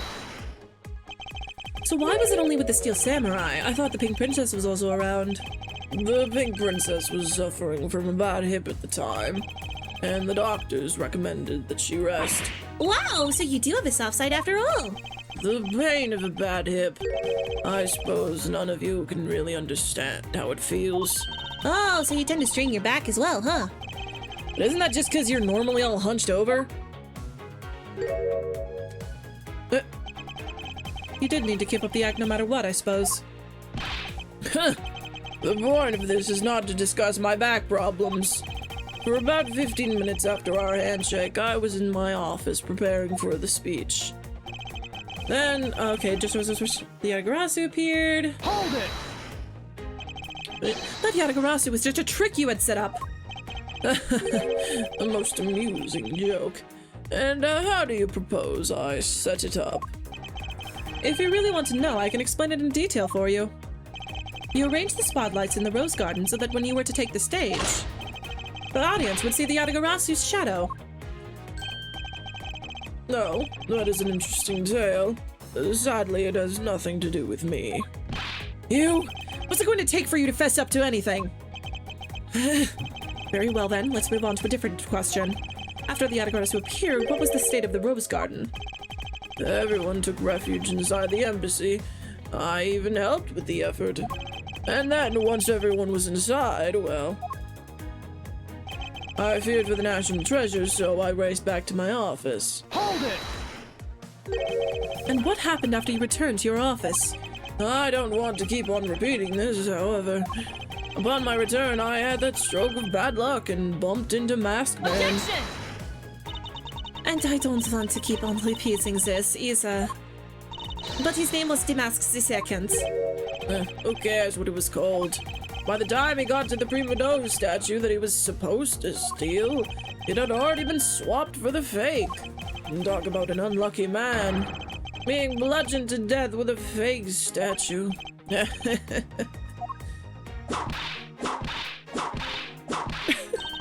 Von Karma is really letting her whip fly now. Ah! I think the scary part is just silence while she's doing it. She must be at the limit of her patience as well. But physical attacks are meaningless here. Only evidence will suffice. Not unless I attack him with big rock or hammers. Kill people with hammers. Kill people with hammers. I can't find a single flaw in his argument because he gave 3 statements. There was nothing. At this rate, I won't be able to prove that he is actually guilty of anything. Are we finished here? Mr. Stress, can you not come up with how Zivati was moved to the ball? Sure. Mr. Edgeworth! Even after proving so much, is he going to get away with it? Is this the end? Hello? Hold it? It appears we made it. Oh, hi! It'd be a great honor if you would allow us to be your allies in battle! Evil Magistrate, it is time for you to pay! It's the Steel Samurai! No, you are mistaken, for I am Steel Samurai Daddy, married man of Miro Tokyo! And this is Pink Princess Mommy! Aji Poo! The 2 people that I wanted to see the least. Larry! What are you 2 doing here? Way to show your gratitude, Edgy! We just wanted to help, yeesh! I'm gonna get the bad guy with a single thrust of my samurai spit. Go away! How can you be so mean to us, Edgy Poo? All 3 of us came to lend a hand, and this is how you treat us. Well, listen, this comes, and I see they managed to find an infant. Does that really matter right now? Hey! Is it just me, or is the Iron Infant completely soaked? Yeah, I was doing that thing where you like pour a bunch of milk on it and then you throw it at the wall. Huh? Oh yeah. I found him in the ball, but he was in the middle of the pool. Wait a second. Larry, go back to what you just said. Huh? Oh, it appears we made it. Not that far back. Something about finding the Iron Infant in Babal? And he found it in a pool. I don't recall there being one in Babal. Oh, that! Well, I was in Alabasta the whole time, so I have no idea how the Iron Infant wound up in Babal. I thought I'd lost him in the Rose Garden, but I guess maybe this cute kid can swim, huh? Wait, what? Larry, you lost the Iron Infant in the Rose Garden. Are you sure about that? Yeah, I'm sure, but I found him in... That's enough, Larry. The Iron Infant that Larry lost managed to move between the 2 countries. Furthermore, the Iron Infant was found soaked in the middle of a pool. This is what I've been looking for. It's another smuggling route between the countries. The key to the route the Iron Infant took to travel from Alabasta to Babal is... bilateral symmetry! Oh, that's right. This embassy was built with bilateral symmetry in mind. Detective Gumshoe. Yes, sure. There is a location I wish to examine post-haste. It is where I believe the route used to smuggle Mr. Cochin's body lies. Larry, please, I need you to shut up right now after giving me that key info. Does something like that really exist, sir? An embassy built on bilateral symmetry, meaning that this is where we need to examine. Right here. Take that! Yes, sure. I'll be back before you even know it. It's too late. It doesn't matter now what you do. It's all a waste of time. Not so fast. You will stay here with us and wait. Hello? This is Edgeworth. Mr. Edgeworth, it's here, sir! There's a reservoir here, just like in the Rose Garden. Just as I suspected. What is it? The two sides of this embassy are mirror images of each other. Which means that there is also a pool at the corresponding... He keeps saying which means that, yeah. Which means that there's also a pool at the corresponding location on the Bobbleese side. Yay! Mr. Cochin's body was moved into Babal through the pool in Alabast. Objection. Avoiding the topic with a vague answer like that is unbecoming of a prosecutor. If you don't mind, I'd like to see more physical proof if you'd have any.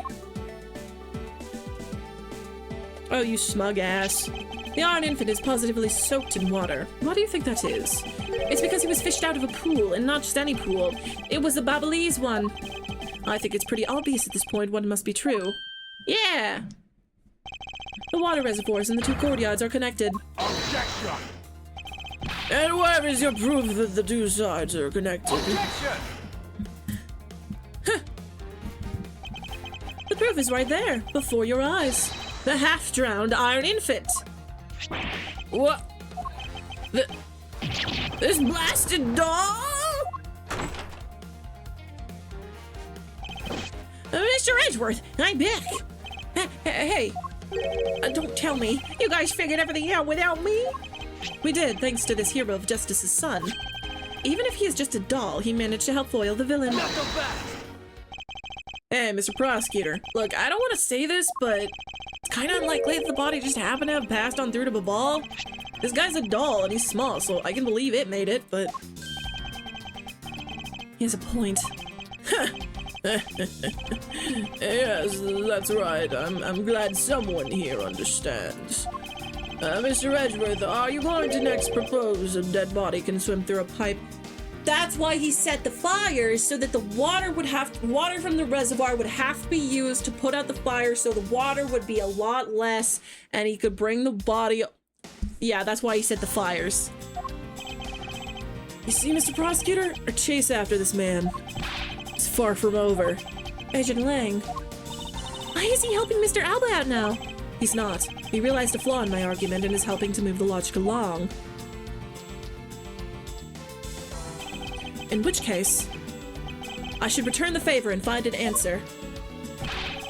And another thing, Mr. Cochin's body was found in his office in Babal. So what happened to his body after it was transported to the open-air stage? Huh. Mr. Alba had an accomplice in Babal, remember? You mean Sheena, right? With her there, you can see how it was possible to move the body up to the office. Objection. Are you seriously claiming she swam through the connecting pipe with the body? He's right. Miss Sheena would drown if she did that. It's hard to imagine that she swam through the connecting pipe. It looks like your hypothesis about how the body was moved is still only half-baked. In the end, it's all just the befuddled musings of an accusatory man. Now then, I believe you should give up and allow me passage.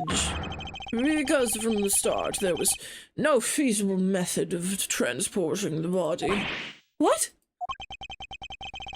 Mr. Prosecutor, recall Sheena's movements.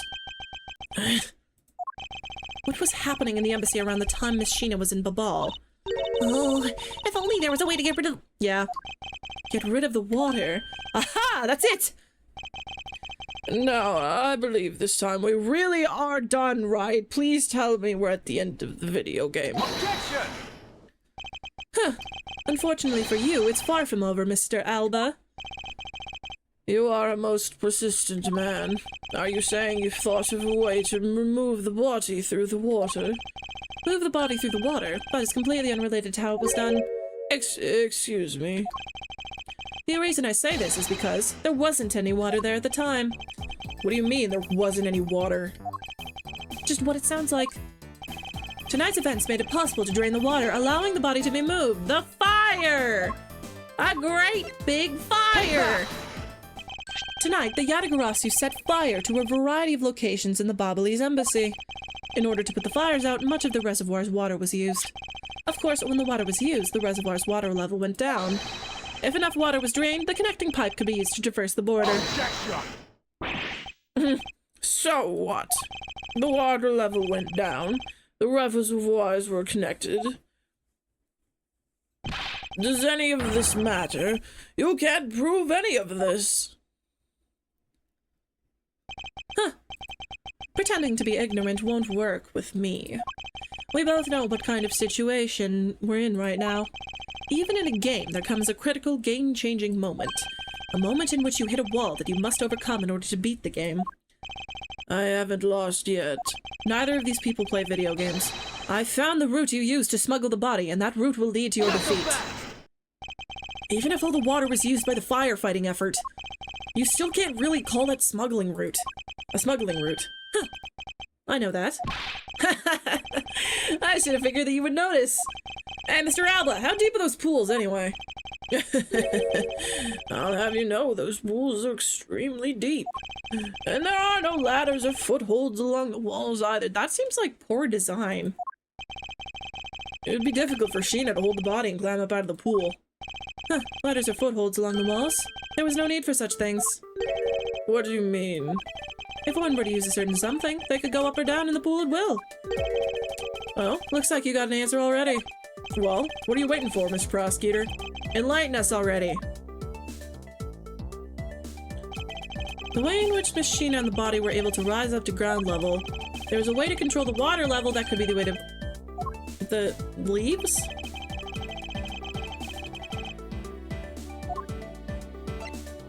Yeah, this. Take that! Mr. Alba used the fountain spouts, in a manner of speaking. He used the fountain spouts? How so?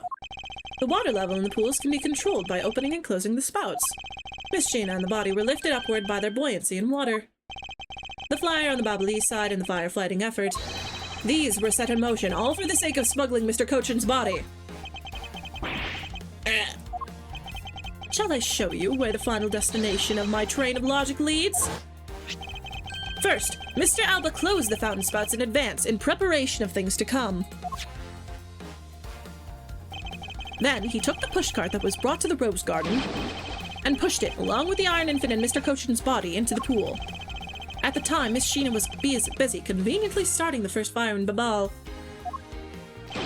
She then made for the open-air stage's pool to wait for the firefighting effort to begin.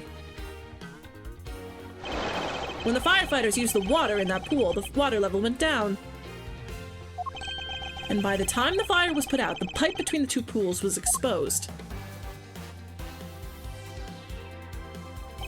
This is when she pushed the pushcart from Alabast into Babal. Once that was accomplished, Mr. Alba simply opened the fountain spouts once more. Easy, easy peasy.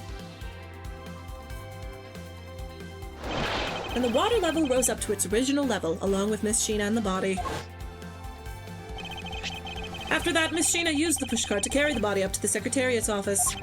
There was an elevator in the embassy after all, so you see, Darman, even with her small frame, she could have easily transported Mr. Cochin's body. And that wraps up my thorough explanation of how the body was moved. So, we're definitely not at the end yet because we have not used this, but we will soon.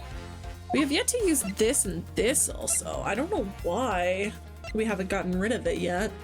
Maybe it was just to trip us up on purpose? I don't know. Ah! Huh. Well, ex-Ambassador Alba, what do you think? Not so untouchable without your precious extraterritorial rights to protect you, are you? I knew you could do it, Mr. Edgeworth.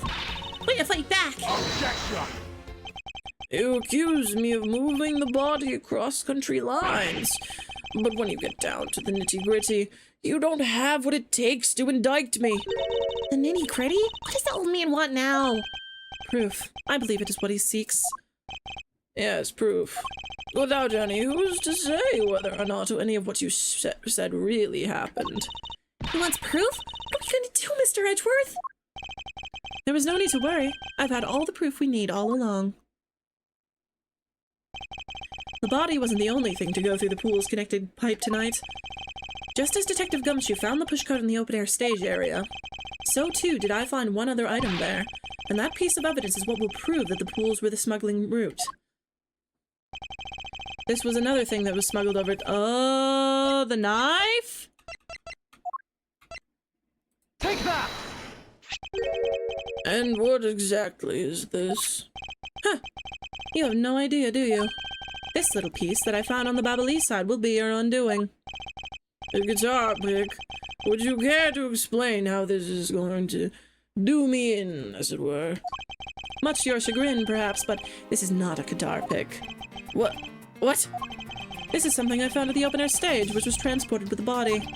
I naturally assumed that you would recognize it, since you took a photo with it, after all.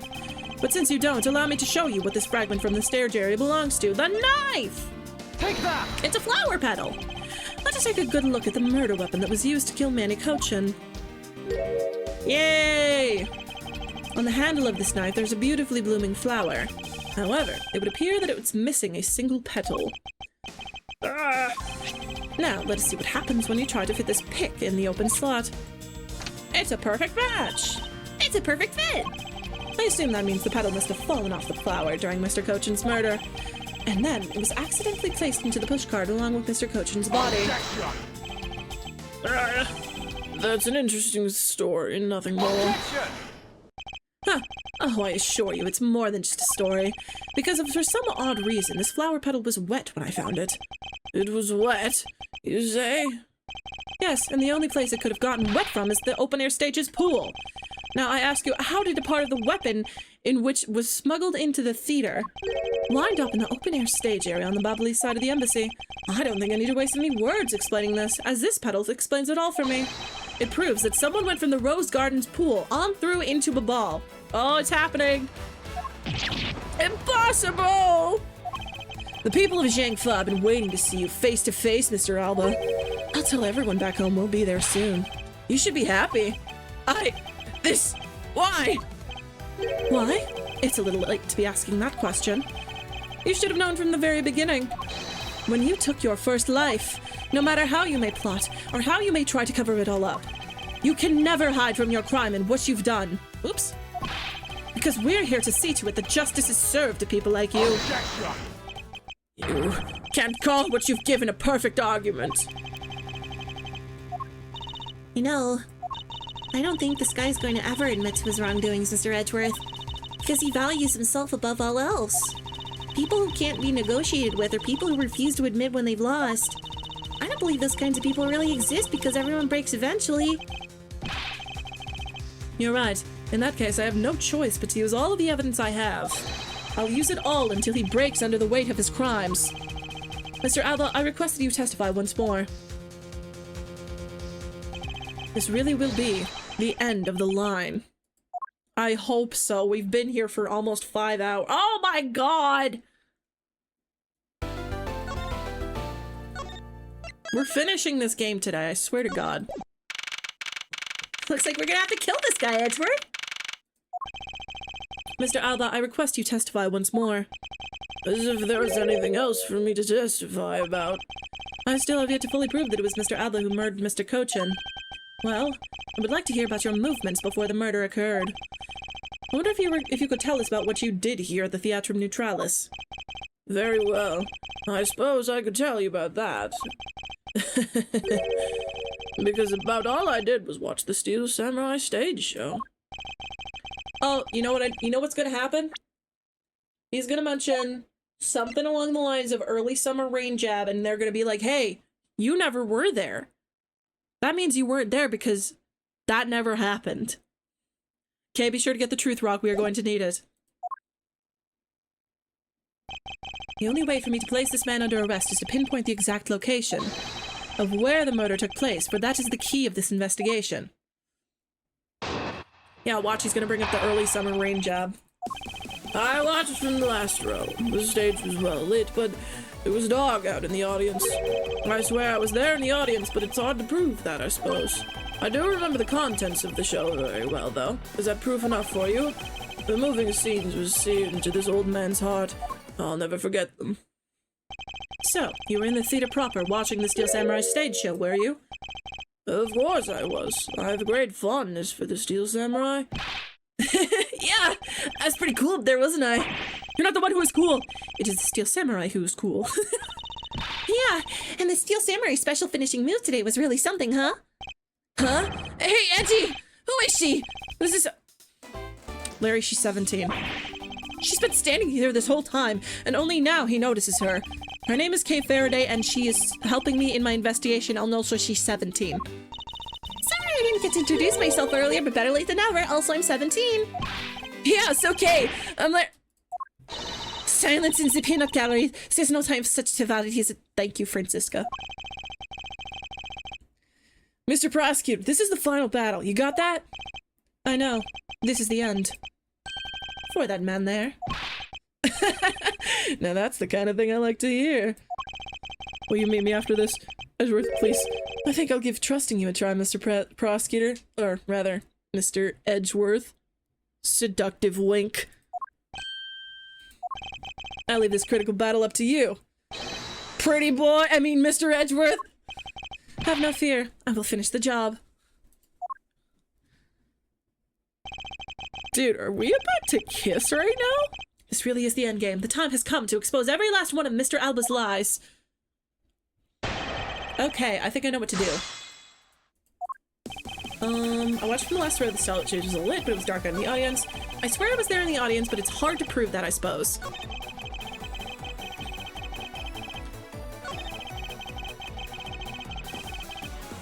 Hold it!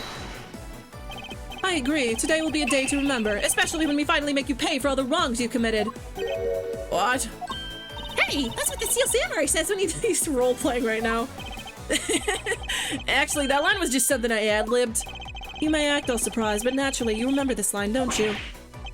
Of course I do. I just now understand how the evil magistrate felt, after all. Then allow me to make you identify with the evil magistrate some more. Hey, then that makes you the Steel Samurai, huh? Well, if you had to complete the analogy, I suppose, then yes. He's such a nerd! And I do believe it's about time to bring the curtains down on this with a bang. Wonder if Mr. Alba really was there watching the show. I don't think so, because the only time he had to commit the murder was during the show. And the only time he could place the body into the pushcart. Isn't this when Phoenix was going to law school? No, this was right before he got, this was like... right before the incident. Like, AAI1 and 2 take place right before he loses his, he gets disbarred. And that means that by the end of the stage show... Are you saying the body was already in the pushcart by then? No way! I mean, you mean I was pushing a dead body around? How you use me in such a foul manner? It's unforgivable, evil magistrate! Huh. Well put, Steel Samurai. And now I will show to all those present just who is the evil magistrate that this the Steel Samurai must defeat. Tell us more. Huh. Well, I remember the contents of the show as well myself. That's nice. That's nice? As advice, don't allow yourself to be riled up by him at this important juncture. I wasn't planning to let him. Well, if you ask me, I think I'm the biggest Steel Samurai expert around here. No, you're not! And don't you think the climactic scene of today's show was just totally awesome? Yes, I remember that well. And that spectacular special move.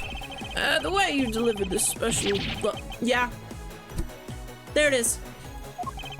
Oh, that scene will live on in my heart forever. Is that how it went? I totally forgot about that.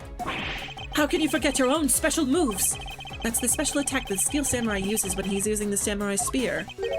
Yes, and today was the first time they showed it off, was it not? If I hadn't watched the show, then how could I answer you with the name of the move? I suppose you are correct, but if you could, please elaborate on... Yeah. Yeah. Yeah. Yep. Yep. Yep. Objection! Yep. Idiot. Idiot. The special move today was the early summer rain jab. Is that your final answer? Objection! You little irritating gnat. Do you think you can trip me up by asking the same question over and over? That was not my intention. Your testimony is more than sufficient. However, I do believe it would be wise for you to take a look at this. The samurai spear? What about it? This spear actually never made it on stage today. Excuse me? Unfortunately for you, tonight's Steel Samurai happened to be a goof of a young man with an abundance of useless hot-bloodedness. Huh? Idiot! Having said that, said useless man bent the spear during his rehearsal this evening. Kay, do you remember what the Steel Samurai's special move was tonight? It was the Steel Samurai Sushi Slash! Correct, because he couldn't use the spear, a last-minute change was made. Have you really been watching the show? You would have known that the move that was used. Quercus Alba, you didn't watch even a single minute of the Steel Samurai stage show tonight, did you? Good.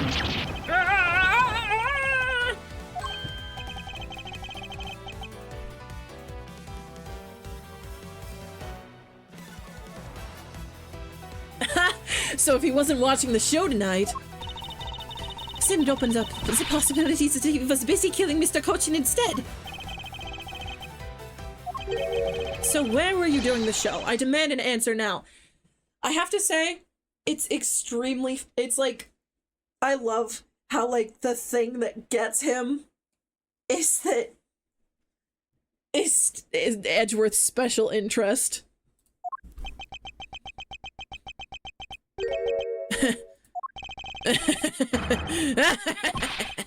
Just what is so funny? You're so sloppy. And so are your conclusions. I still insist that I watch the show. Most of it, in any case. What do you mean by most of it? You see, during the show, I left my seat for a spell to visit the bathroom. I assume that's when that dramatic scene was played out on the stage.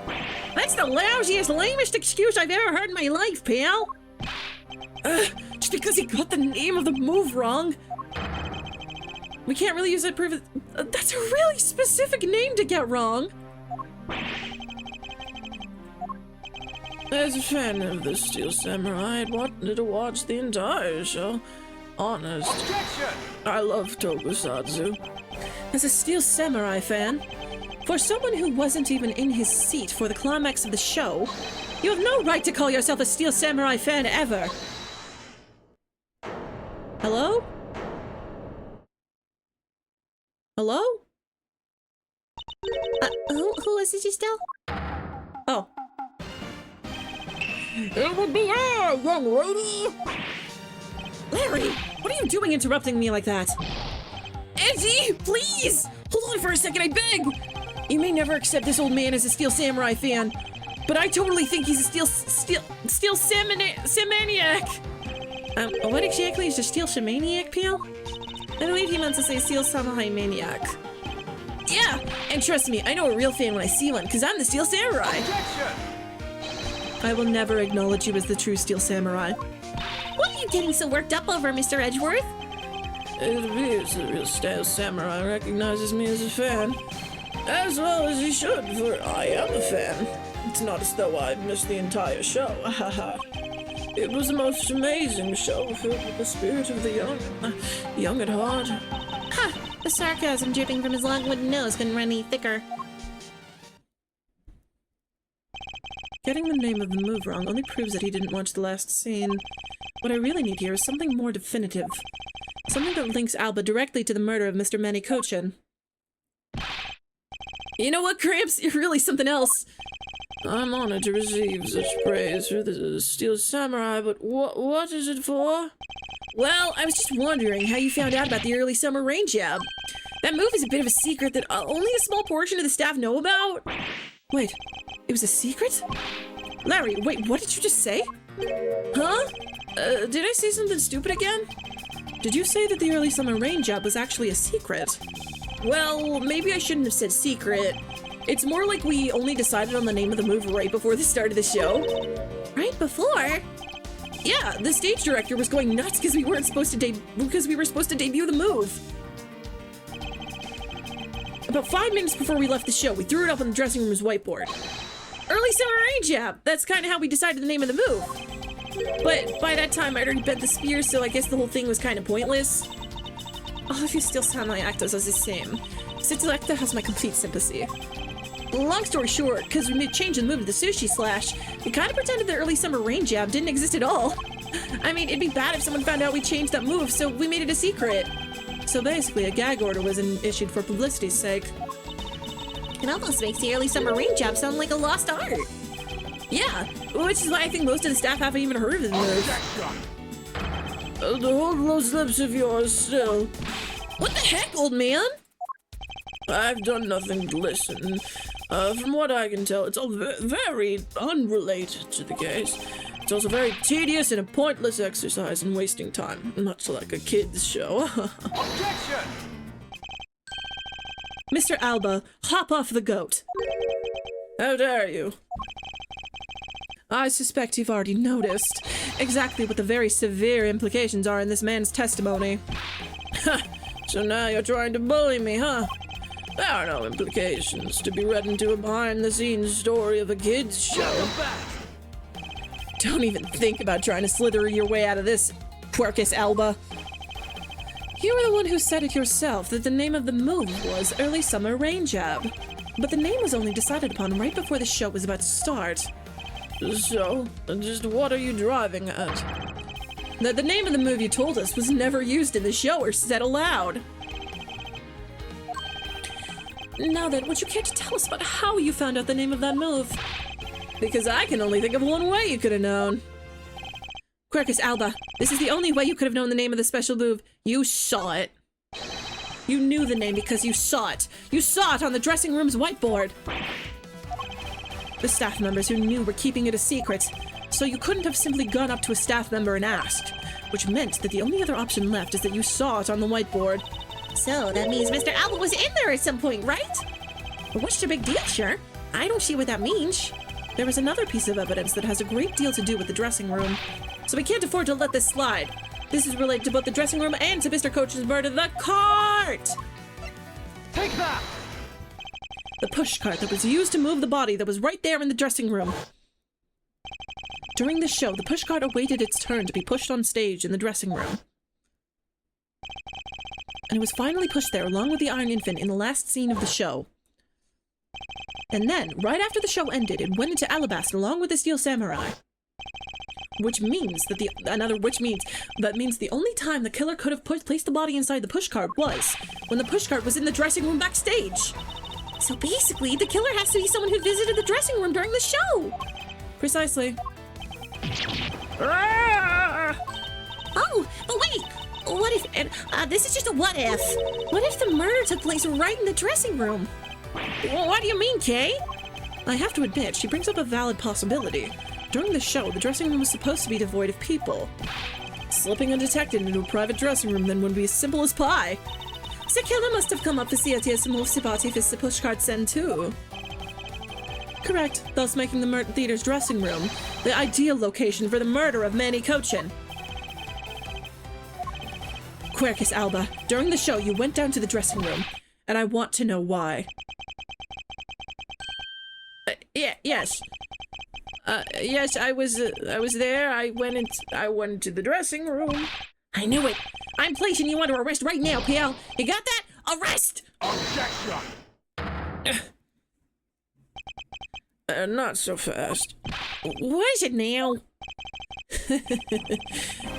Don't I deserve a chance to explain myself? Explain? What is there to explain? I believe I told you earlier that I went to the bathroom. Well, I got lost when I did. I wanted to ask for directions, but when I opened the dressing room door, no one was inside. And that's when I saw the name of the move on the whiteboard. You punk! Still trying to get out of this? Do you really think you can get away at this point? Mr. Edgeworth, isn't there anything you can do to stop him? This is so, like, anime. It's like, straight up, like, everyone's there supporting you, Mr. Edgeworth. Supporting you in the fight against the bad guy. I don't have enough evidence on hand to do anything. I don't have the airtight evidence I need to put this man away for good. But if that's what I need, then perhaps... Agent Lang, I believe an investigation of the dressing room in question is in order. Yeah, if Mr. Edgeworth pokes around in there, I'm sure he'll find you new facts, pal. Oh, but if we use a little... Okay, we're not going to be able to investigate the dressing room. Not so fast. We don't need to do any of that. What? Wolfie, how could you? I'm not saying this to be mean. It's just that we've already searched there. My men really are something else. And they found nothing. There's only one thing I can say to you, sis, and it's that they found nothing. That's it. I guess you're right. If they had found something, they would have reported it to us. They couldn't find anything because there was nothing to find. If there is no info to feed into Little Thief, then I can't do much to help either. Is this the end? The murder took place in this theater, which is not protected under extraterritorial rights. And the fact that it was Mr. Alba himself who committed the murder... If I can't prove both statements to be true, Mr. Alba walks away a free man. Is there no other course of action left to us? It would appear that your hand of gods has turned out to be a bust. Now, if you'll excuse me. Because of you people, I missed my flight. Now I must haste to arrange for a new one. Hello? Who is it this time? Oh my god. Hold it right there, you whippersnappers. What? What is with that scary mobster-like scowl on your face, Edgy Poo? Don't treat me like I'm some sort of nuisance. I've been meaning to say this, but all of you keep talking about things I don't get at all. You're all leaving this lady in the sad, depressing, lonely dust. I'm about to cry in. Why did you have to speak up right at this time? But you know what, Edgy Poo? Cheer up. Because I'm about to give you the most wonderful thing. The most wonderful thing from you? It's so super special that I couldn't give it away to just anyone, you know. Ah, my special present of love to my sweet Edgy Poo. Are you ready? It's this. It's a bunch of hot dogs. It's, actually those samurai dogs, right? So, Edgy Poo, here, go on and eat one and you'll feel right as rain.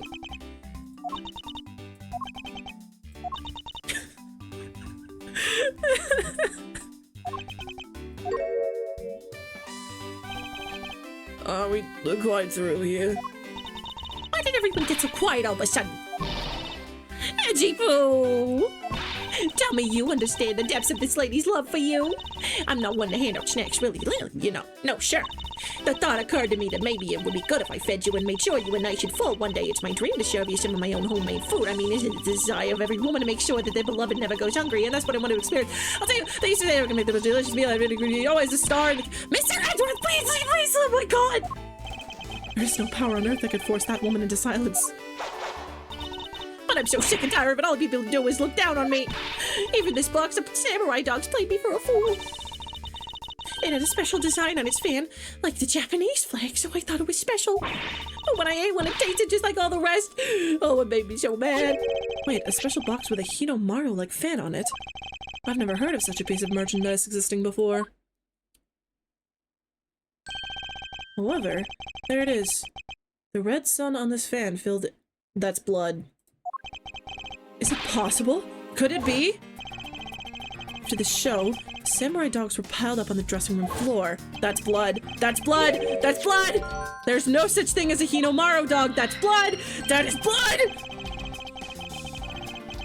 This contradiction of facts between something that should not exist and it does. The rays from this red sun may be what we need to point us in the right direction. That is blood. That's blood. The studio bigwigs basically told us to play delivery boys. We were supposed to hand the dogs off to the embassy people and tell them hi. I had to pile them all into the pushcart just to move them. I believe you understand what this means, correct? You killed Mr. Cochin at this theater and then placed his body inside the pushcart. And then, you forced the Seal Samurai to unwittingly move the body for you. It's time to piece the final pieces of this logic puzzle together, no matter how fragile or small the connections may be. Once we've found them all, the way to the truth will be revealed.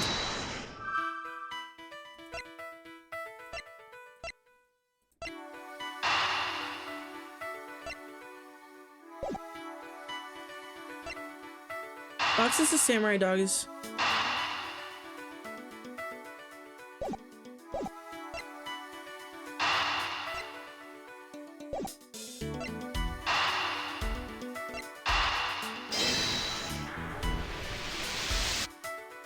Okay. The killer used the pushcart to transport the body, which means that they had to remove the steel samurai dogs from within first. Therefore, the samurai dogs that were piled up on the dressing room floor were most likely taken out of the pushcart by the killer. That's blood! That's blood! That is blood!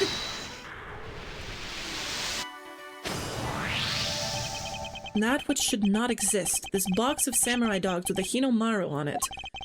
If this red sun was filled in when the killer was busy removing samurai dogs from the pushcart, then it's proof that the murder took place in the dressing room. As long as this red substance turns out to be what I believe it to be. Wendy Oldbag. I thank you. What you have given to me is truly something very special. Edgy. Mr. Edgeworth, are you sure you're feeling okay, sir?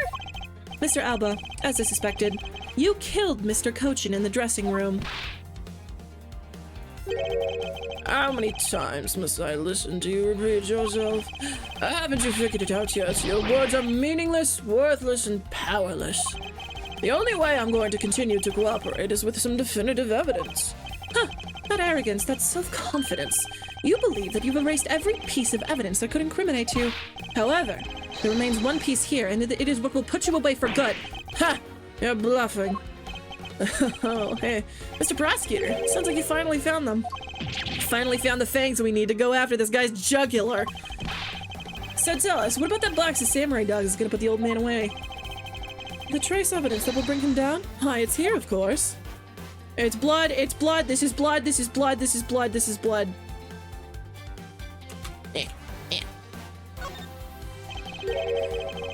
This box of samurai dogs with a Hinomaru fan on it, this should have never existed.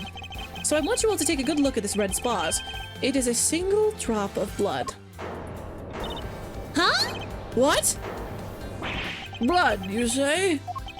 Agent Lang, I'd like this blood analyzed post-haste. I've got to admit, I'm a bit surprised. I can't believe we found blood in a place like this. Hey, you, get this down to the lab, pronto. But why was there blood on that box to begin with? If we think about the flow of the crime, I think the reason will become obvious. Larry, you said that you transported the steel samurai dogs with the pushcart, correct? Oh, yeah, you have a great memory, Edgy. That pushcart was a bit too big for my son, you know what I mean? So to make sure everyone could see him, I had to pile some stuff in. I figured the steel samurai dogs were there, so I used them to fill up the cart.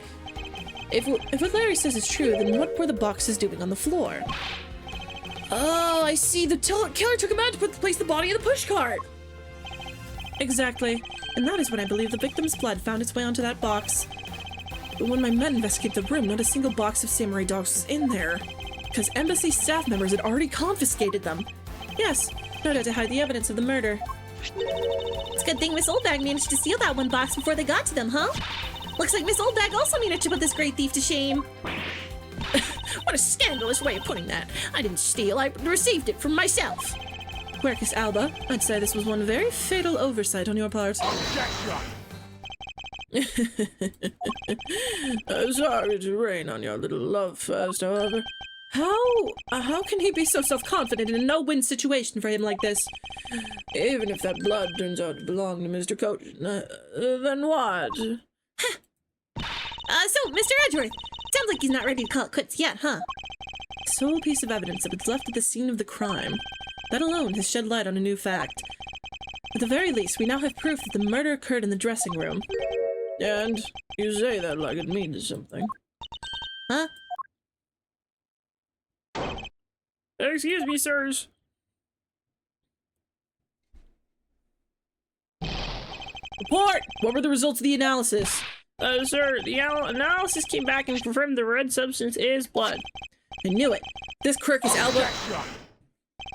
Mr. Edgeworth, I wonder if you might humor my question. Your question? The one from before. Have you forgotten? Even if that is Mr. Cochin's blood, what difference would it make? What if it's not Mr. Cochin's blood? What if it's his? Because this, if you'll remember, this was submitted as evidence, but it has not been presented yet. And it's a perfect circle. The shape is a perfect circle, which means he could have been carrying the boxes and yeah. Knuckle back! Like we already told you, it proves that the crime scene was that dressing room. Objection! But it doesn't prove that I'm your killer, does it? That's... He has a very good point. The blood on that box doesn't prove that Mr. Alba is the killer. Then, this evidence is meaningless? That can't be. We were so close, sure. I want to smack that smug look off his face. Come on, there's got to be something we can do. We can kill him with hammers. Come on, everybody. We finally found a solid piece of evidence. There must be something I can expose with it.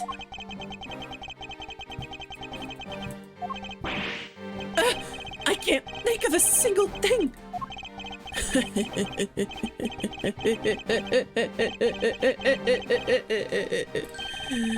Now, if you'll excuse me, I'll be... Hello? Who was that? It was too late. I won't allow anyone to stop me now. It wasn't me, pal. It wasn't me this time either. It wasn't me either. It was me. Oh, it was me. Why did you... Because I haven't finished reporting everything to you yet, sir. There's more. What? Hurry up and spit it out. Yeah, sure. The blood I mentioned. It's not of the same blood type as the victim's blood. I knew it. It's his. It was Alba's. What? What? What do you mean it's not the same type? You mean it's not the victim's blood? If it isn't his, then who the hell's is it? I don't know, sir. All I know is it's not the same blood type as the victim, sir. What should we do now, Mr. Edgeworth? I have no idea what's what anymore. Neither do I. My, what an amusing turn of events. It was me, Edgeworth. It was the guy you interrupted. My name's, Kagami. That blood trap proved to be something true, alright. Namely, my words. And which one of your words would that be? And the ones where I said that your words are meaningless, powerless, and worthless. That blood has nothing to do with the murder investigation whatsoever. Need I remind you that the blood got onto that box long before it entered my embassy? How do you not know who the blood belongs to? Well, I truly believe it belongs to him, and his blood is not in the system yet. It would not be in the system, so they would not be able to compare it to his blood and be like, oh yeah, that's his, because they don't have anything to compare it to. Need I remind you? I already said that. What sort of nonsense? Yeah, it's blood, pal. There's no way it's not related to the murder. So you would like to believe. But what if someone preparing the samurai dogs had a small nosebleed? What then? I guess it's possible. Damn it! Have we been wasting our time on a red herring? The blood doesn't belong to anyone connected to the case. That should be clue enough. Quercus Alba, you bastard! Silence. Don't you ever address me with such a filthy word again. I've wasted enough time here with you, and you have your answers. Now let me through. Alba, doesn't matter where you run off to, you'll never escape me. Someday I'll have the satisfaction of sinking my fangs into you. You'll see. And all of Interpol will be working behind me, working to see if that day comes. Do you know what your words sound like to me? They sound like the warnings of a pathetic loser of a mutt. Oh! Ow! Is this really the extent of all that we can do? Just test his blood and compare it, please! Is this blood really from someone completely unrelated to the case? No! Or is there another possibility? Someone else other than the victim? Yes! Just when I thought I had him backed into a corner, it is I who has been backed into one. In a situation like this, what would that man do? Yeah. What would he, who can turn any desperate situation around, do? Turn it around. That's it. I must turn my way of thinking around. It's not, whose blood is this? It's, whose blood could get onto the box like this? And if I think about it that way, if the blood got onto the box when the body was being placed into the pushcart, turn my thinking around. That's it! Gumshoe, give me your gun! Then the order of said blood must have been in the dressing room at the time. There's only one person that could be. It's him. Well, I must praise you for trying so hard. It's because of you kids that I was removed from center stage, and will be forced to live out the rest of my days in the shadows, unfortunately. But it's not total loss, as the underworld will allow me more freedom than you'll ever know. The sentence is said by an innocent man. Freedom like what the raven feels as it flies through the dark night sky. You can't lay a finger on me. Not now or ever. The arm of the law is powerless before me. Huh. Powerless, is it? I wouldn't be so sure about that if I were you. What do you mean? Edgeworth pushes Alba into the ball and shoots him there. Allow me to describe you in one word. Pitiful. Pitiful? How so? Quercus, Alba! Your wings were clipped long ago. And for someone who's trying to fly away on them without noticing that fact, pitiful is the perfect word to describe you. Mere words. What do you mean by his wings are clipped, Mr. Edgeworth? Just what do you think it means? Just what do you think it means, Kay? We already caught him in our trap a while back. With an incredibly powerful, definitive piece of evidence. Hey! Earth and Mr. Prosecutor, care to speak in English? In English for us. What are you talking about? What piece of evidence? The piece I speak of is, of course, this drop of blood. But we know it's not from the victim. I don't see how it remains relevant to the case at all. Miss Von Karma, I believe that is exactly why it's very important to the case. And the part is that, and that part is the most important fact. And the part that is the most important is the fact that it is not the victim's blood. Okay. You're looking a little pale. Good, then I believe you're already aware of what I mean. Then, you know who the blood belongs to. Huh, of course I do. This piece of evidence is the irrefutable proof that will stop the killer in his tracks. The blood that soiled this box of samurai dogs belongs to this person. It is! Take that!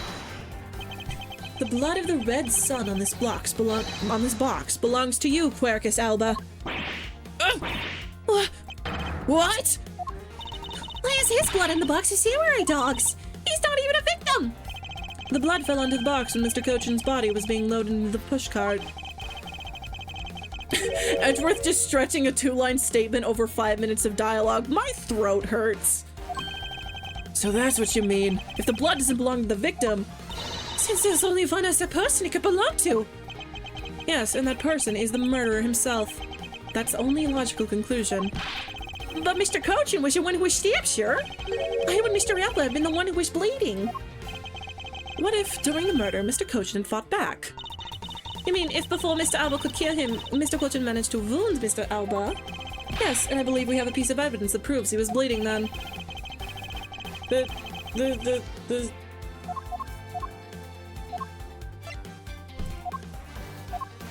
This. Take that! Mr. Alba, you bear on your body a great wound. That was from when Mr. Damask II attacked me with a pair of scissors. Yeah, and that happened way after he was in the dressing room. Ah, but is that what really happened? You can manufacture a weapon by smearing some blood on it, so I can't just accept that as fact. Shall we try a test, Mr. Alba, and see if the shape of your wound matches the scissors? You really are something else, Mr. Edgeworth. You don't let a single thing slip you by, no matter how insignificant the possibility. Huh. You're one to talk, Mr. Alba. You've managed to give the law the slip for 10 years as a smuggling ring's leader. No matter the danger, you can hide every last ounce of fear and anxiety from everyone. You truly are a one-of-a-kind criminal. Objection! I am the master of my fear. However, to think that a person such as you could miss such a large thing. You believe I've overlooked something? Yes, and it will take another 2 hours to figure out. And that it was caused here in one of the theater's dressing rooms, right? Yes, that is correct.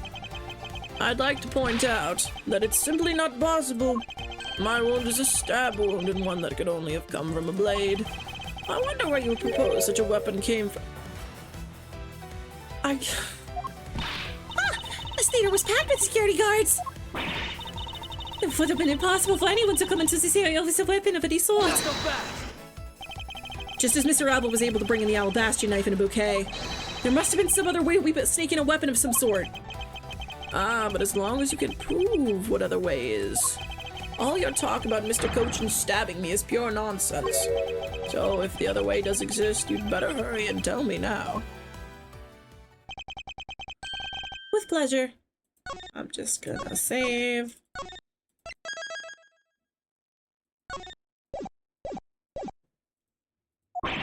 Wait, what? This piece of evidence shows us how Mr. Cochin brought a weapon into this theater. Oh, right. Take that. Among law enforcement, this piece is known as the Yatagarasu's key. Quick, pull his nose! It's a secret compartment! That key! That's the key that my father stole from here 7 years ago! And it is very unique, and that is both a key and a knife. Meaning that under the guise of a key, it could have been easily brought into the theater. Ah! You couldn't dispose of the knife that stabbed you. Therefore, you wiped off the blood and placed it back in Mr. Cochin's pocket. After all, the key itself opens the safe in his office. And inside that safe, there was a document about Cadopian paper, signed by Mr. Cochin. In order to make it look like Mr. Cochin died as the leader of the smuggling ring, you had to make it so that the police were the ones who opened that office safe. Huh. All that hard work to save yourself only served to destroy you in the end. Shall we try to matching this knife's blade with your wound, Mr. Quercus Alba? Got your ass! Got your stupid Pinocchio ass! I have been here for 1,000,000 years, and that is what some may call the coup de grace. Impossible! Is this time for his breakdown? Because this breakdown is insane. You can't take me down! Swine! All of you! Especially Manny Cochin! This is all because of that man's betrayal!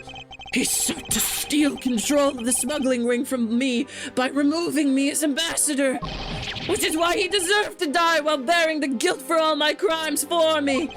That is why I sent out the Yatagarasu's card and how this incident was born! Manny was supposed to be the smuggling ring's leader who was killed by the Yatagarasu! But I had yet another reason, yet another story that was supposed to play out. Manny's death was supposed to bring everything to a close, and I would have got away with it too if it wasn't for you meddling prosecutor.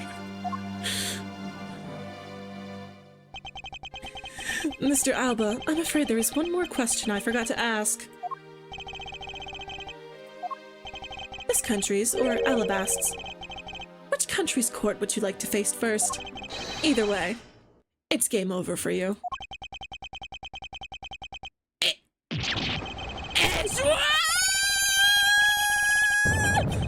Dude, this is insane.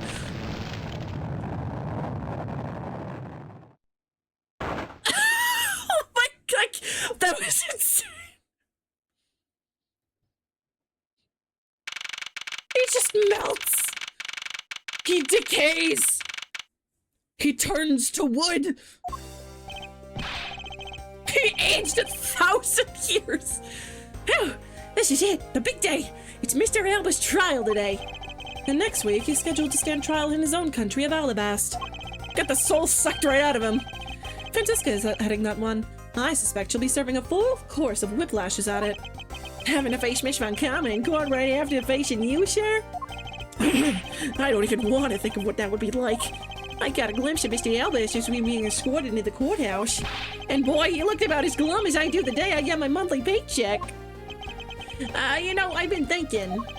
And that flight attendant and even Mr. Portsman were all Mr. Alba's secret agents. Correct. The smuggling ring was the common thread between all the incidents. Camille was to provide support during smuggling ops, using her job as an attendant. I miss her. And Mr. Portsman was to manipulate trials related to the ring to end in their favor. Oh, go you airlines and even the prosecutor's office. No one was safe from the smuggling ring, huh, sir? I suspect there are even more members of this ring spread throughout the world. Yeah, it sounds like such a big op that I can't even begin to imagine what it's like. Close enough. Welcome back, Phantom. Huh? What is it, Detective? Nothing. It's just, come to think of it. Oh, Mr. Ernest Manor's trial is also scheduled for later today, sir.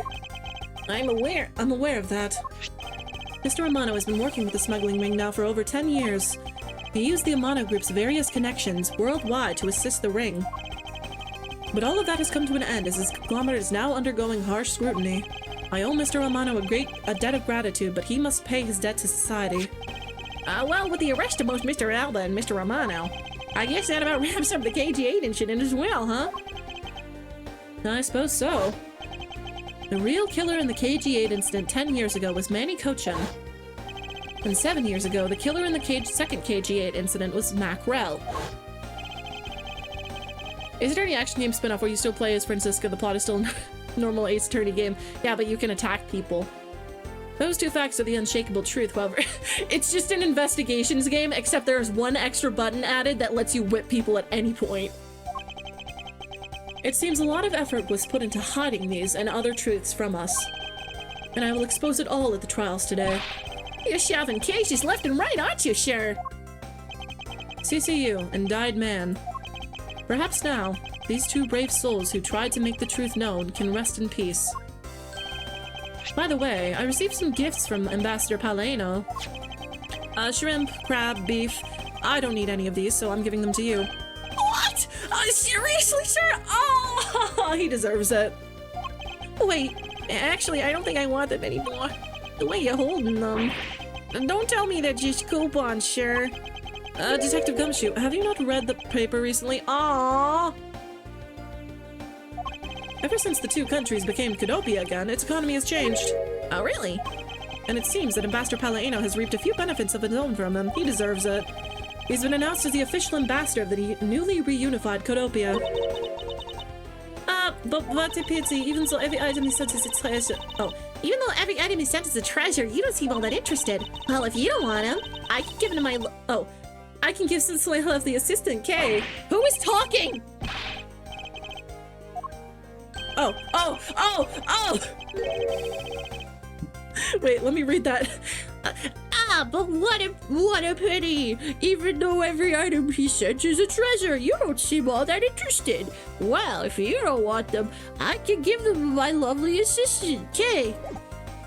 Actually, come to think of it, where is Kay? How come she's still not here? Hey, you gotta be more alert than that. Ah! I can't believe you didn't notice. I was even mimicking Mr. Edgeworth's voice for a bit. I totally didn't notice you or realize your voice was you. Langji says, ferocious love blooms with each new spring.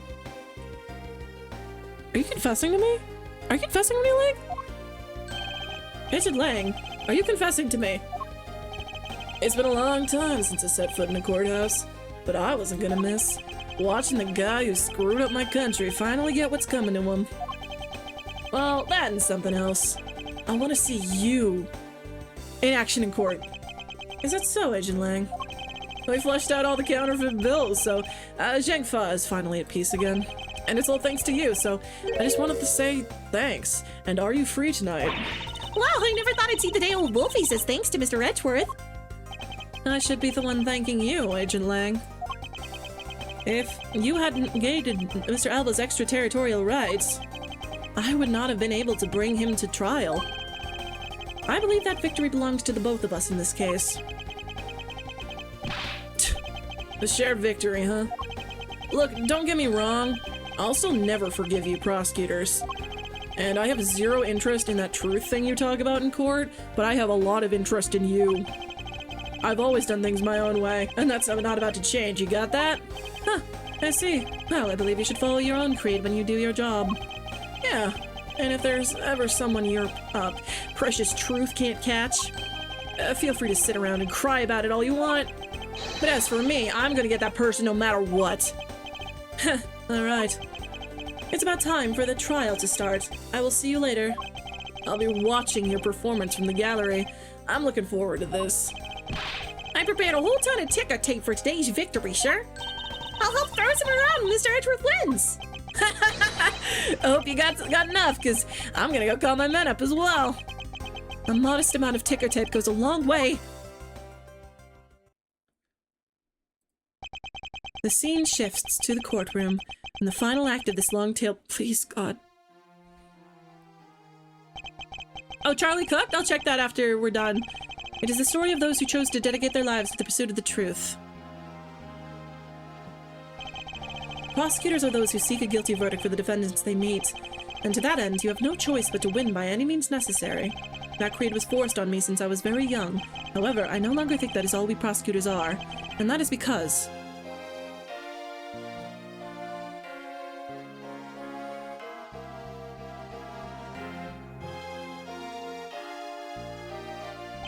Even though I've only been away from the courtroom for a short time, I feel as though it's been a lifetime since I've set foot in one. And today, more than any other day, I feel the fight within me rising. Objection! Yay! Oh my god. I will have to say, that flight took so long. I mean, not that flight. That, oh yeah, hang on. I'm really in Mr. Edgeworth's debt for the other day. Thanks to him, I'm still free to serve in the friendly blue skies. Oh, so about my suitcases? I've been selling them on the internet, and they've become a real sensation. Thanks to the praise the art world has lavished on my work as being truly postmodern. The airline has chosen me to design their new line of Go-You jumbo jets. Just think, someday you will be able to take a ride in my pink wall, yellow-seated jet. That sounds awesome. That last case dragged out way too long. Oh, this guy! This stream took 6 years to complete. Thank you to everyone who stayed. Edgeworth, the rudeness of the rude man. Because of him, my time and money is wasted. But more importantly, I've received a most fantastic treasure recently. The Prima statue of the Principality of Codopia. It weighs a bit light in my hands, but the Ambassador Palladino was most generous. Oh, it's the fake one. Now we can get eventually to my boy, Sebby. My beautiful boy, Sebby Webby. We finally caught Agent Hank's killer, and I was able to witness Mr. Alba's teary eyes. It feels good to finally bring everything so close. I received another offer from Interpol to work another case in cooperation with them. However, the Codopian courts evade. I love you, Francisca.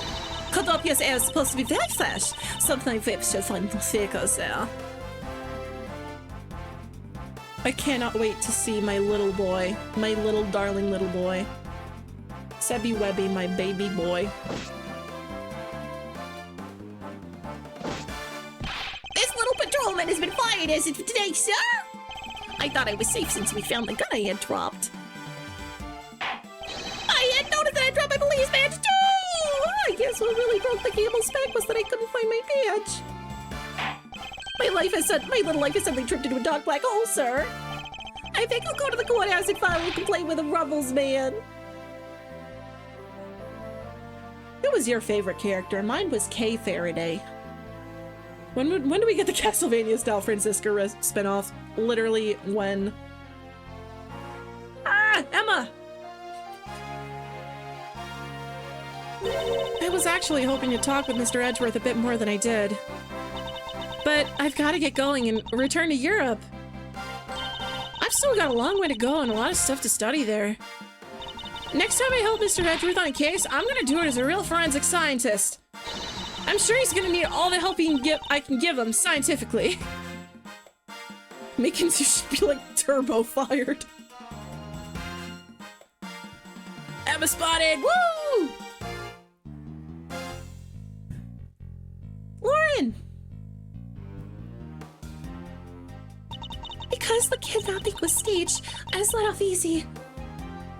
But I won't be going outside much anytime soon, but that's really okay. The only person I'm forever trapped in is the cage of love. The guard down at the detention center. Well, when he's on guard duty. He has such a cold look in his eyes, just like that prosecutor. Stop it, Lauren! When will you ever learn to stop being a prisoner of love? How is Meekins even allowed near the gun? I don't know.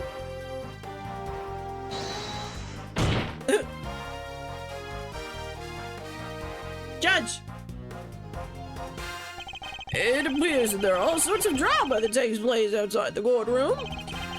Since we judges are here day in and day out, I've only heard a few rumors, but apparently Mr. Edgeworth teamed up with a thief and became a detective.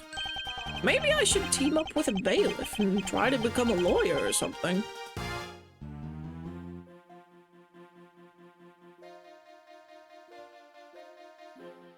I'm so excited to play Peek after this, though. Oh, Maggie!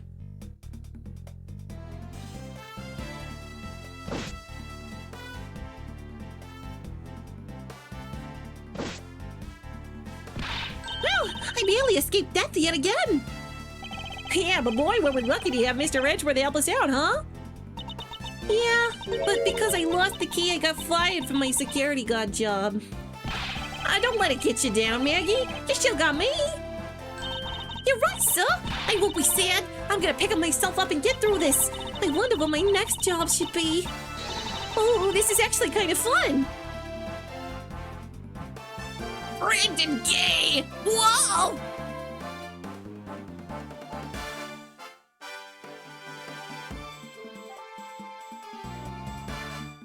Brandon Gay is responsible for all of the Langworth. Why not come to Canopia for your summer vacation? We have coupons aplenty! Right now, our embassy is proud to present our Let's Investigate a Murder show! Although recreating that particular case has created a few small fires of its own. Then we had a few problems with the fire marshals, but the next event will be great! It will be an attraction entitled Capture the Yatagarasu! Of course, I hope to enlist Kay's help in creating our latest attraction.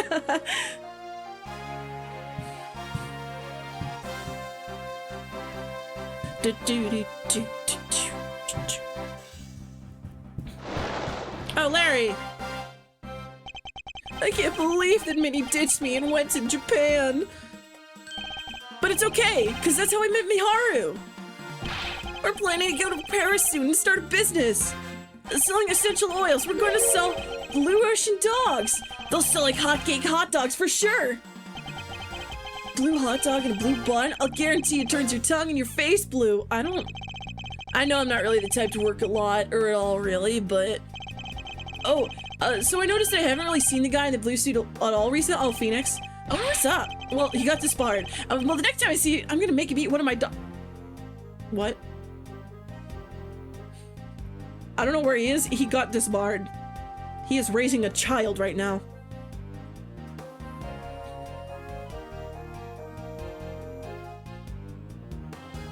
I gave testimony in court today as a member of the Yatagarasu. Yo, Mr. Bat, you look well, all things considered. By the way, have you noticed that elements within the ring have begun moving? They're probably fighting over who should succeed, over who should be the next boss. Although, to be honest, I wish I could forget I ever heard of that smuggling ring. Wang Ji says, thoroughly bite the poisonous snake from head to tail. No one runs afoul of the law and escapes this wolf's fangs. I'll get you all yet. I'm going to Cabo. When did I become so old, I wonder? I'm going to Cabo. I've begun noticing the gray hairs. Begun? I think I'm retiring my mirror. I'm going to prison, Cabo.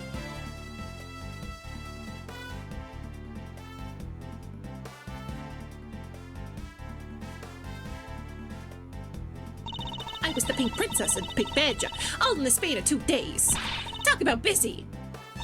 But it's alright, cause I got a letter from my beloved Edgy Poo. Please take care of your hip, and when you wish to speak, first take off your headpiece. Which Just a be better less statement. It's not like I enjoy being under a headpiece every time I see him. I've been an alien and then some creepy fuzzy pink animal, and then I was the pink princess, a great hero of justice. And it's either with a stylish out of my head, or maybe preferable to wear my own costume or something. This sounds like a terrible idea.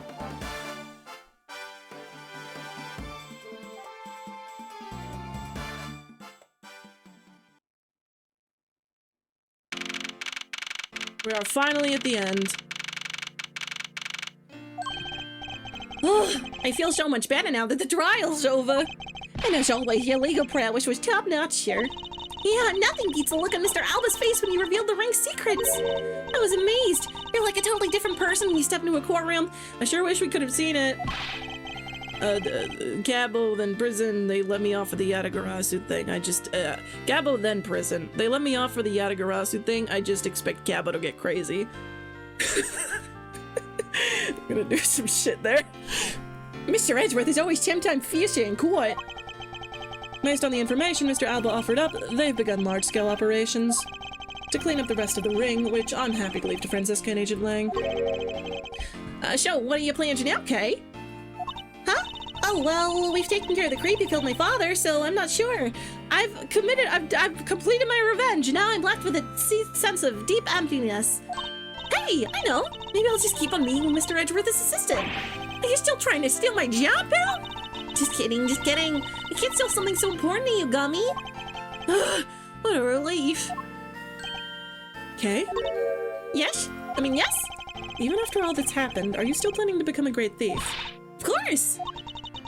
But I don't want to tarnish the legend of the noble Yatagarasu, so I'm gonna hold off on doing anything until I make a tight 3-person team on my own. A 3-person team? 3-person team of young beauties the same age as me if possible. I want to be surrounded by beautiful women.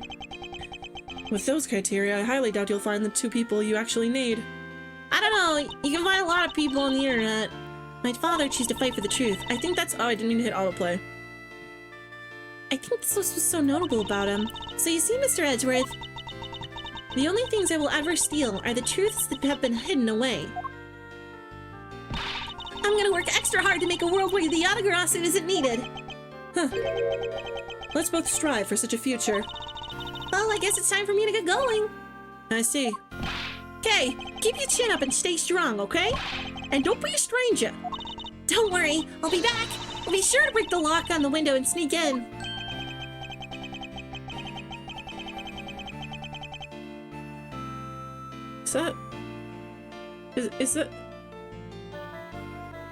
Is that...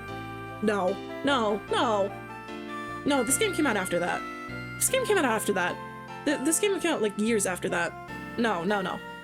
If you could, I'd appreciate it if you came in through the building's front door. It's okay, Mr. Edgeworth. The lock on my window at home has been broken for forever. Oh, one last thing before I go. Let's take a group picture, just 3 of us. Yeah, a commemorative photo. Every big case should stand with one. No. What? Hey, why not? Now don't tell me a camera shy, Mr. Edgeworth. Of course not, detective. Come on, Mr. Edgeworth. I'm taking the picture now. Hey, come back here. Mr. Edgeworth, you can't run away from this, sure? Hey, Detective Gumshoe! Stop that! I can't be seen doing that! Okay, I'm totally taking it now. Say cheese! And thus, the long tale of the KG-8 incident came to a close. Saw the demise of a smuggling ring and the birth of a little great thief. But there is little time to rest and relax, for I am eager to tackle the investigation into a new case. The reason for my eagerness is my want to pursue the truth, and my want to believe in the strength of those who use the power of the law for good. As someone who has chosen to live my life as a prosecutor, that is my new creed.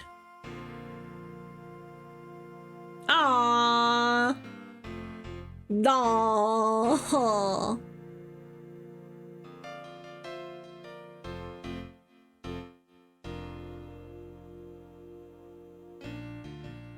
We did it! It's finally, my throat hurts so bad.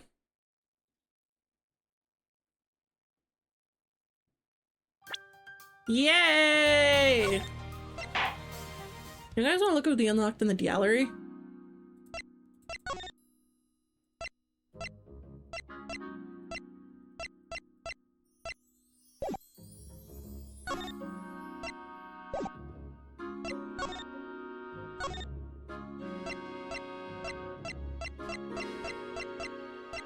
Just like all the CGs and the like. There's a lot of CGs in this.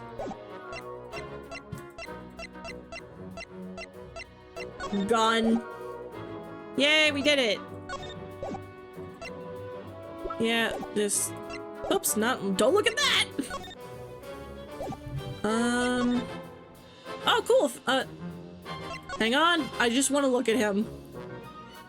I'm not gonna, I don't, there's probably spoilers in here, so I'm not gonna look at anything, but I did want to look at him for just a second. He almost had a little tie? That's cute. We're gonna see him soon. Yeah. Yeah, let's take a look at fan stuffs before we finish up.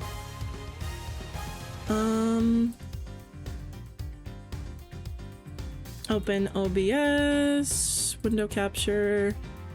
Let's see. Oh my god, Charlie's been cooking. He's eating you! He's eating you! Chomp, chomp, chomp, chomp, chomp, chomp, chomp, chomp, chomp. Oh my god! Oh my god! Cover them up, slut! What's wrong, pretty boy? Ah! Oh, Charlie! Charlie! I solved a case. I solved a case. Oh! Put them away, you slut!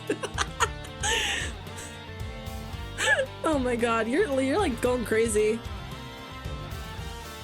Yes! Yes! Yes! K with the rock! Kill him! Kill him! Kill him! Get him with the rock! Yes! Oh, and there's Gumshoe holding the box fan so K's scarf can billow. That's really good.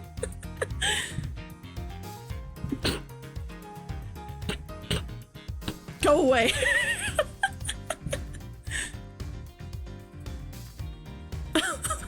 Get the bone wolf, boy.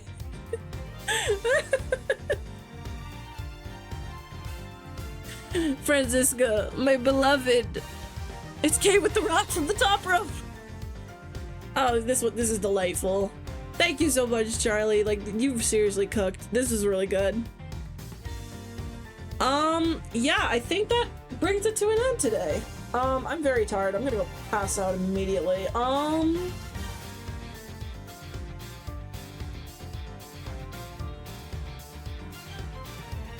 Who is live right now?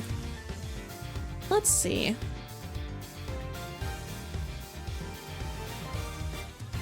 Let's jump into Pomato Master. Yeah, let's do that. I'll drop you off with Pomato. And then raid phrase is going to be...